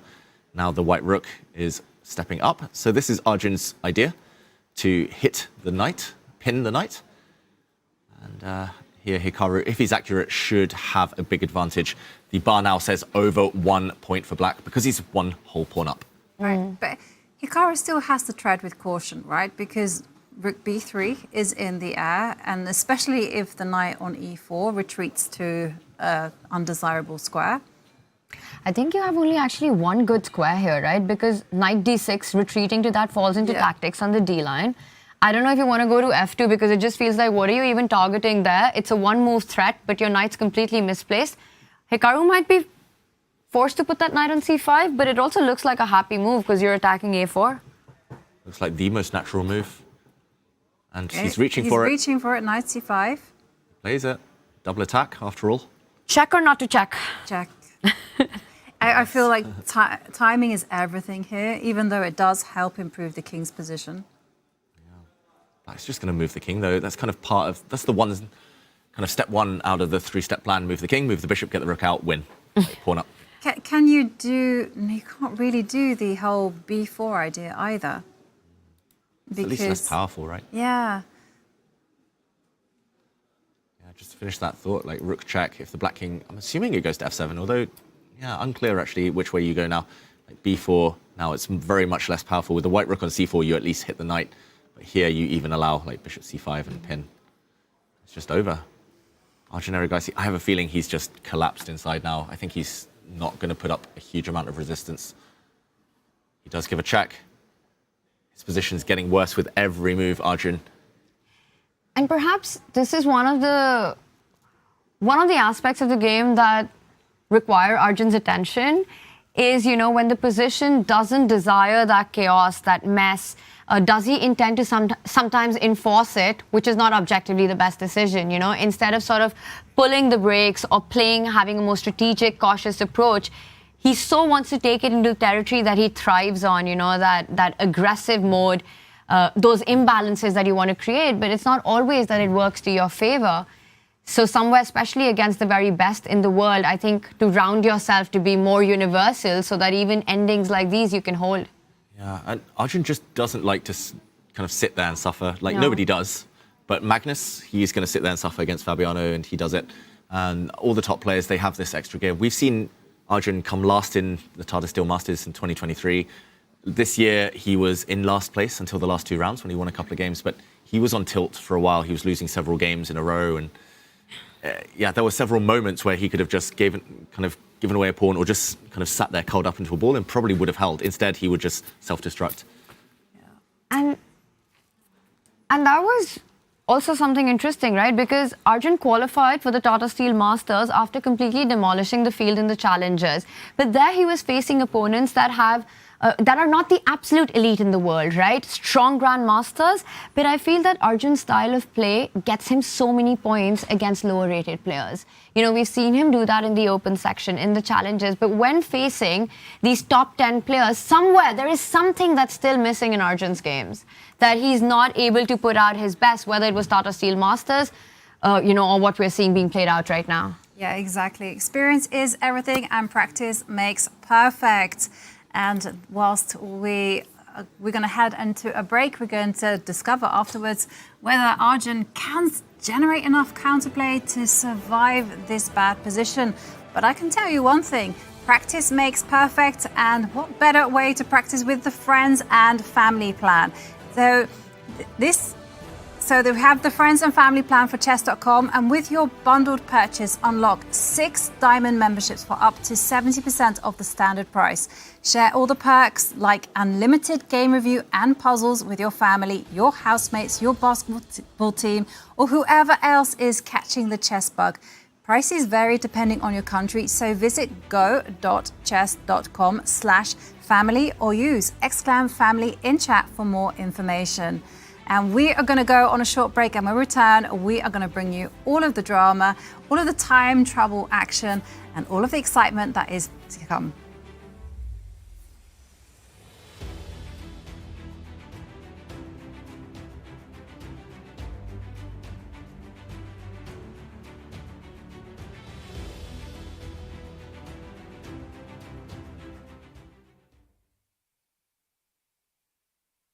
Your brain is a supercomputer, capable of millions and millions of complex calculations and decisions. But your brain needs exercise, practice to keep it sharp and incisive. Chess puzzles are a great way to work out your brain. Daily puzzle solving makes your mind fit, building pattern recognition, critical thinking, and memory. Doing puzzles every day makes your mind fit, helping you build creativity, problem solving, and memory skills. Puzzles on chess.com feature hundreds of thousands of original, beautiful problems tailored to your level. Whether you've never played before or you're a veteran, whatever level you're at, chess.com's coach will help explain both the puzzle and the solution so you learn as you go. Most importantly, chess.com puzzles are fun. Find interesting, beautiful solutions while building streaks, leveling up, and competing with friends. Try puzzles today on chess.com and give your brain the exercise it's craving. Wear your love of chess on your sleeve with all new apparel and accessories from the chess.com merch store. Maybe you simply want a clock that will never run out, or a mousepad that will finally unlock your speed chess potential. Whether you play chess to get energized with your morning coffee, or play into the wee hours of the night and witness the occasional alien abduction, we've got something for every king, queen, and knight in shining armor. Even gift cards for your loved ones who've caught the chess bug. So check out the chess.com shop for apparel, accessories, and more. Grab your favorites before they're gone.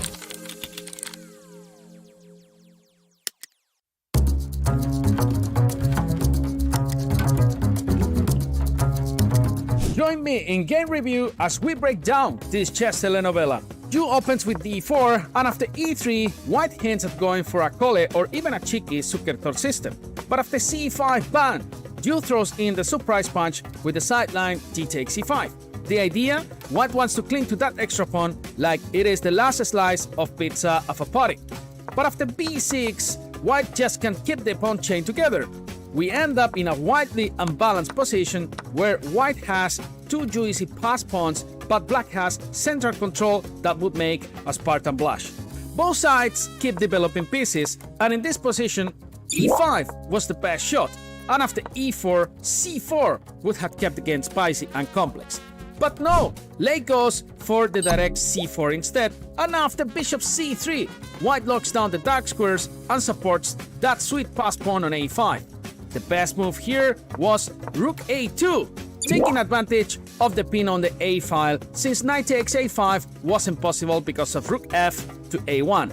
But Yu chooses the tempting bishop takes f6, getting two pieces for a rook and a pawn. Tasty exchange, but that glorious a5 pawn is toast. From here, we reach an endgame, where black had to go for bishop c5 in this position to keep the pawn chain tight and tidy. But oh no, e5 is a blunder that is going to cost Lei the game. After this knight jump, one of the pawns, either the e5 or the d5 fella, is doomed thanks to a classic fork on e7. Now the minor pieces come to the party and block those pawns like bouncers at a nightclub. Knight b1 is one of those moves that makes you feel like a grandmaster, because knight c3 is inevitable, and the pressure on d5 is turning up like a hip-hop beat on Friday night. And now the knight dance begins. Once the knight lands on f4, nobody can stop knight takes d5, and black's position will collapse. Finally, after some moves, white manages to munch that pawn on d5. From here, the d4 pawn becomes a pass bullet train heading straight to promotion. The c pawn drops after a little zigzagging, and the d pawn keeps galloping like a wild stallion. Once it reaches d7, it's game over, and with that, Yu Wenjun reaches the summit. World champion!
back with day 5 of Norway Chess and Norway Chess Women. And when the clock starts ticking down, well, things start to get more and more intense. And that is precisely what is happening.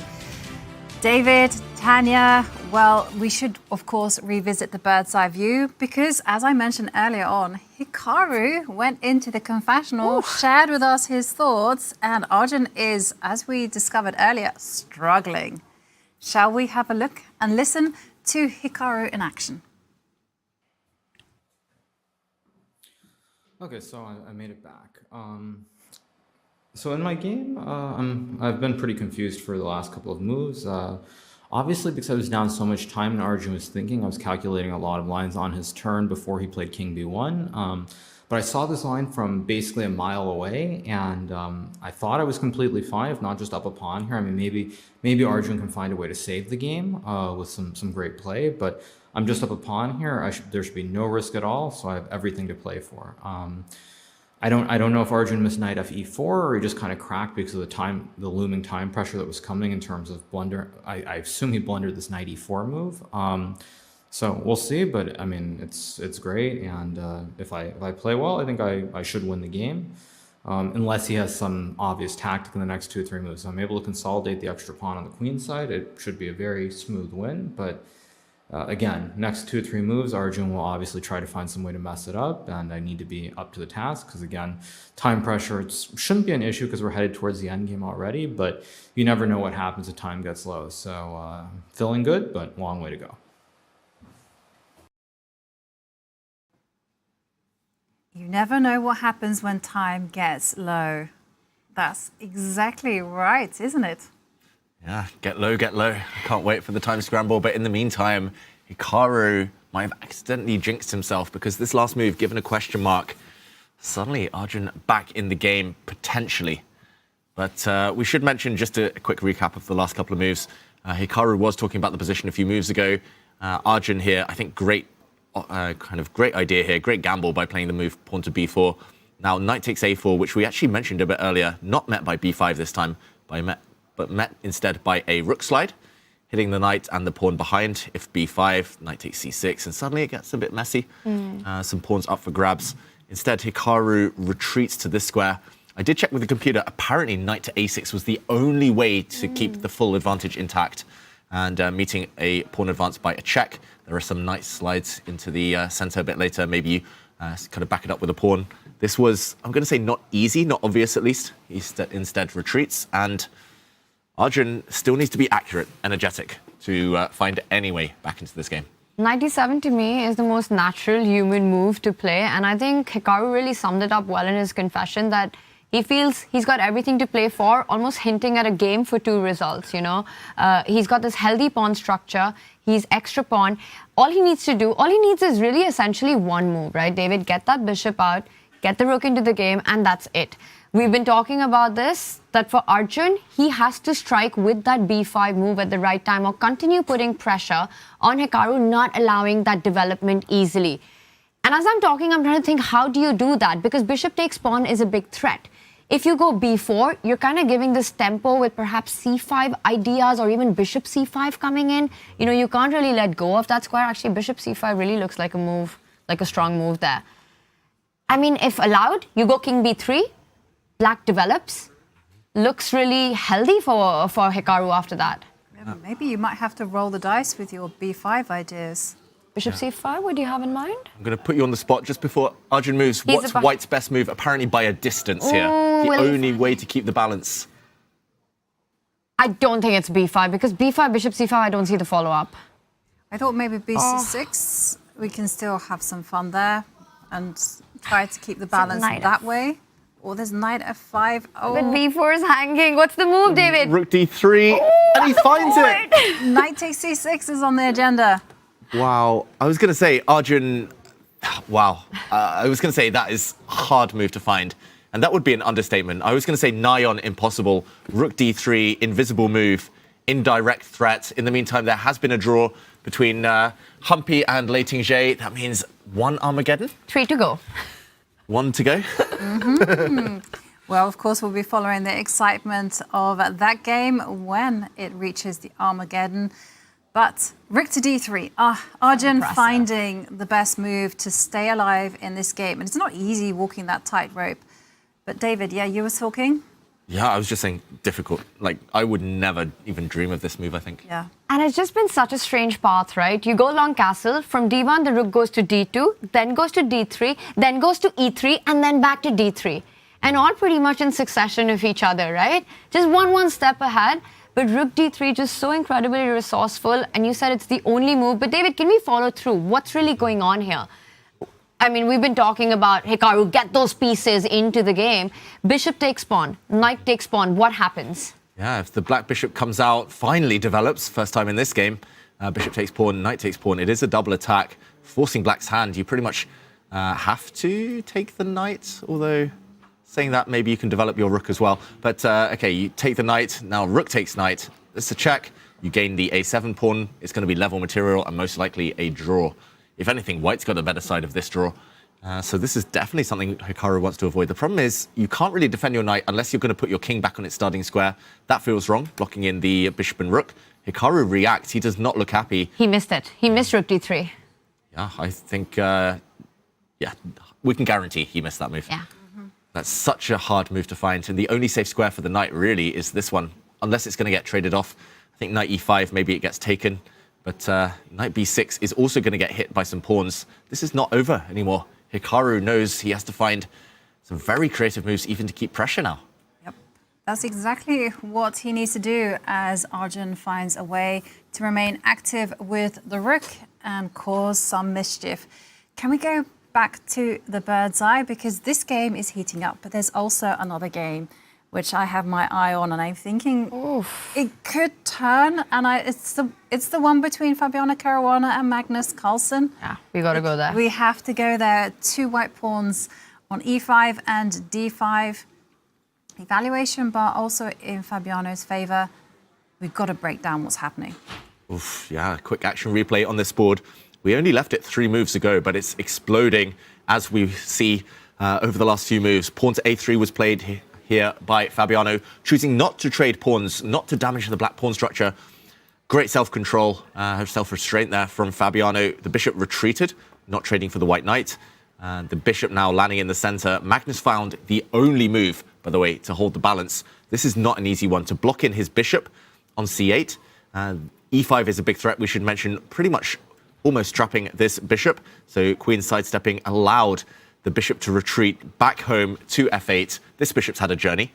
Started on f8, e7, f6, back to e7, to b4, to d6, back to f8. So much exercise, got its 10,000 steps in. But yeah, this looks scary. Looks ominous, these pawns. I just want to point out for Magnus Yovi that the only pieces that look like have ever moved in this game is the knight, bishop, and the queen, and the bishops come back to the starting position. That just shows the dilemma that Magnus is facing, you know, with every single move. We've seen multiple moves by the same piece, pieces coming in the way of each other. And look at the progress and the harmony in white's position. We'll get into the details and the concrete lines here, David. But just even visually, you know, the 2 rooks centralized, the queen centralized, the knight's beautifully placed, the bishop at that beautiful d4 spot, the center pawns, the white big pawn center has moved 1 step further. You're pointing out e6, d6. To me, both these moves look incredibly attractive, but they come as a pawn sacrifice. Is this the right moment, or is it time for Fabi to show more restraint? Yeah, it's difficult. I was just highlighting the power that they have potentially, these pawns, but I mean, everything's perfect, and sometimes you don't want to touch anything, right? Like, everything's just looks so harmonious, but you have to keep pedaling, otherwise you might fall off. I don't know how to ride a bike. I don't know why I'm making bike analogies, but either way, you need to keep the momentum with white. But what is it? First move that came to mind was e6, and just something on the d file, but I can't quite make it work if that pawn is simply captured. Should we have that on the board? It does look very tactical, and I see the points that you want to make. Pawn takes pawn, rook takes pawn. And can white take advantage of the rook extraing the black queen? Can you take the other pawn on c6, just to not let... This way? Yeah. Queen takes pawn? I just didn't want to allow the black rook into the game. Yeah, this pawn actually gets in the way, if anything. Yeah, it's better on the board than off the board for white, because the bishop's trapped behind it, the rook inactive. This is knight e5. I kind of alpha 0, h4, h5. I don't know. Does look tempting. Please make that move, H. But okay, I also quite like your knight e5, just to kind of block everything in and then capture with the bishop. Bar's not moving, which makes makes me very happy. But how easy or difficult is it for a player who's got a position like we can see on the bottom right, the live board that we have, you know, this stunning board in front, where Magnus, nothing's playing, to just go for this line where you give up a pawn, and then you're saying, I'm just going to fight for the initiative here, and I'm going to play for the compensation. Very hard. Very hard, I would say. One thing is seeing this variation and kind of stopping here long enough to kind of understand the nuances, which I'm still struggling to understand, to be honest. The second thing is evaluating it. And the third thing is looking at other options. Like, there's so many other options. And the fourth thing is having the guts to actually go for it and go like, you know, I believe in this. That's true. that is maybe the most difficult thing. Yeah. I mean, queen e4, you could just back up, centralize even more. But David, the other pawn move that you suggested also looks very attractive, because it would force, if you in the end capture with the queen, there would be a bishop takes pawn. Yeah. And if you take with the bishop, it's a pin on the D line, right? Mm-hmm. Can we take a look at that? Is that a pawn sacrifice that makes maybe more sense from a human perspective? Yeah, computers don't like it really, but rook takes rook. I guess you have to take with a knight. That's the one downside for white, just to keep the white rook kind of X-raying the D file. Yeah, as Tanya points out, queen takes pawn now. Whoops. And whoops. Okay, you only lose a pawn, but now the black king is going to be robbed of any defense on the dark squares.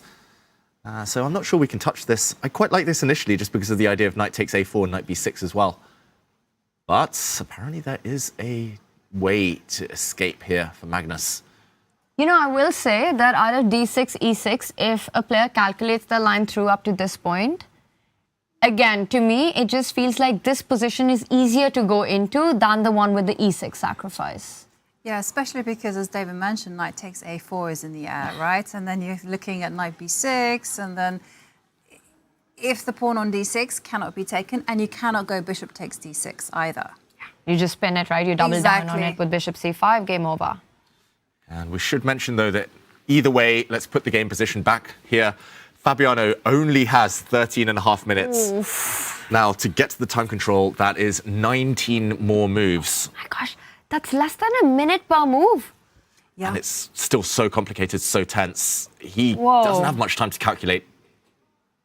How is he going to even get that? And even if he gets to move 40, only a 10-second increment. If Fabi takes too much risk here, he might start to fret himself a bit. Magnus with a lot more time here, 25 minutes, 10 minutes difference on the clock, 12 minutes difference on the clock. By Magnus' standards, that is big. That is big. On the board, it feels like a two-result game where Fabi's just pushing for the win or will neutralize into some equal ending, but the clock makes it a full three-result game. You sacrifice a pawn, and then you don't have enough time to prove that compensation. Exactly. And we are talking about physically not having enough time, because there is no increment for the players until they have completed their 40th move. And then it's only 10 seconds, which, let's face it, is hardly enough time to record your move and then hit the clock. By the way, what are the rules when it comes to recording your moves? Because we have it in chess that you got less than 5 minutes on the clock, you don't have to record. But once the players start getting increments... Yeah, I've seen players, I think once they go below 5 minutes, even they don't have to record their moves anymore. I've seen Arjun kind of stop recording, Gukesh stop recording once they drop down below a few minutes. I've noticed them look up instead at the DGT board to see what move number or how far they are to reach time control. So we might see that scenario being played out, you know, where, and we've seen it at the highest level. We've seen it at the World Championship, that players with little time to make time control, you know, they just freeze. It's just impossible to get yourself to move. Yeah. You know you have to make the move. And I mean, we all remember the Yan Ding match. It happened in Ding versus Gukesh as well. And this is getting into very serious time pressure territory for Fabiano Caruana, as he's about to touch the 10-minute mark and double the amount of moves to be made. Oh, he's got to move. Like, perfectionism is one thing. The position being beautiful is another thing. But at some point, you just have to trust your instinct. Be practical. I mean, that clock advantage is like having 2 extra pawns on the board. He's chosen, and he's gone for e6. Pawn sacrifice. Will Fabi, with 10 minutes on the clock, be able to prove this decision? Great move, great choice here. Great sacrifice by Fabiano. But will the clock come back to haunt him? Magnus has to take this pawn.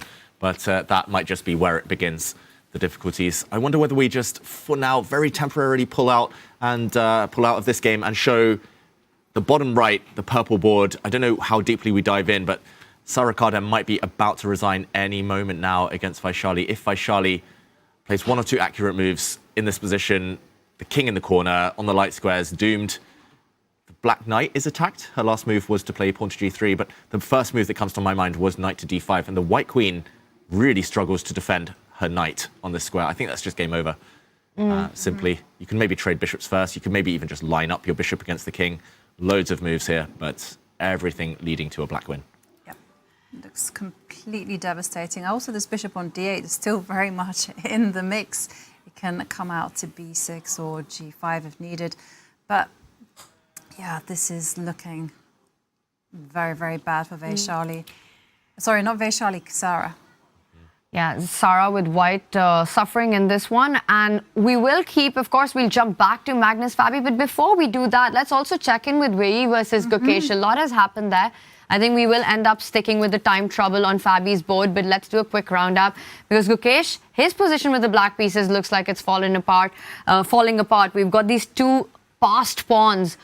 2 very powerful pawns. I mean, b6, b7 coming in next. The rook on d3 was the slide over that was played in the last move, threatening to take that d4 pawn. A big attack. I think if you go e5, white just pushes through, just steamrolls. You know, you get that b6 move in, you start threatening the c pawn moving forward. It's looking pretty bad. He goes rook d7. Yeah, I think if e5, there was a pin still on the e file, so white could even have taken the pawn on d4 on the last move, just very quickly to show that.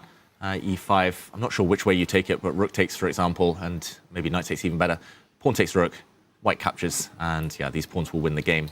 Yeah. But yeah, this is still horrible looking, Tanya. I was actually only seeing knight takes pawn with bishop c4, but rook takes pawn sidesteps the pin. So you're completely right. Like, that just doesn't work at all. Yeah. Which one's a push, though? Could Gukesh... The question, he answers it for us. Yes, well, b6. I guess Gukesh is banking on perhaps sacrificing a bishop for those 2 passed pawns and then, you know, playing with a very strong pawn center. Ooh, yeah, I think he would love to do that. If black can get a pawn forward and give up his bishop for 2 pawns, maybe some compensation. But the blue arrow appears, giving up white's pride and joy. That is difficult. Never happening. I mean, that's not even a move you consider. Yes, you get the d4 pawn in return, and I wonder if that's it or there's something stronger that a rook takes pawn runs into one of the 2 pieces taking on d4. But you never want to give up one of these 2 pawns, right? Well, also, it's a kind of hidden, invisible move. Because b7 is covered by the rook. And why would you do that? You don't. And Wei Yi doesn't. No, he doesn't. Okay, queen to d2. Only move for Gukesh? Why was b7 so good? I'll just, again, quickly put it on the board to show why this was such a big mistake from Wei Yi. Here, b7 was the only move to keep the advantage. That is crazy. Rook takes pawn now. You take in the center with the white knight. You've got multiple threats, all to do with a knight jump hitting the queen. You can't come back and block because you get forked, among other things. Knight b6, knight takes e6, and this is over. So here, black is actually pretty much busted. The queen has no good squares either. If you move her, now the white pawn steps forward. The other white knight about to join, this pawn falling. Still winning for white dynamically, but difficult to give up your b pawn. Who does that? Who even sees that? Let alone the time situation where you down at 13 minutes. He moves his queen, and now e5. I think by far the most natural move, since the pawn in the center is under fire. He there plays we go. it. Connect 4. Yes, and David's a happy man. Gukesh should be happy as well. And queen takes pawn taken. He gets greedy. And to me, that looks like this should just be busted, right? White should be winning now. But let's not forget, one of Gukesh's bishops has gotten super active. I don't know if you come in from c4 or you come in from g6, David. Or can you throw in an e4? Rook takes pawn and then bishop g6. Yeah, suddenly it's getting crazy. I mean, this position is wild. Because, yes, white has won a pawn on a5, but the passed pawns have been stopped.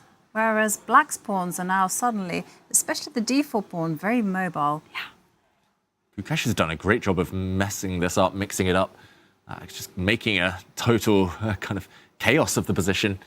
It looked like he was just done with no counterplay, super passive a few moves ago. I mean, if it wasn't for the bar, I would still not be able to recognize how the chaos follows through because it still looks like an extra pawn. And those two c5, b6, I mean, they're not small pawns. There's just not any pawns on the board. Those are, the winning pawns that you really need. So I'm still struggling to find the line that actually gives black chances. David, can you help out here? Do you want to know the top computer move? Oh, gosh. When you say it like that, I just have a feeling that it's something that's so inhuman. It's such an unnatural move. It'll be something like King to h8. No, I'm just joking. What? Close. H6. H6. Oh, Or h5. you're kidding me. Oh, my goodness. I have no idea why. I mean, your house is on fire on the queen side, and there you are saying, I'll just take a nap for another hour and then get up. Yeah, never going to happen. I think he's going to move his bishop like every human, kind of puts their bishop on d5 to stop these pawns, or brings their bishop out, as Tanya said, like to attack this rook, kick it away, push some pawns. This is still going to get even more complicated, especially with the clock situation. It's going to be mutual time scramble. I think even if they make move 40, which is very likely at this point, there's going to be so many tricks, so many tactics, pawn race, incoming, 10-second increment isn't going to be enough. In the meantime, result, as we predicted just a few minutes ago, Vachier-Lagrave takes the win against Sarah Kardem. Very powerful stuff with black there. Yeah, good opening. And it just felt like she had understood exactly where Sarah's strengths and weaknesses lay, and she chose her opening accordingly and got a great position, and very welcome news for Vachier-Lagrave, because with those 3 points, she starts to creep up the standings. And after her round 4, her Armageddon win, definitely very welcome. But okay, we have time scrambles or potential time scrambles galore here, because this position is insanely complicated. We also have a complex position in the game between Fabiano and Magnus. And we left it on a really critical moment with e6 being played, pawn takes pawn. But as we can see from the bird's eye view, Fabi didn't capture on c6, captured on e6 instead. Okay, so not actually playing the positional way, going for dynamism instead. And this has allowed Magnus to maybe unravel his pieces in a really unorthodox way. Quick action replay for everyone at home. Since we left it on that cliffhanger, e6 played. Magnus did take the pawn. And Fabi, instead of taking this way, which we actually advised, keeping the black bishop locked in, on this diagonal behind its own pawn on e6, keeping the black pieces locked in behind that own pawn. We saw a trade, knight to e4, setting up some potential attacks. Magnus just ignores everything. He finds the only move to keep the balance, rook to a5. This is beautiful. If the white bishop now moves, for example, steps back, double attack, but black can block using the rook on d5. Magnus is a pawn up in the current position. So for Fabiano, now down under 9 minutes, this is getting dramatic. He hasn't found the right way forward, and he could start to get nervous. This is a 3-result position now. Wow, just Magnus doing Magnus things here. And as you said, under 10 minutes on the clock for Fabi. You mentioned rook d5 idea. Does it help if he actually blocks that idea and then attacks the queen with bishop to c5? Because queen f7 runs into knight g5. How are you placing something on d6? Or do you go queen e8? What's the point? Good question. I think we're going to find out. We're going to understand exactly what Magnus has up his sleeve. Yeah, and Magnus has to play fast. I mean, Magnus realizes the importance of the clock right now. And he can definitely sense it that maybe the worst is behind him. He has that extra pawn. And if he can just keep giving these choices, these difficult moves to Fabi to make, he could potentially be looking at a classical win. Totally. But of course, there's still a lot of danger that Magnus has to calculate. The queen is under fire. Do you block it? As Tanya mentioned, do you step back to e8? You also have to work out what happens if a white knight jumps over to g5, attacking the rook. Also, the queen is primed to line herself up to c5, instigating a pin. It's a lot of things to work out. So is it a good idea for Magnus to burn time on the clock right now? Yes, he has only one move to survive. Oh, what? Oh, wow. Wow. Only queen to e8. Bishop d6 loses? Apparently. I only turned it on for a second. I'll turn it back on. Bishop d6 isn't even one of the top 3 moves. He's about to make his decision. Queen e8, only move. And David, you'll tell us why bishop d6 loses. I'm guessing it's something to do with the ideas that Yobi was talking about. We'll put it on the board maybe in a moment, but first, Magnus, moment of truth. Will he drop his queen back? Will he find the best move? And he's going to make a decision quickly. He hesitated once, but I think in the next 1 minute, we get a move from him. When you have only one move, Magnus rarely goes wrong. That's true of all these top players. They're so good at finding that narrow path. We've seen it. I mean, that Magnus-Gukesh game all the way back in day one, they were finding only moves the whole time, both of them, until right near the end when Gukesh just slipped once. Only one mistake the whole game. And Magnus punished him. 99% accuracy. Insane. Still your game of the year? Yes. Okay. But some others have come close. Magnus He finds the best finds it, of course. Queen e8. Sheltering the queen from any attack. But still, White will now start to calculate. The queen can lift up to c4. Knight to g5 is a possibility. Bishop takes bishop. I don't particularly like bishop takes f8 because suddenly the rook on a5 is in the game. I would also like to see what was wrong with bishop d6, David, if we just back up, because he said it's dead lost after that. And also, what's the difference? Because if this combines ideas of knight g5 and queen c4, how is queen e8 any different? Good question. And apparently bishop d6 just loses to multiple. So I'm just checking the computer here, and it says knight f to g5. And I think it's just the fact that this bishop is now pinned. There's no tricks on the c5 square. So one of the big differences, this black rook, because it is hit, if it ever moves, no matter where it goes now, there is going to be a really nasty check on this diagonal. And for anyone who's done Puzzle Rush, they will know checkmating patterns, such as the white knight coming in, checking the king first. You can come back, and plenty of discoveries that win you material here. So I think it's just the fact that this black rook has no good squares. There will be a devastating check to show the difference. Now after queen to e8, if knight to g5, black has one move to survive, but it's a very powerful move. Rook takes bishop, and you've now pinned the white knight in the center of the board. So knight takes rook, you win suddenly from black. It turns around full 360 here, full 180, whatever the phrase is. And yeah, now white does not have this immediate knockout blow due to the threat of rook takes bishop. Small detail, but an important one. Yeah, huge actually. I mean, to just go on the counter offense with a retreating move. Finding that pattern that you are forcing white into a defensive position, because rook takes bishop is a huge threat if that knight moves. And if that knight cannot move, your attack just stands still, right? Are you forced to now trade off the bishops to try to make progress? Do you pin the rook? I mean, queen c4 is also an attractive move in this position, right? Super attractive. Once Ivanka said it earlier, I was like, yeah, just put it on that square. It's like, again, I'm using lazy as a compliment here. It's like a lazy move. You don't have to calculate anything. That's what you need. When you have 6 minutes left, like Fabiano does right now, this is only move 25. He's going to make 15 moves in 6 minutes. I think Ivanka, it's really going into that situation where you're physically incapable of completing those moves. I mean, I don't even know. Do the math. How much time does he got? About 20 seconds a move. Yeah. And in this position. Exactly, and it's the type of position where you can easily lose control if you don't carry on with the correct momentum. So. Oh my gosh. You guys said Armageddon. I said a Fabi win. I think there's going to be a third result on this one. Yep. It just feels like this is bubbling up towards something, right? Someone's going to blunder, I mean, it's not easy for Magnus either, but he has 18 minutes. And also, he's on the defensive.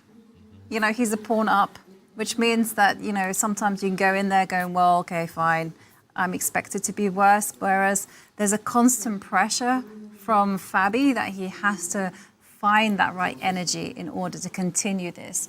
It's just easier to react, right? Like, you play something, threaten something, I'll react, pressure's back on you, and you've got no time. And when you have no time, your instinct is trade off everything. You want to simplify the position because it's so incredibly hard to meet that time control, to make 40 moves if you leave the tension. So bishop takes bishop. He doesn't play it. He does move the queen up, attacks the rook. And only move for Magnus Carlsen is the pawn push. Apparently, and this is really sneaky, I should mention, the whole idea is double purpose. He's hitting this rook in the corner, but he's also defending his rook on e1. So he wants to put his knight on g5 next, and due to the fact that the rook on e1 is defended, there might not be tactics, ideas, defenses like rook takes bishop. So multi-purpose move from Fabi. He's lining up that idea we showed earlier. But also the e4 knight's hanging, right? Now the queen doesn't stay connected to that central knight. b6 would hit the bishop on c5 and attack the knight. So surprised that the bar is level after that. It's a double attack as David's trying to work out what's going on there. Yeah, I mean, my head's exploding even trying to get one move deep in this variation after pawn to b6. What Fabi's idea is, I can't even imagine what the players are calculating right now. But b6, how natural would we say that is? I think it's pretty natural, right? findable. You defend the rook, you boot out the bishop on c5, which is such a powerful piece.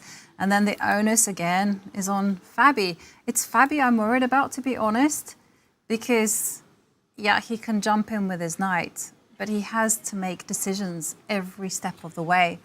I'm expecting at some moment for Fabi to just trade, exchange. Maybe it's after b6. I'm not sure when, but take that bishop and offer the rook trades on the e-file. When you're on 4.5 minutes, you know, it's really the path that your heart, your head, your soul wants to take. And he does find Magnus. Magnus does superhuman things, and Fabi immediately gets rid of the bishop. I'm expecting him to move the knight next and also get rid of some of the majors. Yeah, first Magnus has to keep walking that tightrope, keep up this balancing act. He needs to take the bishop back with his knight. Only move? Only move. I would say taking with the king feels unnatural, walking into no man's land, walking into danger. Taking with the queen, though, is a real candidate move until you see white planting the knight in the center, hitting the black rook, hitting this pawn, and black's position collapses. You need to keep the pressure on the white knight. That's why taking back with black's knight is the key. What do you guys think? Are we going to see a blunder because of the time situation, or do you think because of the trades, the position will sort of stay in the balance and neutralize itself? I just don't really see how this becomes a draw somehow. Like maybe if Fabiano wins like the black c-pawn, c6 pawn in the oncoming trades, but even that will lead to an endgame at the very best. It just feels like someone's going to land something. Either Fabi will mess things up, lose the initiative, pawn down endgame, or Magnus will blunder and Fabi will land a knockout blow. I mean, king takes bishop, you're just worried about knight g5, not only attacking the rook, but I just realized h7 pawn falls in that line as well, right? And that's where you kind of stop your calculation, I want to say. Yes, I would agree with you. So knight takes bishop is very effective. He's reaching on, and that doesn't look like it's going to be the knight. Is it going to be the knight? Yes. Yes, it's going to be the knight. It has to be the knight, because otherwise, as David mentioned, knight d4, you need to be threatening rook takes e4. All right, he was reaching for the bishop, not making it clear which piece captures it. Well, it's good that he's kind of in the zone, calculating every single move. You can see he's not taking this position lightly. He's definitely not on autopilot. Yeah, and these are the two players who are in the top two of the standings. We can see their score there. Magnus with 8 points, Fabi with 7 points. So much on the line in this game. Win for Fabiano. That's what he wants. He wants to overtake Magnus. For Magnus, the draw is not the worst result. He'll maintain the lead over Fabi, no matter how the Armageddon goes. Only half a point between the winner and loser of Armageddon chess. So the classical, this is where the importance lies. This is where the bigger stakes lie. He's got to take back with the knight. I'm surprised he's hesitating this much. He's taking quite a bit of time, and the more Magnus thinks, the more time Fabi gets to work things out as well. Yeah. You can't take the knight in the center. We should mention to everyone at home, because white threatens queen takes pawn checkmate on g7, so you have to remove the bishop. The good news is that Magnus's hand was on the bishop. Yes. I think he spotted that one. Yeah, the jeopardy there is probably not so high, but which way? Still a 1 in 3 lucky dip. Yeah. Okay. And it's the knight. He finds the best move, as Magnus usually does. And there we do see that Magnus is making all the right moves, and Fabiano coming in with the knight, attacking the rook. And just to update you, it did end in a draw between Anna Mizicuk and Ju Wenjun. So we'll be seeing our second Armageddon. I've maxed out my quota. Great. 2 more to go. Okay, rook exchange. Magnus there had to trade rooks. Too much pressure on the e-file.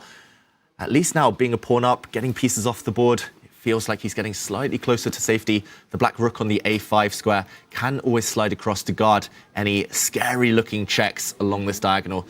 To my eye, still looks terrifying for black, though.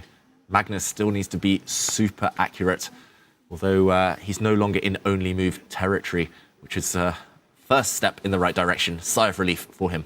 But right now, you're attacking the queen that needs to stay connected to the c6 pawn, right? Fabi's queen super active on that spot.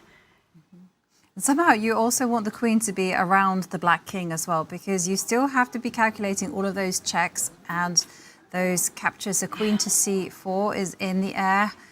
Queen and knight, dangerous duo.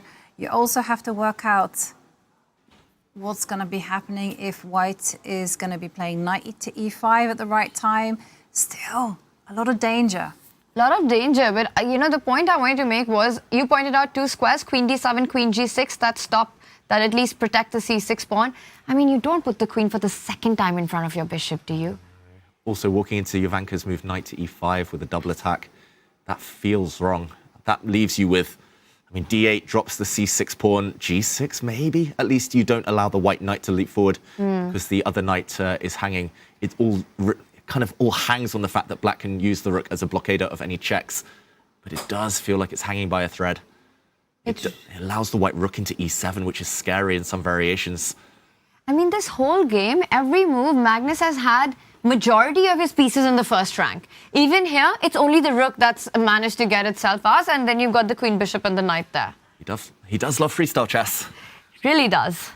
Pieces kind of shuffled here on the back rank. Still 4 of the 8 still on their kind of home line there. Standing up for his format. And we still haven't come to the right conclusion. Like, where should the queen go? It just goes to with show g6. If there are swings, there's pros and cons to absolutely everything. Queen to g6 allows the rook in. You move your queen somewhere else, and then the knight is jumping in. And you can see on the bird's eye view that is also chaos. Absolute carnage there between Wei Yi and Gukesh top right. Is Gukesh turning things around? He's back in the game. And look at that. The bar for the first time slides in Gukesh's favor with this last move, where Wei Yi's just picked up another pawn. Last we left it, it was 1 extra pawn. It's still 1 extra pawn. Why is this better for Gukesh? Well, he's going for the white king, and he needs to keep queens on. I think we can all agree queen exchange and white's pawns will win the game long term. And in any ending, white is just winning due to the strength of the queenside pawns. What's the material count, first of all? He's only 1 pawn up Wei Yi. Black has to keep the queens on. I think it's as simple as that. One of these moves come to mind. I'm just not sure which one. Maybe coming this way as well. Why would you not be inspired by Magnus's move and put it on g6 just to stop pawn takes pawn as well? Good question. Also, yeah. Pawn takes pawn, there would be a checkmate on g2. This is a miss. Just to point out, the reason there's a red X here is because on the last move, Wei Yi should again have been pushing pawns apparently, or should have been taking this pawn with his rook. Lots of tempting options here, but instead taking with the pawn. Computer says by far strongest in this position, queen to h6. Difficult. The bishop defends this pawn though with the queen. The whole idea is to get the queen into h2. Just by hook or by crook, you need to get the queen in to deliver some nasty checks. But this is difficult for both players. That's actually very strong. Queen h6. I completely forgot that the bishop on b8 guards the f4 pawn, and that would be a devastating attack, right? If you go pawn takes pawn in that. If not, you're 2 moves away from giving a huge check on the square you pointed out. You said by far the best move. All the other ones, which also look very natural to me, who does that favor? Well, the computer's suddenly changing its mind. I've left it to run a bit longer, and queen takes queen is possible. No, he doesn't do it. Never does it, No. Surely. Queen takes queen, and then the bishop dropping back, hitting this knight on the edge of the board. Actually, white's pawns might start falling, so maybe. But somehow it feels like white's king is so shaky and black's pieces are so geared up for the attack that you're looking at queen g6, queen h6. I feel that that's the way to go. I'm just thinking, Ivanka, of their Olympiad game in Budapest. Gukesh with the black pieces, a very crucial win, and it was a crazy marathon fight, right, that game. And there was a similar dynamic where Wei Yi did have the double knights. Gukesh about to make a decision. He once again enters the endgame with Wei Yi, which got him such great results in Budapest. Can he do it again? Yeah. He falls back, continues with the idea. Only move, and even computers struggle to understand this at first. But the whole concept is that rook exchange, it looks likely now, the white rook struggling to defend its 2 knights. So if the rooks do come off the board, the knight on the edge here is hit, and the black rook ready to gobble up on c5. 2 bishops on an open board. This could still be Gukesh's game, still in his favor. 6 minutes against 5 minutes, though, it's a bit of a lottery, a bit of a 50-50. A draw, I think, is still the least likely of the results. And I was just going to say that Gukesh still is threatening in some variations. F takes g3, just weaving a mating net around the white king. You can also see that this could be a position where Wei Yi loses control. Absolutely. I mean, this is open. This is anyone's game right now, especially with the queenside pawns under attack right now, under fire. And, you know, intuitively, you wanted to keep the queens on the board, but that's the other thing about this younger generation. It's really all about calculation for them. Gukesh saw this, the bishop retreat, trade the rooks off, you're potentially winning the c5 pawn, and he's just gone for this line. Wei Yi under pressure, also the realization that you were completely in control.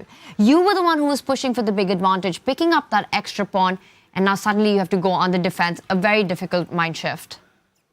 He actually had a knockout blow, Wei Yi, with that b7 earlier, but it was so difficult, so difficult. Maybe he doesn't know, maybe it's better not to know that he was almost winning. Top left, we see Hikaru still one pawn up, still with a big advantage in the endgame, although Arjun fighting hard. Magnus has given the back the extra pawn against Fabiano. That one still, anything could happen, and the Armageddon has started bottom left, but I think we won't go there for now. Should we check back in with the 3.5 minutes that Fabi has, as Magnus is in the think right now after knight to e4? Let's do it, because Fabi doesn't have too much time. And, well, he's retreated his knight to e4. And just... Oh, okay, the bishop comes out. Bishop to d5, big threat. Fabi, he does look a bit nervous somehow, but he is about to move. I mean, look at the clock. He's got to be feeling the nerves. Bishop d5. He reaches for the knight at the center. He retreats it. For the second time, the knight arrives on c3. This time, forward to back. Last time, it was back to front. And right now, for Magnus, only move? Best move. There are other moves. You can retreat the bishop, but the best way to try and hold the balance to minimize the disadvantage here is to try and trade queens. He's going for it. We've all seen that hand gesture before. He's about to move his queen, Magnus Carlsen, off for a trade. Yeah, puts his hand on the pen. Another sign that the player's just ready to make their move. I think the hesitation is because Magnus, if he trades queens, his winning chances as a black almost totally disappear. I don't really see him winning that one. So do you think because of the clock, he wants to keep the queens on the board, but objectively realizes it's the best one, and then he does eventually go for it? Exactly that. I think Magnus knew that Fabiano's queen, the white queen, it is powerful, it looks powerful, it needs to get gone. And Fabiano, will he trade now? He was nodding his head. He can keep queens on. He can retreat the white queen to the center, keep playing for the attack. He trades. Again, the human instinct to just make it simple for yourself. You know, when you've got under 3 minutes on the clock and still a bunch of moves to be made, 6 more moves to go for Fabi. He comes in with a rook. Can the knights jump in? Because that's the big point, right? You want your knight on f5 somehow. You want that knight to land to e5. I'm looking at a root wire d4, knight e5 hitting the bishop. It's still very tricky, you know, with the knights. You can just never predict what happens. We saw a checkmate in one, Vachier-Lagrave with her knight and queen in a very difficult position. Can Fabi build an attack here? Well, his knights need to start jumping in if he wants to cause some damage, because Black's defensive setup is very harmonious. He can just almost shuffle the rook and not do anything, but Fabi... He's going to come in, knight e5. Knight e5, you move the bishop, you go in with your rook to e8, you pin that king on the 8th rank. He has to do something like that. And in he comes, and now the bishop simply moves. That was the only square? That was the only real safe square. And watch out, this pawn is hanging, by the way, on the a4 square. I don't know whether you take it now. It might not run away. Maybe you can gain time, like g4 in the near future. I loved your rook e8, Tanya, pinning the black knight, keeping it honest.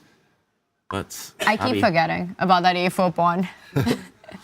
It's lived too long. I think he was about to reach for it. He looked over it, either at the pawn or the clock, maybe both. And he's got to move. He's under 2 minutes, still 5 moves to make until he gets the increment. The only problem is your knight gets a bit offside. You might allow some rook counterplay, and Fabi needs to think about it, but not too long. Make a decision. Go in with your rook, take the pawn, but make a decision. And he does. It's a third one. He does create some luft for his king, coming in with an attack against the bishop. Huge move that Magnus has to find. Only move if Magnus moves his bishop away, for example, brings it down to c2. Magnus has a lost position due to the rook e8 idea. Rook pin the black knight, and it's actually almost impossible to stop the white knight coming in to capitalize and double down on that pinned piece. Magnus needs to trade off now. Knight g6. Rook e8 check, and the knight on e5 is hanging. That's the point. And then after a check, the black king moves. That's it. He finds it. Amazing. Such a great move. Going on the counter-offensive and understanding that his king is in trouble, because so many of us would have just moved the bishop. Knight g6, and he is still alive. Look at the accuracy. This is crazy. Such an amazing game. Magnus has had 6 exclamation mark moves just to reach a slightly worse endgame. That is how accurate Fabi has forced Magnus to be in the defense. And f4, wow, defending the knight, keeping the pressure on the black bishop. And again, Magnus, only move. He needs to trade knights. It's no trivial job to force Magnus into a position where he has to find only moves after only move every single time. And he has to do it because if he moves that bishop, then there's moves like knight to f7, weaving a mating net around the black king. Oh my goodness. And look at that. You said 6 exclamation marks, 6 good moves by Magnus. Despite that, it's Fabi with a higher accuracy of 98%. This is why these two are the absolute biggest rivals. They're two greats fighting it out. And the battle really comes down to this moment, this time scramble that we're seeing. 1 minute, 15 seconds, David. 3 moves to make, Yabanka. 3 moves to make, and it's a concealed threat because you're thinking you can move the bishop with ease because you're threatening to take the pawn on f4, but that, as we see, would not be sufficient. Yeah, Magnus, I think he's worried after a knight trade of the white rook coming back, trading off the rooks. At the end, white might just be a pawn up in a knight versus bishop endgame, and that is still hell to defend ahead. So Magnus, he's not immediately capturing the knights because then the rooks are forced off the board, and he knows he cannot win. He knows he'll be a pawn down. Keeping the bishop on is such a gamble. Fabi might just punish you immediately, though. Oh, surely he takes that knight off. It just looks too scary. Magnus finds this. But, I mean, it can also be tempting to move the bishop away, right? And he does take the knight. He finds the right way. He took his time. We're going to see the rooks off the board as well. A pure bishop versus knight endgame. Now the a4 pawn attack. d7 or c2. What's the square of choice here? Yeah, both moves defend the black a pawn. Apparently going to c2. I mean, either way, it's bad. The white knight is coming to d5. That's a secondary threat. Winning the c7 pawn or the b6 pawn. Winning a pawn. Fabiano's here going to be a pawn to the good. Magnus drops his bishop back. The only question is whether Magnus can get his king active enough to challenge the white central pawn. If he's too slow, Fabi's just going to win. He's going to bring his king to the center and win a pawn. And that's move 41. Fabi makes time control, 10 extra seconds, but it's not that much time. Fabi will be up a pawn. He's going to try to grind down the grindmaster of them all, Magnus Carlsen. Can Fabi channel his inner Magnus in this one? Well, he'll have to if he wants to take the victory. And there we can see from a bird's eye view that it was a win for Humpy in the Armageddon. So she walks away with 1.5 points. And we are expecting another Armageddon between Anna Muzichuk and Ju Wenjun to begin shortly. But take a look at the game between Arjun and Hikaru. Oof. Opposite color. No, it's the bishop endgame. What's happening there? Oh, has Arjun survived? Has this been a Houdini escape by him? It has, and maybe later we can go back and show the critical moment. It looks like a drawn bishop endgame now. I just want to mention, I don't know which way to go because Wei Yi in a bit of trouble against Gukesh, facing the bishop pair. The black bishop's super strong. But yeah, Magnus also needing to show accuracy against Fabiano. Do we stick? Do we twist? Let's go back to Magnus. Well, everyone has made move 40, so they are getting that 10-second increment. So there you can see Hikaru with 42 seconds, but it's okay. Only move. He needed to bring his bishop forward, Magnus. Oh. Huge blunder. And Fabi needs to find the most natural move in the position now. Get that king to d4. Yeah. Is Fabi about to win this endgame? He needed one extra tempo, Magnus. He might have even needed that square for his king later, but he needed to bring his bishop active to go hunting for white's pawns on the king side, on that right flank. Now it's going to take him too long. The white king's just coming. But you can go bishop c6, bishop g2 anyway. I mean, g5 just looks like you clamp down that pawn to only win it later. Yeah, I think the fact that the white king marches up the board and supports the e-pawn is more important here, but it's difficult. It's not obvious for Fabiano. He's going to be worried about the black bishop coming in as well. 25 seconds, reaching that, only a 10-second increment. He doesn't go for it. The knight comes back and it's a mistake. Yes, but I think it's a very understandable mistake because it's so difficult to calculate. When you just got seconds left on the clock, the consequences of stepping up with the king and allowing bishop c6 and bishop g2. And now Fabi is relying on the knight dancing around to preserve the pawn on e5. So he hits the bishop. If the bishop moves, then the idea, as the arrows show, knight g8, win those pawns on the king's side. I think very understandable. With seconds on the clock, you really want to neutralize those pawns. I would still say it's advantage Fabi, but the boss says it's completely level. And Magnus, what do the expressions say there? Yeah, maybe he's like, oh, it's not actually that bad. He's still defending very well, Magnus. There was one slip, kind of one mutual missed moment, but yeah, the white king could and should have been coming in to support its central pawn. We talked about that, but it was very complicated. It was a long-term variation, no time to calculate. Now Magnus needs to move his bishop. I think any safe square is fine.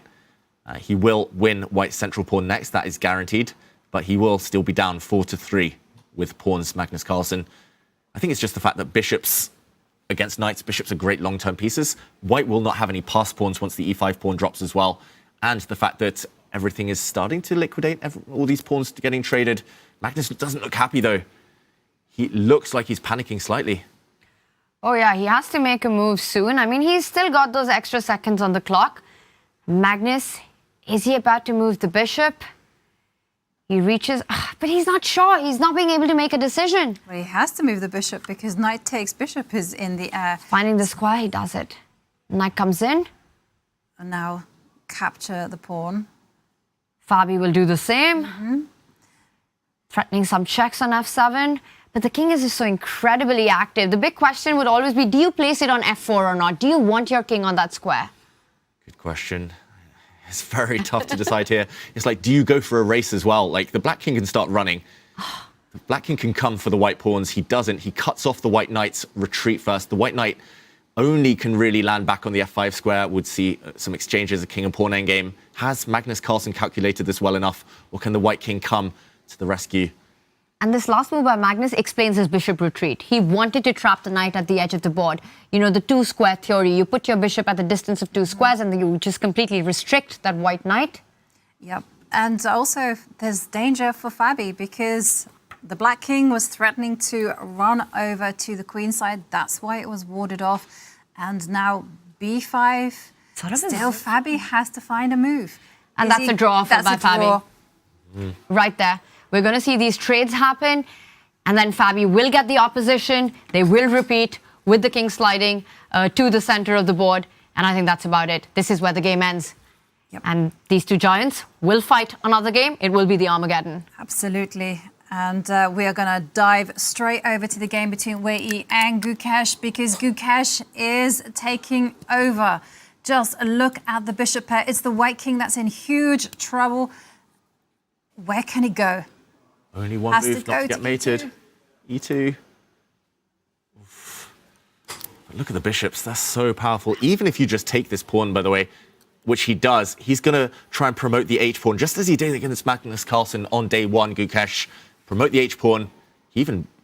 Did he go for a queen? It looked like he was about to pick up a queen there.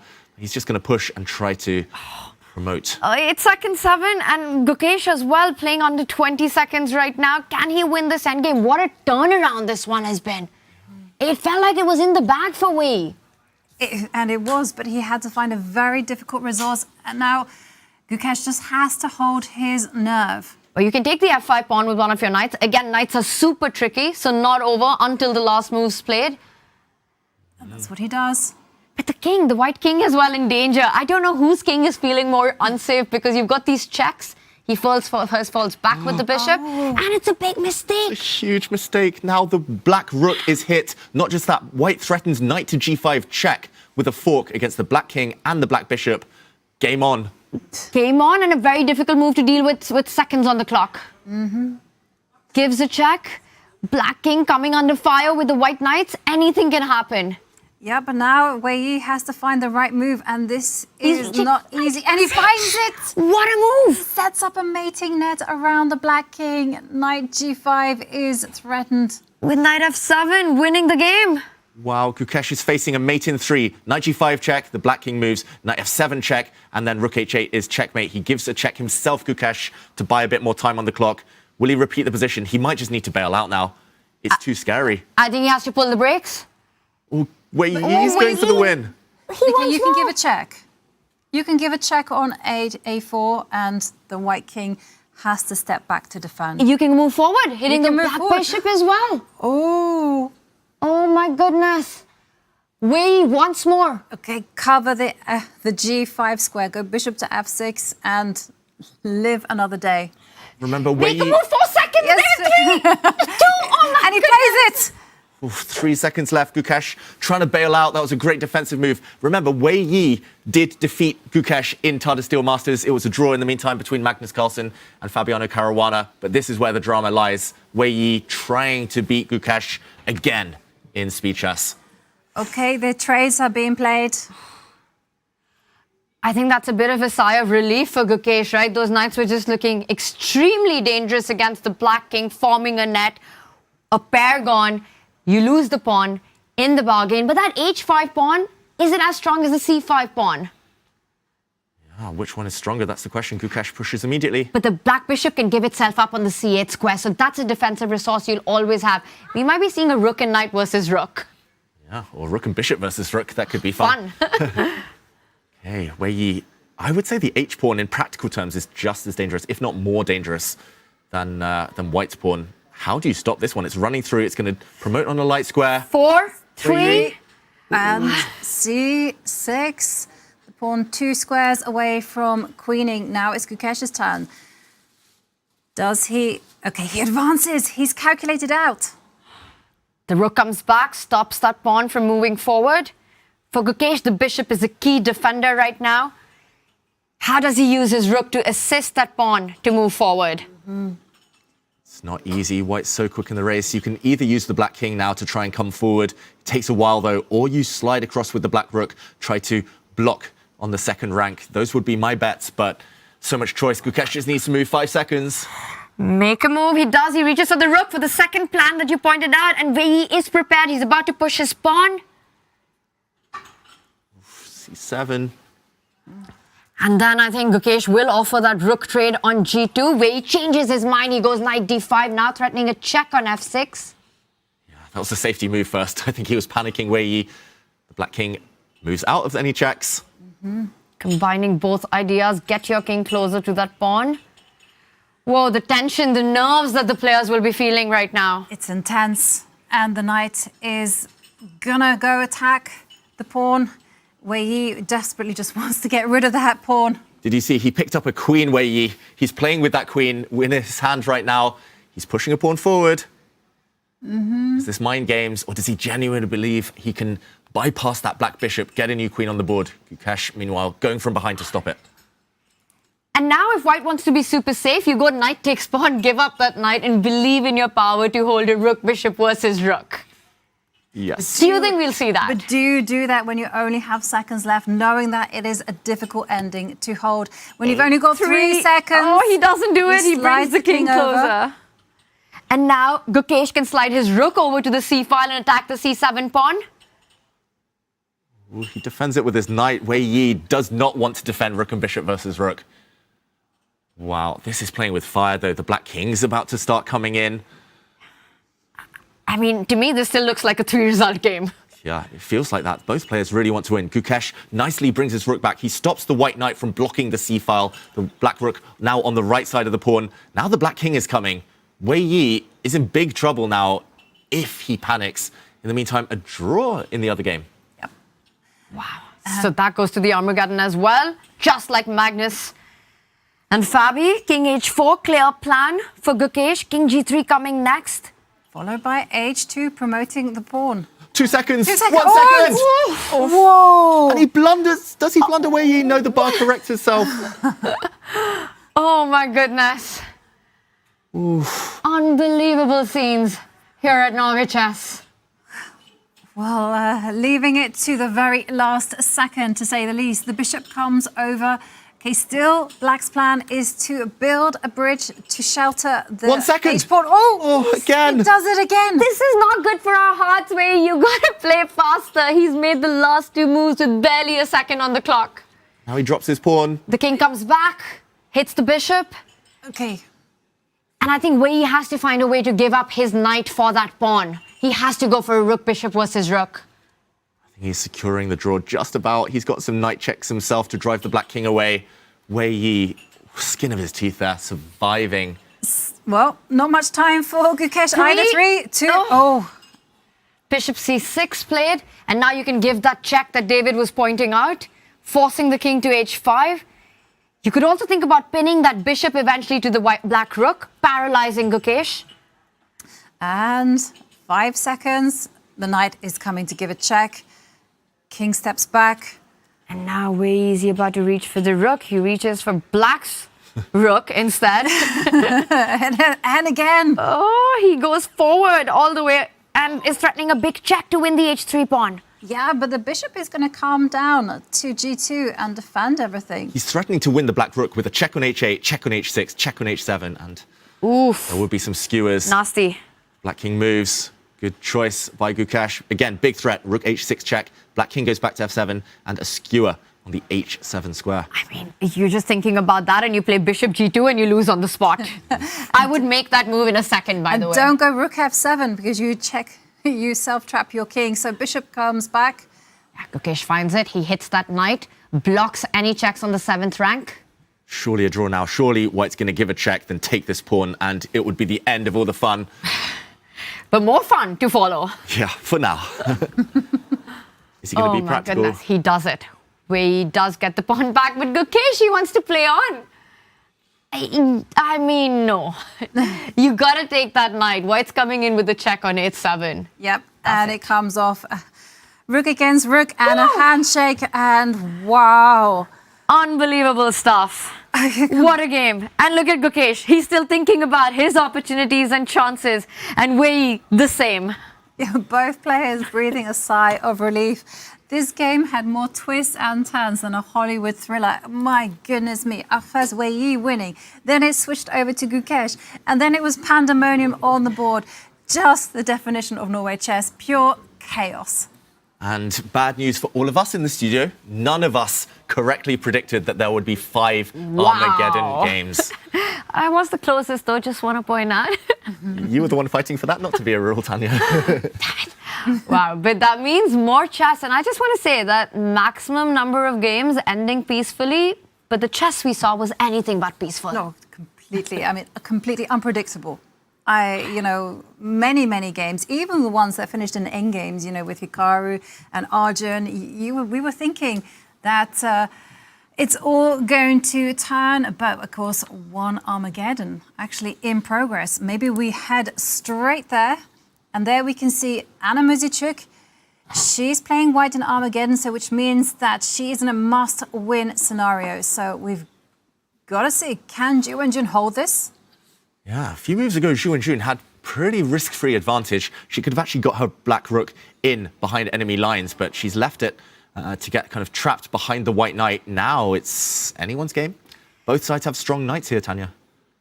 Strong knights, but still looks difficult for white to make progress with the rook on a2 just tied down to defend that a4 pawn forever. You need a pawn break to make any progress, and she needs to get f4, good or bad, right or wrong, in a must-win. That's the move that has to be played.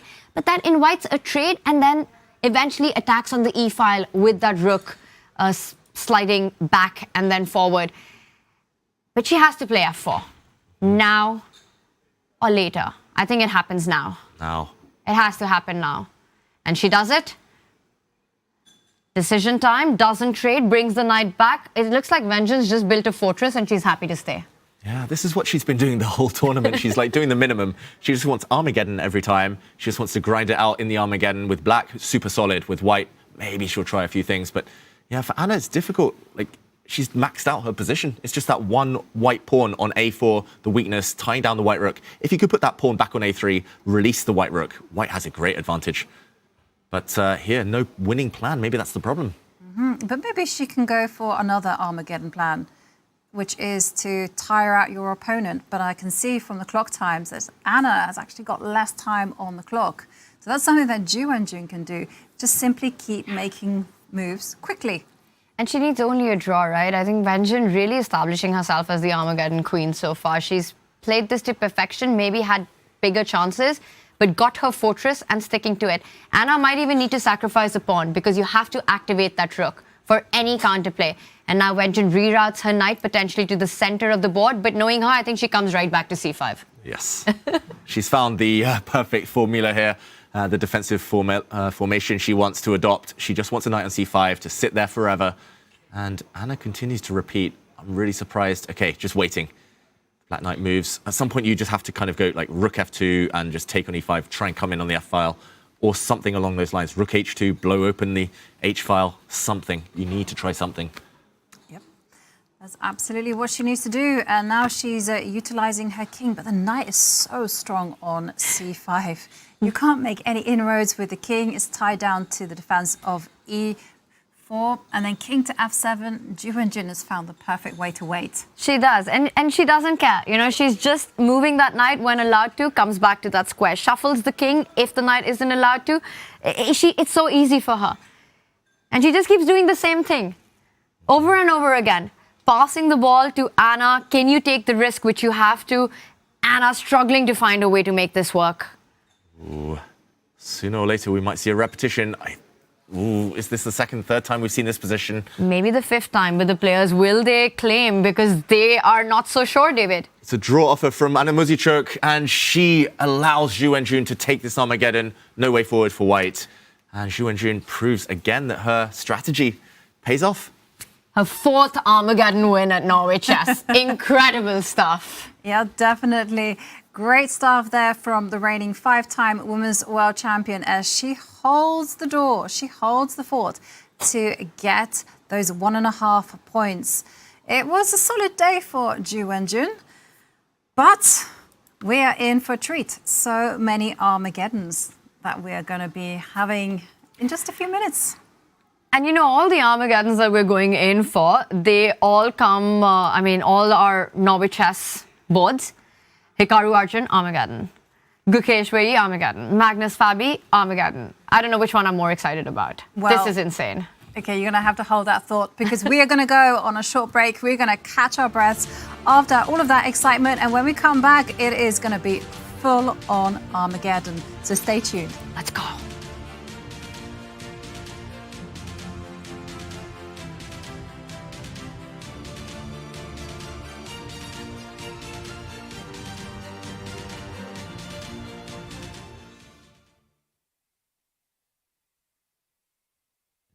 How surprised were you by that bishop f6?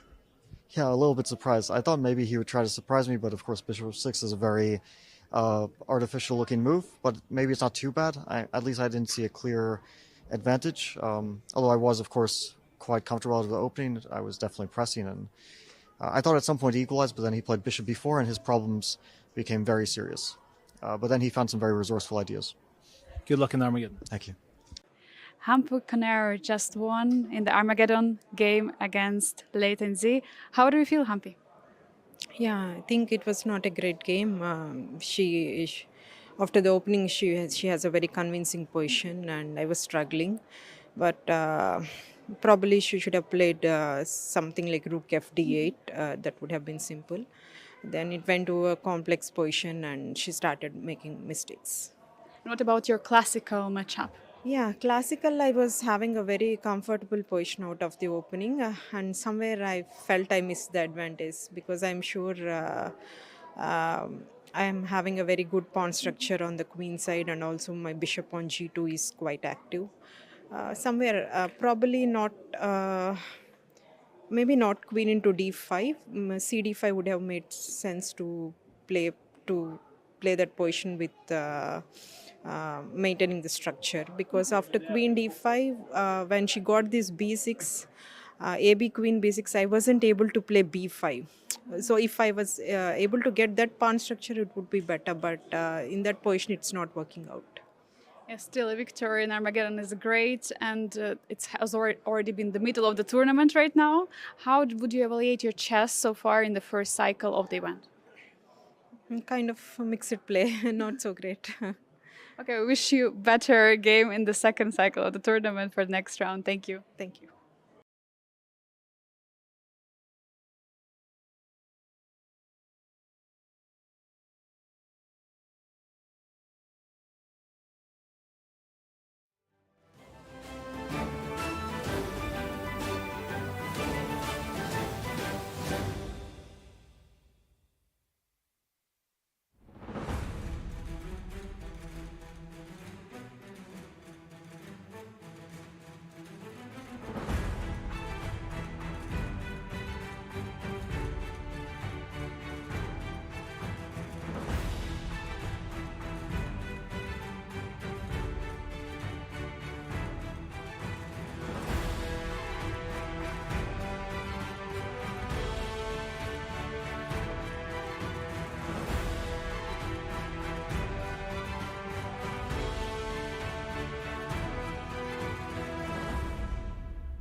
We are in the endgame in Norway Chess for day 5, otherwise known as Armageddon time. Now, that was quite a whirlwind of action that we just saw before the break, and we didn't quite give Arjun against Hikaru the love that it required. So, David, can you take us through the critical moments?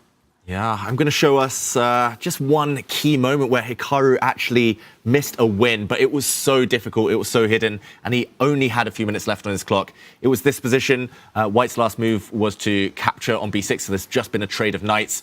We actually saw earlier Arjun being a pawn down, fighting very hard, but here Hikaru had a choice, either to trade rooks to stop the white rook coming in to gobble up the b pawn. White would then have a super strong pass pawn on b6, or Hikaru could allow that to happen. Pawn takes pawn on e4.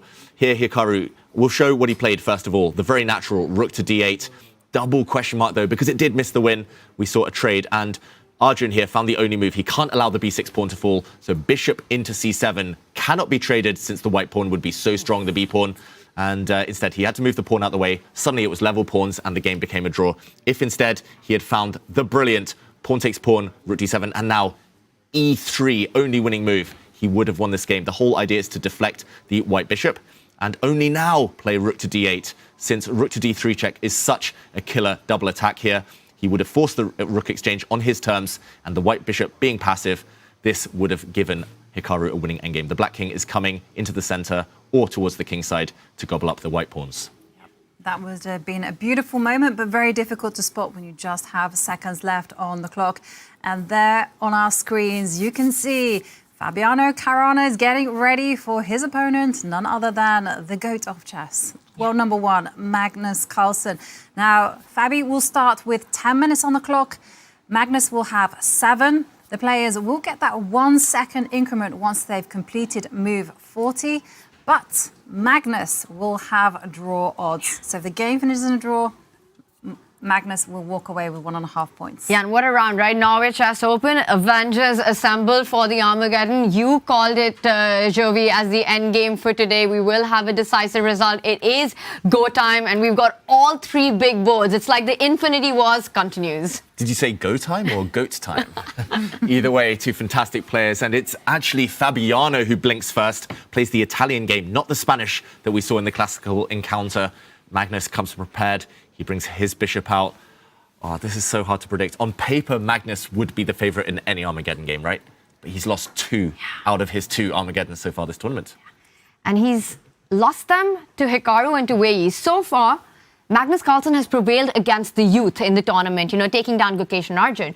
But right now, he is up against Fabi, who has had a great run. He's at 8 points currently, just a point behind Magnus. I think both can be relieved with the result, what has happened before. Magnus given the position that he had, and Fabi given the tournament situation that he came in. Right, and I can tell you that Fabi has gone in all guns blazing with this approach. Developing the bishop to this diagonal, he's positively encouraging Magnus to go g7, g5 at the right time. Magnus, so far, refraining from doing this, but it's going to be really interesting to see how Magnus is going to break that pin. I'll tell you, if Fabi goes castle, we see g5 on the board. Very possible. So Fabi refrains. And earlier we were joking about the word lazy, how sometimes in chess it can be a compliment. And Magnus told me that rather than learning the chaotic lines after g5, I should play like a lazy chess player. The lazy approach is to actually trade off these bishops. And okay, he actually moves his knight over first. Maybe more ambitious from Magnus Carlsen. He's going to bring his knight across. Maybe g5 incoming as well. It feels like he's dodged Fabiano's opening prep. Slightly eating away at the time advantage as well. And I don't know what to expect now. It feels like Magnus knows what he's doing. Fabiano breaking in the center, pawn sacrifice. This pawn attacked 3 times, only defended twice. But yeah, he's hoping to blow open the center while the white rook can target the black queen and king. Well, Fabi's hoping that if you take, he perhaps then trades the knight and then takes control of the center, so you don't lose the pawn that way, but you will lose the bishop pair. And it depends how you evaluate. Will we once again see the bishop pair advantage for Magnus against Fabi's big center, just like we saw in the classical? Magnus wants to keep the tension. He goes ahead with his knight. Fabi goes into a think. Yeah, I feel like I've seen this plan before, but all these Italian games, we talked about it the other day, they all look so similar. And Fabiano needs to decide how to put pressure on black. g5, it's like a sword hanging over your head. It's going to happen at some point. And you need to be ready for it. Fabi just improves his rook. No time to think in Armageddon. You just have to trust your instincts, improve your pieces. Bishop coming out to pin the white knight now. Who do we prefer here in the studio? Early stages? Yeah, it's too soon to call this one. I do like Fabi on the clock, and he continues to play fast, but that knight on f4 that Magnus has established with the potential g5 coming in, this is going to be spicy, And the player playing with black usually looks at keeping the position solid. But the way this one's brewing, I think we're in for a complete ride here. Complete mess is going to be ensuing. Fabi getting ready to relocate the knight to e3, drive that bishop away, and perhaps even jump in with the knight into f5. You need to open up the position at some point. Okay, knight to g6. I think knight to g6 will have given Fabi like a small victory points, because he doesn't have to worry about g7, g5 anymore. Yeah, Magnus trades willingly here. Fabi has to decide to take with the queen and allow the central pawn to drop off, a pure pawn sacrifice, or to take with a pawn, but then his bishop is pretty much stuck the rest of the game. That's a famous pawn structure almost that Capablanca once won a famous game. So, okay, it is a sacrifice from Fabi. If Magnus gets one more move in castles, he should be totally fine. Is there something here and now for white? I mean, you're looking at ideas like e5, but that square is so well defended by black. You've got 3 defenders, only 2 attackers. b7 would be hanging, but it just doesn't feel like the trade that you want here. If e5 doesn't work, how else can you put a threat to stop Magnus Carlsen from getting his king to safety? Yes, and it's really difficult to see anything other than e5, because it's the only move that makes sense. Everything else feels like you're not fighting in the center. Knight to e5, castles is coming next from Magnus. And if Magnus just solidifies, he's simply a pawn up. Okay, so he takes, bishop takes pawn, and now rook d1. Beautiful bishop at the center of the board, attacks it. You could fall back. You could also come with your knight to the center, knight e5. He reaches out, and I think he's about to play it, hits the queen and the bishop. Bishop takes e5, just looks like a move you don't want to make. You're down a pawn, you don't want to give up your bishop pair. He saves his queen, Fabi, defends his bishop in the process. Magnus retreats. I love how Magnus planted his knight in the center before white was able to blow it open with e5 himself. And again, just one more move away from the beautiful castles here for Magnus. When he can breathe a sigh of relief, he's done the hard work, pawn up for black. Fabi needs to get his knight into the game. This would be what I'm looking at. Maybe you can move the king out the way, f4, try and blow it open that way. Fabi, his time advantage now under 2 minutes and down a pawn. This is looking amazing for Magnus, whichever way you look at it. And he's just one move short of getting that king to safety. And then I just don't see how Fabi creates his chances. At some point, he needs to push the f-pawn forward. But your king is pinned on g1. You require so much time to make that happen as well. Yeah. And chat rating Magnus as the clear favorite in this. 73% believes that Magnus was going to win this one. Yeah, surprise board prediction by chat. Picking Magnus as favorite. I mean, you guys woke up on the wrong side of the bet, clearly. Just impressed that 27% were voting for Fabi in the chat there. Either way, yeah, we'll see. I do feel that there will be twists and turns ahead. Armageddons we've seen this tournament, maybe other than Zhu Wenjun winning one of them, I don't remember any one-sided Armageddons. They always came down to the wire. Few seconds here or there, nerves, blunders, tactics. Magnus now trades off the white knight. Very good practical decision before it landed on the f5 square. Now 2 bishops versus 2 knights. Not for the first time we've seen today. And we did see a turnaround almost in the Gukesh game when he had the bishop pair. So Magnus hunting down the bishops now, but big mistake apparently. Bishop takes knight. Can Fabi pounce? But what's the follow-up? Do you simply just double up on the D line, stopping Magnus from castling because rook d7 comes in? You cannot capture with the queen. f7's hanging, you have to take with the pawn. Oh, wow, there's some big tactics Fabi needs to see. Bishop takes knight.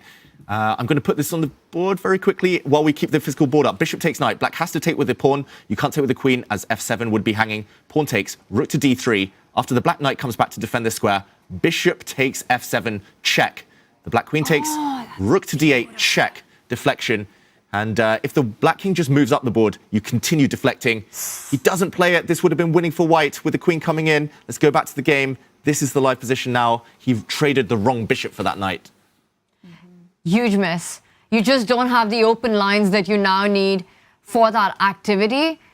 And Magnus needs only a draw in this position. He's up a pawn, healthy pawn formation. The king comes to safety. The knight rerouting itself. You can bring your rook into the game, one of the central lines. Yeah, what a miss that was by Fabi. And it didn't... Difficult, the last bit you had to foresee maybe to get the first bit. Yeah. That's the problem. But just the idea that you stop Magnus from castling. Yeah, the first move, I think, obvious. Second move, obvious. It was just it's difficult. I think give him 5 extra minutes, Fabi, or even 3 extra minutes, he would have found that. And Magnus might have been in big trouble. But that was the first glimpse that this might not be so one-sided. And now Magnus under 3.5 minutes as Fabi does set up some tactics with the potential e5 advance, trying to win the b7 pawn. Magnus puts a complete stop to that by planting his knight to c5, an attacker but also a defender of that b7 pawn. Yeah, Fabi might have rushed that bit, those last few moves, just allowing this knight on c5. It's similar to Zhu Wenjun's knight that we saw in the Armageddon earlier. It's so strong. He's going to put a pawn on b6 at some point. And any opening of the position, that black knight is just going to help enormously. We're going to see e5 at some point, right, Jovanka? Definitely. We have to see fire because Fabi is in a must-win scenario. A draw is as good as a loss. So questions are there for Fabi. Should he be going g4, g5 at the right time, just opening up the h file? Should he himself be giving another pawn by going b6 and trying to break open some lines that way? Either way, he has to make some inroads. He has to cause trouble. And he simply cannot let his clock run down. I'm expecting e5, and I think he's setting it up. He doubles up on the e line. Magnus, ooh, c6. That feels like he wants to clarify the position, maybe because of the clock. We saw Magnus look up. He was looking at the screen. For everyone at home who isn't familiar with Armageddon here, he was checking out the move number. This is move 28. He will get a 1 second increment in 12 moves time at move 40. That could be all important to avoid getting flagged later on. And still 3 minutes for Magnus. It's like a blitz game, essentially, for both players at this point. Okay, Fabi needs to do something in the meantime. He's slowed down massively. Yep. And the time difference between them has really narrowed. And there we see trade of pawns. And for Fabi, though, he has to continuously generate a way forward. That's not easy. He doubles up on the c file, once again renewing the threat that we've been talking about at the center of the board. And Magnus slides his queen across, lining it against the rook and the king. Watch out. Some knight jumps in the air. Knight takes pawn a threat. Ooh. Can you pick it? Can you go knight a4? Yes, you can. Rook is hanging on e3 and Magnus does it. Did Fabi miss this? Might have missed this, Fabiano. He's going to move his rook. He will save his rook. It's not the end of the world. He will still have some compensation, but now down 2 whole pawns in a must-win situation. You've got to feel that Magnus has got to be able to give 1 up later, or 2 up, 2 back, just to kind of equalize, just to solidify, simplify the equation here.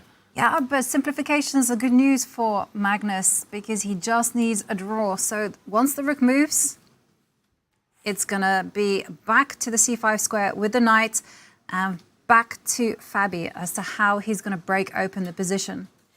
And both under 3 minutes. Somehow, Fabi has to find a way to get Magnus low on the clock. That's his only chance. You know, get him to think a little bit, keep all the pieces on the board, but it's Fabi who keeps thinking. He does move the rook. Magnus comes back to that spot. e5, it has to happen. Yeah. Been saying it for far too long. He's been holding back for the last 10, 15 moves with this one, but it has to be here and now. But get this, Fabi has less time on the clock than Magnus. Queen to c2, queen to f2. That is such a crafty move, threatening e5 and trying to exploit a pin. Yeah, he was getting out of the way of some knight e6, knight d4 jumps maybe, but now Magnus is going to move his queen or defend his queen, and the black knight will still be able to run away. Okay, Magnus thinking. Clock's completely level. He does defend the queen, so another way to unpin that problem. And is it now that we see the move? Because Fabi has to win. I think he's been holding on to the moment where Magnus has not enough time to deal with that move. But has he held on for far too long? He won't have enough time to play this move if he doesn't go for it soon, Fabiano. 2 minutes left on the clock for him. Still 7 moves away from getting any increment. He's got to move. He's got to decide on something. Running out of ideas, running out of plans, 2 pawns down. Running out of time. Yep. Maybe he can just start to advance the g-pawn, try to initiate chaos. He attacks the rook. Fabi blunders a 3rd pawn. Oh my goodness. The queen on f2 is hanging. You can't pick up the rook. And if you take the queen, the rook recaptures. And Fabi knows it. This is out of his hand. He delayed too long. He was indecisive. He was looking for other ideas when the main idea was his best shot.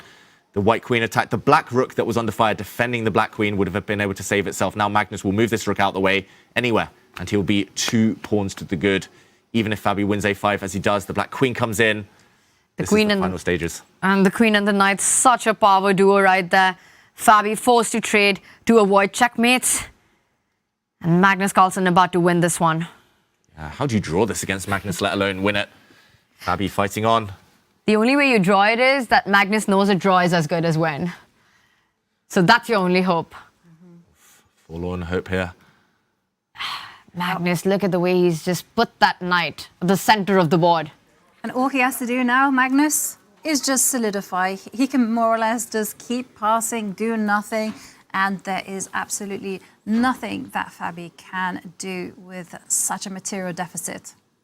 And it looks like Magnus is a big favourite to win this one, or at least draw it, which will be enough in Armageddon. We can see on Fabi's body language that he is not feeling confident. Let's switch to the other game. Arjun-Hikaru in big trouble against Hikaru Nakamura here. This one in the opening, Arjun had a small advantage, but Hikaru's been turning it around. And look at this, checkmate threatened. Going to be difficult. Black has a bishop and knight, a very strong bishop and knight against a rook. That's a small material advantage. And with the attack, this looks horrible. White's rook's just not able to defend.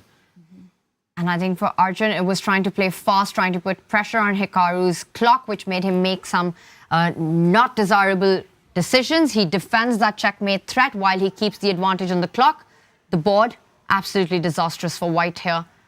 Hikaru, look at that, with the speed with which he played. He's got 2.5 minutes to convert this or secure a draw. You can't pick up the f7 pawn. G2 is hanging.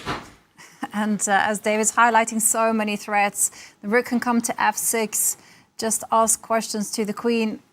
And h4 played. Okay, the move designed to initiate chaos. Classic Arjun. But can you even pick up the f7 pawn? It's the big question. Hikaru's calculated after rook takes g2 check. The black queen's going to be able to give check forever. The white king will not be able to escape a perpetual, and a draw is enough for black. Arjun now caught between a rock and a hard place. What does he do? If he doesn't take this pawn, he's just given up his h-pawn for free. And even if you don't give checks forever, the c8 rook is also hanging in that position. And I think we're going to see it, but Hikaru doesn't play rook takes pawn. Hikaru's blundered. And Arjun's in the game. What? What just happened? Unbelievable. What a turnaround. Look at his eyes. Look at Hikaru's eyes. He missed rook takes pawn there. And he's taking it in. He can't believe it. He's in shock. What has just happened? He was totally winning, Hikaru. He could have given perpetual check. He could have won the white rook. Anything was winning if he had taken that pawn with check. He rushed. He had 3 minutes. And now he has to adapt himself to this completely different position. Arjun on the hunt of Hikaru's king. G7, how do you even defend it? The rook can't fall back. You can't defend that pawn. This is over. Yeah, you can't step back with the knight. You can't create any form of shelter for the black king. Wow, miracles do exist for Arjun-Hikaru. Hikaru has self-destructed here. There's no check. Maybe he miscalculated. Maybe he thought there would be checks on d1. That is covered. Black can't give check, but white certainly can. And this is over. The black king is about to be hunted down. He can't believe it. He's trying to find a way to keep the game going, but he can't even figure that out anymore. Yeah. Because it doesn't exist. And he's smiling. He knows. No, there's got to be pain no inside. way. And the smile is because he relaxed. He thought it was over. He relaxed one move too early. And you cannot do this at this top level. He can't believe it. The classical game, Hikaru winning. He got that extra pawn, pushing throughout, missed it. This one completely dominating. And one move and it turns around completely. This is just Hikaru going through 5 stages of grief right now and just accepting that it's gone, it's over. I mean, Hikaru has so many pieces around his own king, and yet none of them are doing a good enough defensive job. Rook takes g7 in the air. Where is the black king going to hide after that? I thought he calculated perfectly. Like, rook takes g2. Like, he played it so confidently. The previous move, queen takes h4. He acted like he knew what was coming. He acted like he had it all under control, but miscalculation, Arjun will punish you. And look at him, he just keeps shaking his head. It's unbelievable. And now he's down to under 30 seconds, goes up with the king, but white can just pick up the pawn, attack the queen. There's no attack on the white king. The rook on d4 defends everything. No checks on the board. Arjun is now not going to trade off rooks, surely. He wants to win this game. He needs to win this game. No spinning and winning, and he does it. The black knight tied down to the black queen. No sacrifices on g3. the bishop is the only piece that can move. And now Arjun just has to wait. Just build up, just improve your pieces. Hikaru's in shock. He just cannot believe what's happened. Rook takes rook, he's about to lose his queen. Hikaru Nakamura, the black king, is about to be deflected away with a pawn check. It's a handshake. Nakamura resigns. We've just seen a massive turnaround. Just one big oversight, and that was it. Arjun was able to take his opportunity, but one Armageddon game remaining, and that is between Wei Yi and Gukesh. Gukesh just needs a draw in order to win this Armageddon. And as you can see from the evaluation bar, it is just one-way traffic. I absolutely cannot believe what we just saw.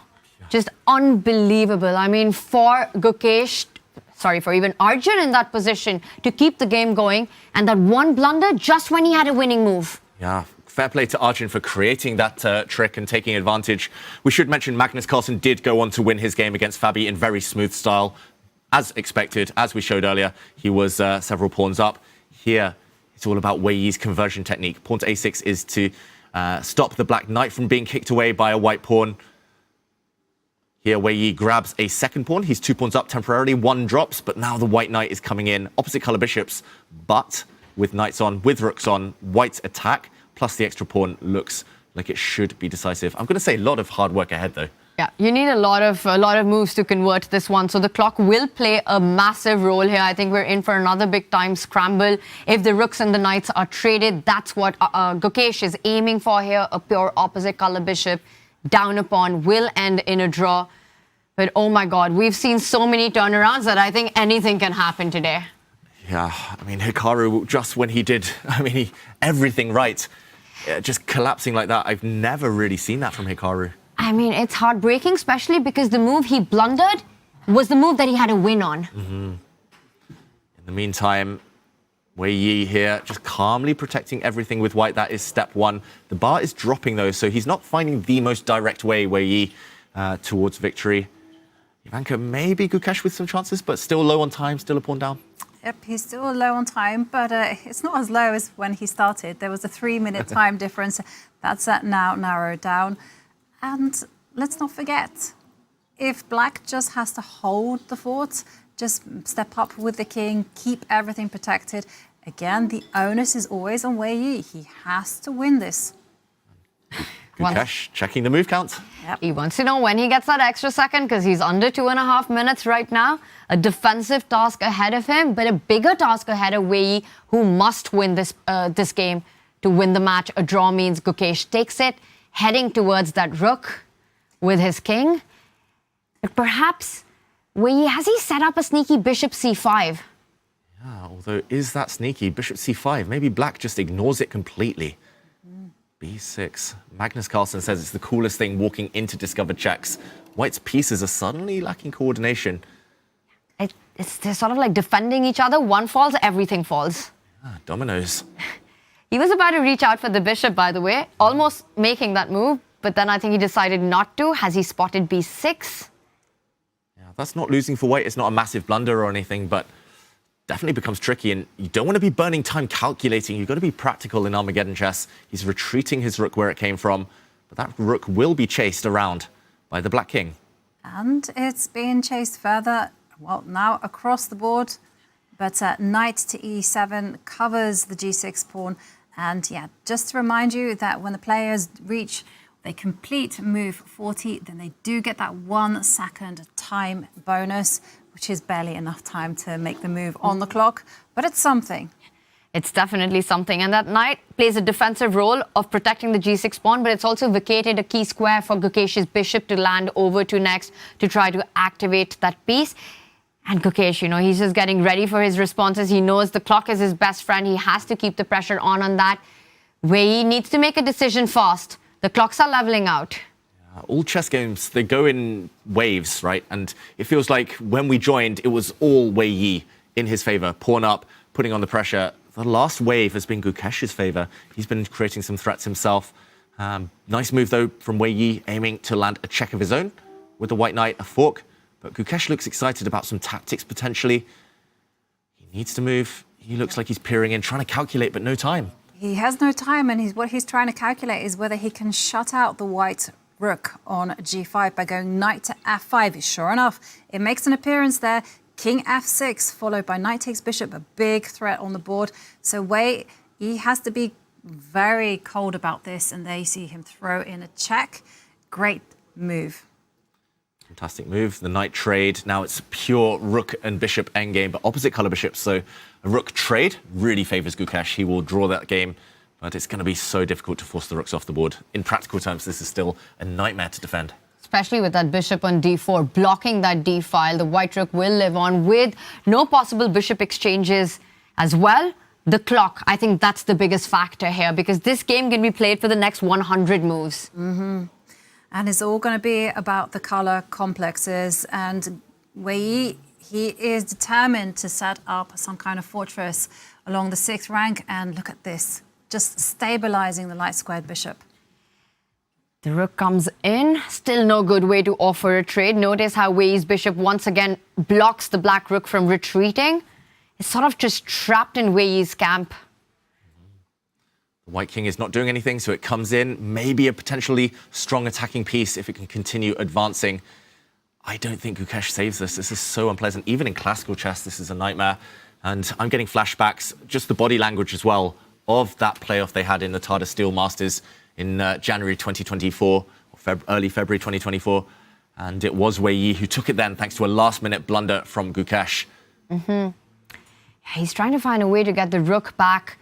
And what a final that was, right? After both these players knocked out Anish and Abdusatral, they went on to fight for the championship, and it was Wei Yi who came on top after a phenomenal performance there in the rapid playoff. And he's showing all his skills today. He was dominating in the classical as well. Yep. And Wei Yi being very crafty, just sneaking the rook around the right, just hoping to drive the king either up the board, but the king travels on light squares, and the target is the g6 pawn. The black king will continue marching up, connect itself to that g6 pawn, defend it via f5. How do you make progress? He now moves his bishop, allowing the black rook back, though. Black rook can come back to defend. But Gukesh has got 28 seconds. Probably has to do that because the black king is in danger. Big check threatened, followed by either going for the black pawns or potential skewers on the e-file. Huge threat in the position. 15 seconds! How does he even make moves here? Well, he does take a step in the right direction, using the rook for cover.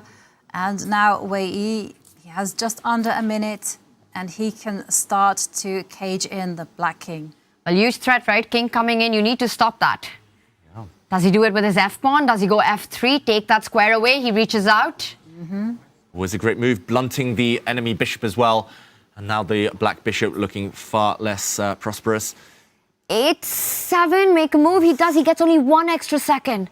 It's not enough time. It's nothing. It's barely enough time to make a move over the board. Online, you know, you can still build it up on that 1 extra second by pre-moving.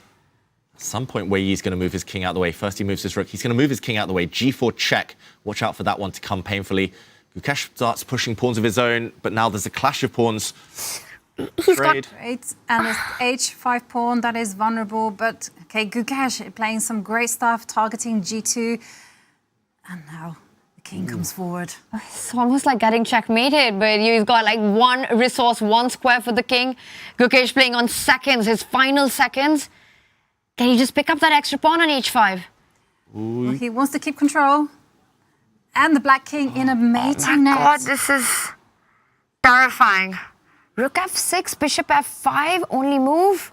The check. The king is being pushed away from his bishop. Gukesh resigns, about to go down a piece. Rook takes pawn. There would have been a capture of the black bishop, and that would have been over. Wei Yi always in control, we've got to say. It's insane. This is his 3rd Armageddon win in a row. First against Magnus Carlsen, then against Hikaru Nakamura, and he takes down the world champion today. Yeah, what a performance there from Wei Yi. Well, we all watched that one with bated breath as the clocks ticked down to their final seconds. But in the end, Wei Yi just walks away with 1.5 points. What a game. What excitement. All of the games today. I mean, yes, there were 5 classical draws, but I don't think we can complain at all. The Armageddons lived up to hype. Even the classical games that were draws in the end left us on the edge of our seats until right towards the final few moves. Wow, I think the players, they deserve another rest day after that day of action. It was adrenaline-packed, that's for sure. Okay, we just saw 3 Armageddons. We also saw at the beginning that Magnus Carlsen was victorious against Fabiano Caruana. So let's have a listen to what Magnus had to say about that game. Magnus, congratulations. That was a very nice game. Can you please take us through the Armageddon game? Yeah, the Armageddon game, I think he went wrong a little bit at some point in the opening because I just got a very, very, very pleasant position. Then, yeah, I mean, I didn't play perfectly, of course, but I was just mainly focused on trying to keep control, which I think I did. So, you know, overall, very good day. Increased my lead at the top, and yeah, the classical game wasn't perfect, but I did some things well. Like I did defend reasonably well from a difficult position, so I'm quite happy with the day. You mentioned that the confession, but that the opening that he played is something that you did not expect it today. Can you also tell us a little bit about that? Yeah, I think this is just a case of me not playing top tournaments all the time. That I'm generally well updated on what was popular in 2021 when I played the World Championship then. Recent developments, like of course I've seen the games, but I don't necessarily have any detailed knowledge at all, and then I just end up trying to improvise something, and sometimes it works well, some other times it doesn't work so well. I think the main problem was today that I didn't follow it up that well, but it's okay. Magnus, at Norway Chess, which is your favorite part, classical chess or Armageddon? Depends. But I like them as a combination, that you have something to fight for even after some difficult games. So, you know, everybody knows that classical chess is not my favorite in general, but I love the sort of sudden death, unforgiving time control we have, and the Armageddon part. So that makes it a lot more exciting, I think, for everybody. Thank you so much, and best of the luck for the rest of the games. Thank you. Yeah, it was an impressive game from Magnus in the Armageddon, but okay, he mentioned it there. It's a tough time control, so much action possible, so much unpredictability. And we saw in one of the Armageddons, Arjun against Hikaru, that everything was going Hikaru's way. It looked like he was playing a brilliant attack, and then woohoo, it all just flipped. Yeah, and fair play to Arjun for even setting up that moment. It looked hopeless when we joined it, that position. As we see Wei Yi getting interviewed, that's a nice touch, one of the stars of today. But yeah, it was here in this position with white. Arjun looking hopeless, the black queen, black rook battery, tying down the white queen. So queen takes f7, impossible due to checkmate. He decided to try one final trick, Arjun. He deflected the black queen away. Hikaru very quickly, instantly took this pawn. And after queen takes f7, Hikaru again instantly made a move, but it was a game-changing blunder. Instead of an immediate knockout win for him, it was a total turnaround, and he ended up losing. He should have played rook takes pawn, as the blue arrow indicates. The only winning move, there were actually other fine moves as well. King takes rook now. The whole idea is a check. You've lured the white king onto a bad square. No matter where the white king goes, you can actually keep checking, or you can just take this rook at the very minimum. You have a bishop, you have a knight, very safe king. This would have been an easy win for Hikaru. He would have gone on to win this Armageddon. Instead, maybe taking his eye off the ball, he played the move rook to f6, sliding across, allowing a check. We see the bar shoot up because suddenly, after the move g3, the black queen is unable to give any checks. She has nowhere to go. If she slides, as Hikaru did, the white rook comes along, g7 collapses, and we saw in the final few moves, Arjun very classy, pinning and ultimately winning with this final move, g4 check, the black king being driven away, and the black queen about to be captured again. If the king moves, f4, and the black queen drops next move. Yeah, I don't know how many lives Arjun used up today. You know, first in the classical, surviving that big scare, and then in the Armageddon, completely busted. And the moment that you're thinking that this is all over, I'm about to lose, your opponent sort of just makes that big blunder, and it's almost like a gift. And of course, a player of Arjun's caliber doesn't miss that. This is heartbreaking for Hikaru today. He just played such phenomenal chess, but wasn't able to clutch it in those final moments. Yeah, it just goes to show you have to be on point every single second of the game.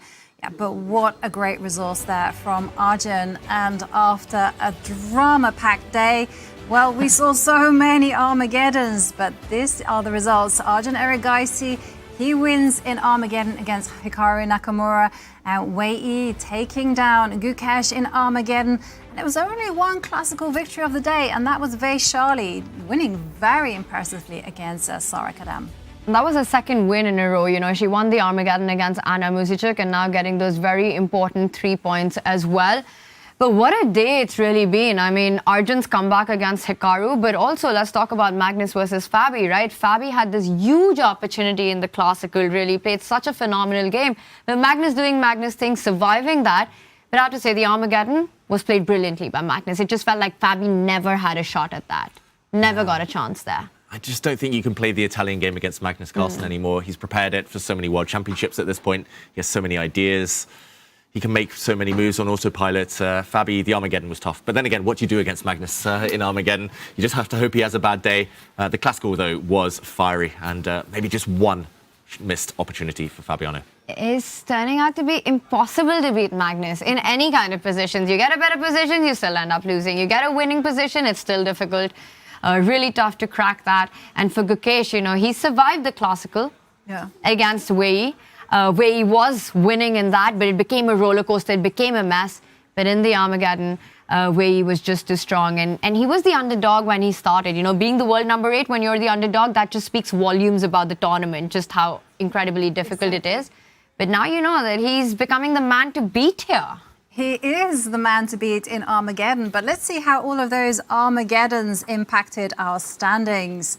Because, as Magnus mentioned in his interview, he did manage to extend his lead. So now he's 1.5 points above Fabiano Caruana. But in this kind of format, a classical win, if you net 3 points, whoops, that's it. You go up the standings. Or if you lose, the reverse happens. But Wei Yi, despite being Armageddon king, still find himself at the bottom of the table. Make it make sense, Tanya. This is crazy, right? You beat Magnus, you beat Hikaru, you beat Gukesh, and still there you are.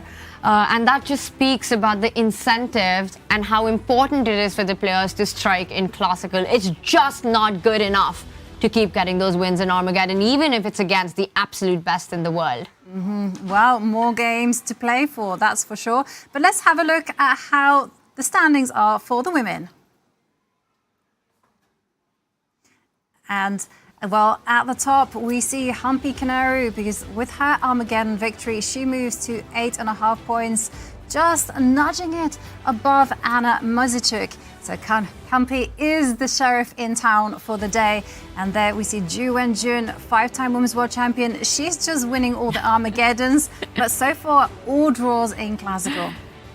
Catching up with the lead slowly, moving through the pack, Ju Wenjun, and yeah, it's nice to see so many players within touching distance, though. Just a couple of classical wins could totally flip the script there. And yeah, I love this weighted classical, but then the fact of the Armageddon, it does tend to count a little bit. Yeah, it's a lot tighter, right, in the Norway Chess women. I mean, it's quite neck to neck if you look at the standings. And while in our Norway Chess, Magnus seems to be just sort of doing that thing where he starts running away at some point with those points, a 1.5 lead right now.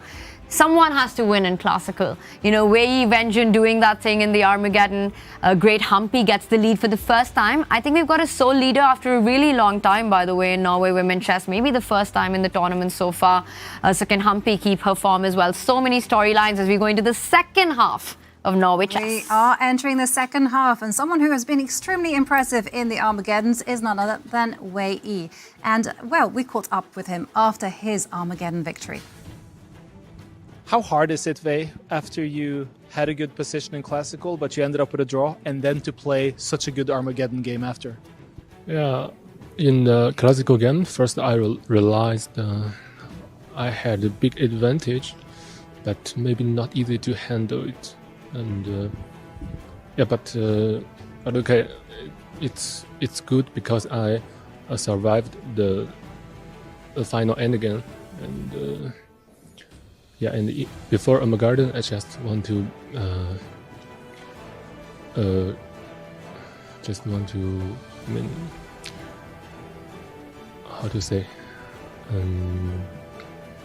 be calm down, because I think I missed some great chances in the classical game, but luckily, finally it works. Yes. That means that you have now won against Magnus, you've won against Hikaru, you've won against Gukesh. This is, you were the lowest ranked player coming into this tournament, but you are proving that you are more than worthwhile being here. Yeah, but I think in Armageddon everything can happen because it's full of I mean, nothing is in your control. But I hope I can win in the classical game. But I missed a great chance today, I think. Yeah. But you're only halfway, and now you have a lot of chances. Now you have the confidence to win in the classical games, right? Maybe. Yes. We are cheering for you, Wei, because we're very thankful that you always take the time to stop with us. So appreciate that a lot. Wei Yi there on his victory over Gukesh. And we mustn't forget that in Tata Steel, the two did fight off in an Armageddon match. And it was Wei Yi, he did win that one as well. Yeah, it always seems to go his way against Gukesh. And we only might be halfway in the tournament. But if he keeps performing like that, I mean, he's only going to be gaining confidence every round. He nearly took it into classical, as we saw there. And I have a feeling he's going to keep surprising us. Definitely the dark horse of this event. Just so impressive, and I just love his interviews. I think they're my favorite. Just, we had Ding chilling, and now it's Wei Yi chilling. I mean, he's just such a cool guy. He is certainly a cool customer, but we're now officially entered into the second half of the tournament. So that means the players are now repeating each other. They are replaying each other the first rounds. And here you can see Arjun-Hikaru, this time playing with the white pieces against Wei Yi. And then we see another big marquee matchup. Gukesh with the white pieces against Magnus Carlsen. And we have some all-country derbies, Vachier-Lagrave, Humpy, and Juan-Jun Lei. I've got to ask you guys, maybe I shouldn't ask you, what are your thoughts on this epic lineup and matches? I can't wait. Day one was a lot of fun. That was one of my favorite days of chess commentary, I think, ever. And we get a repeat, same pairings. Can't complain. Is the world champion versus the world number one more time. That 0-1 score happened right here in Norway Chess earlier this week, where Magnus Carlsen took his first classical win since Gukesh became world champion.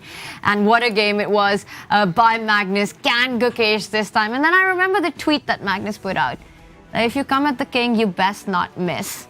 Will Gukesh be able to do it this time? It's a big one. He gets the white pieces. He's going to try his best. Yeah, that was a big tweet, a big post there, like a big statement. Gukesh, surely he wants revenge now. And you guys remember the game. Gukesh literally was coming for Magnus's king, at the end, but it was Magnus who managed to checkmate Gukesh's king at the center of the board. It's going to be a fight between two kings. What can we say? Tale of two kings. Bring it on. Love it. It's going to be epic. And once again, I'd like to thank Tanya, David. You guys have been absolutely awesome, just guiding us through the action. And on behalf of us all, I'd like to give a big thank you to the viewers at home for riding along with us every move of the way. And tomorrow, the boards reset and absolutely everything to play for as we officially reach the second half of Norway Chess. See you then.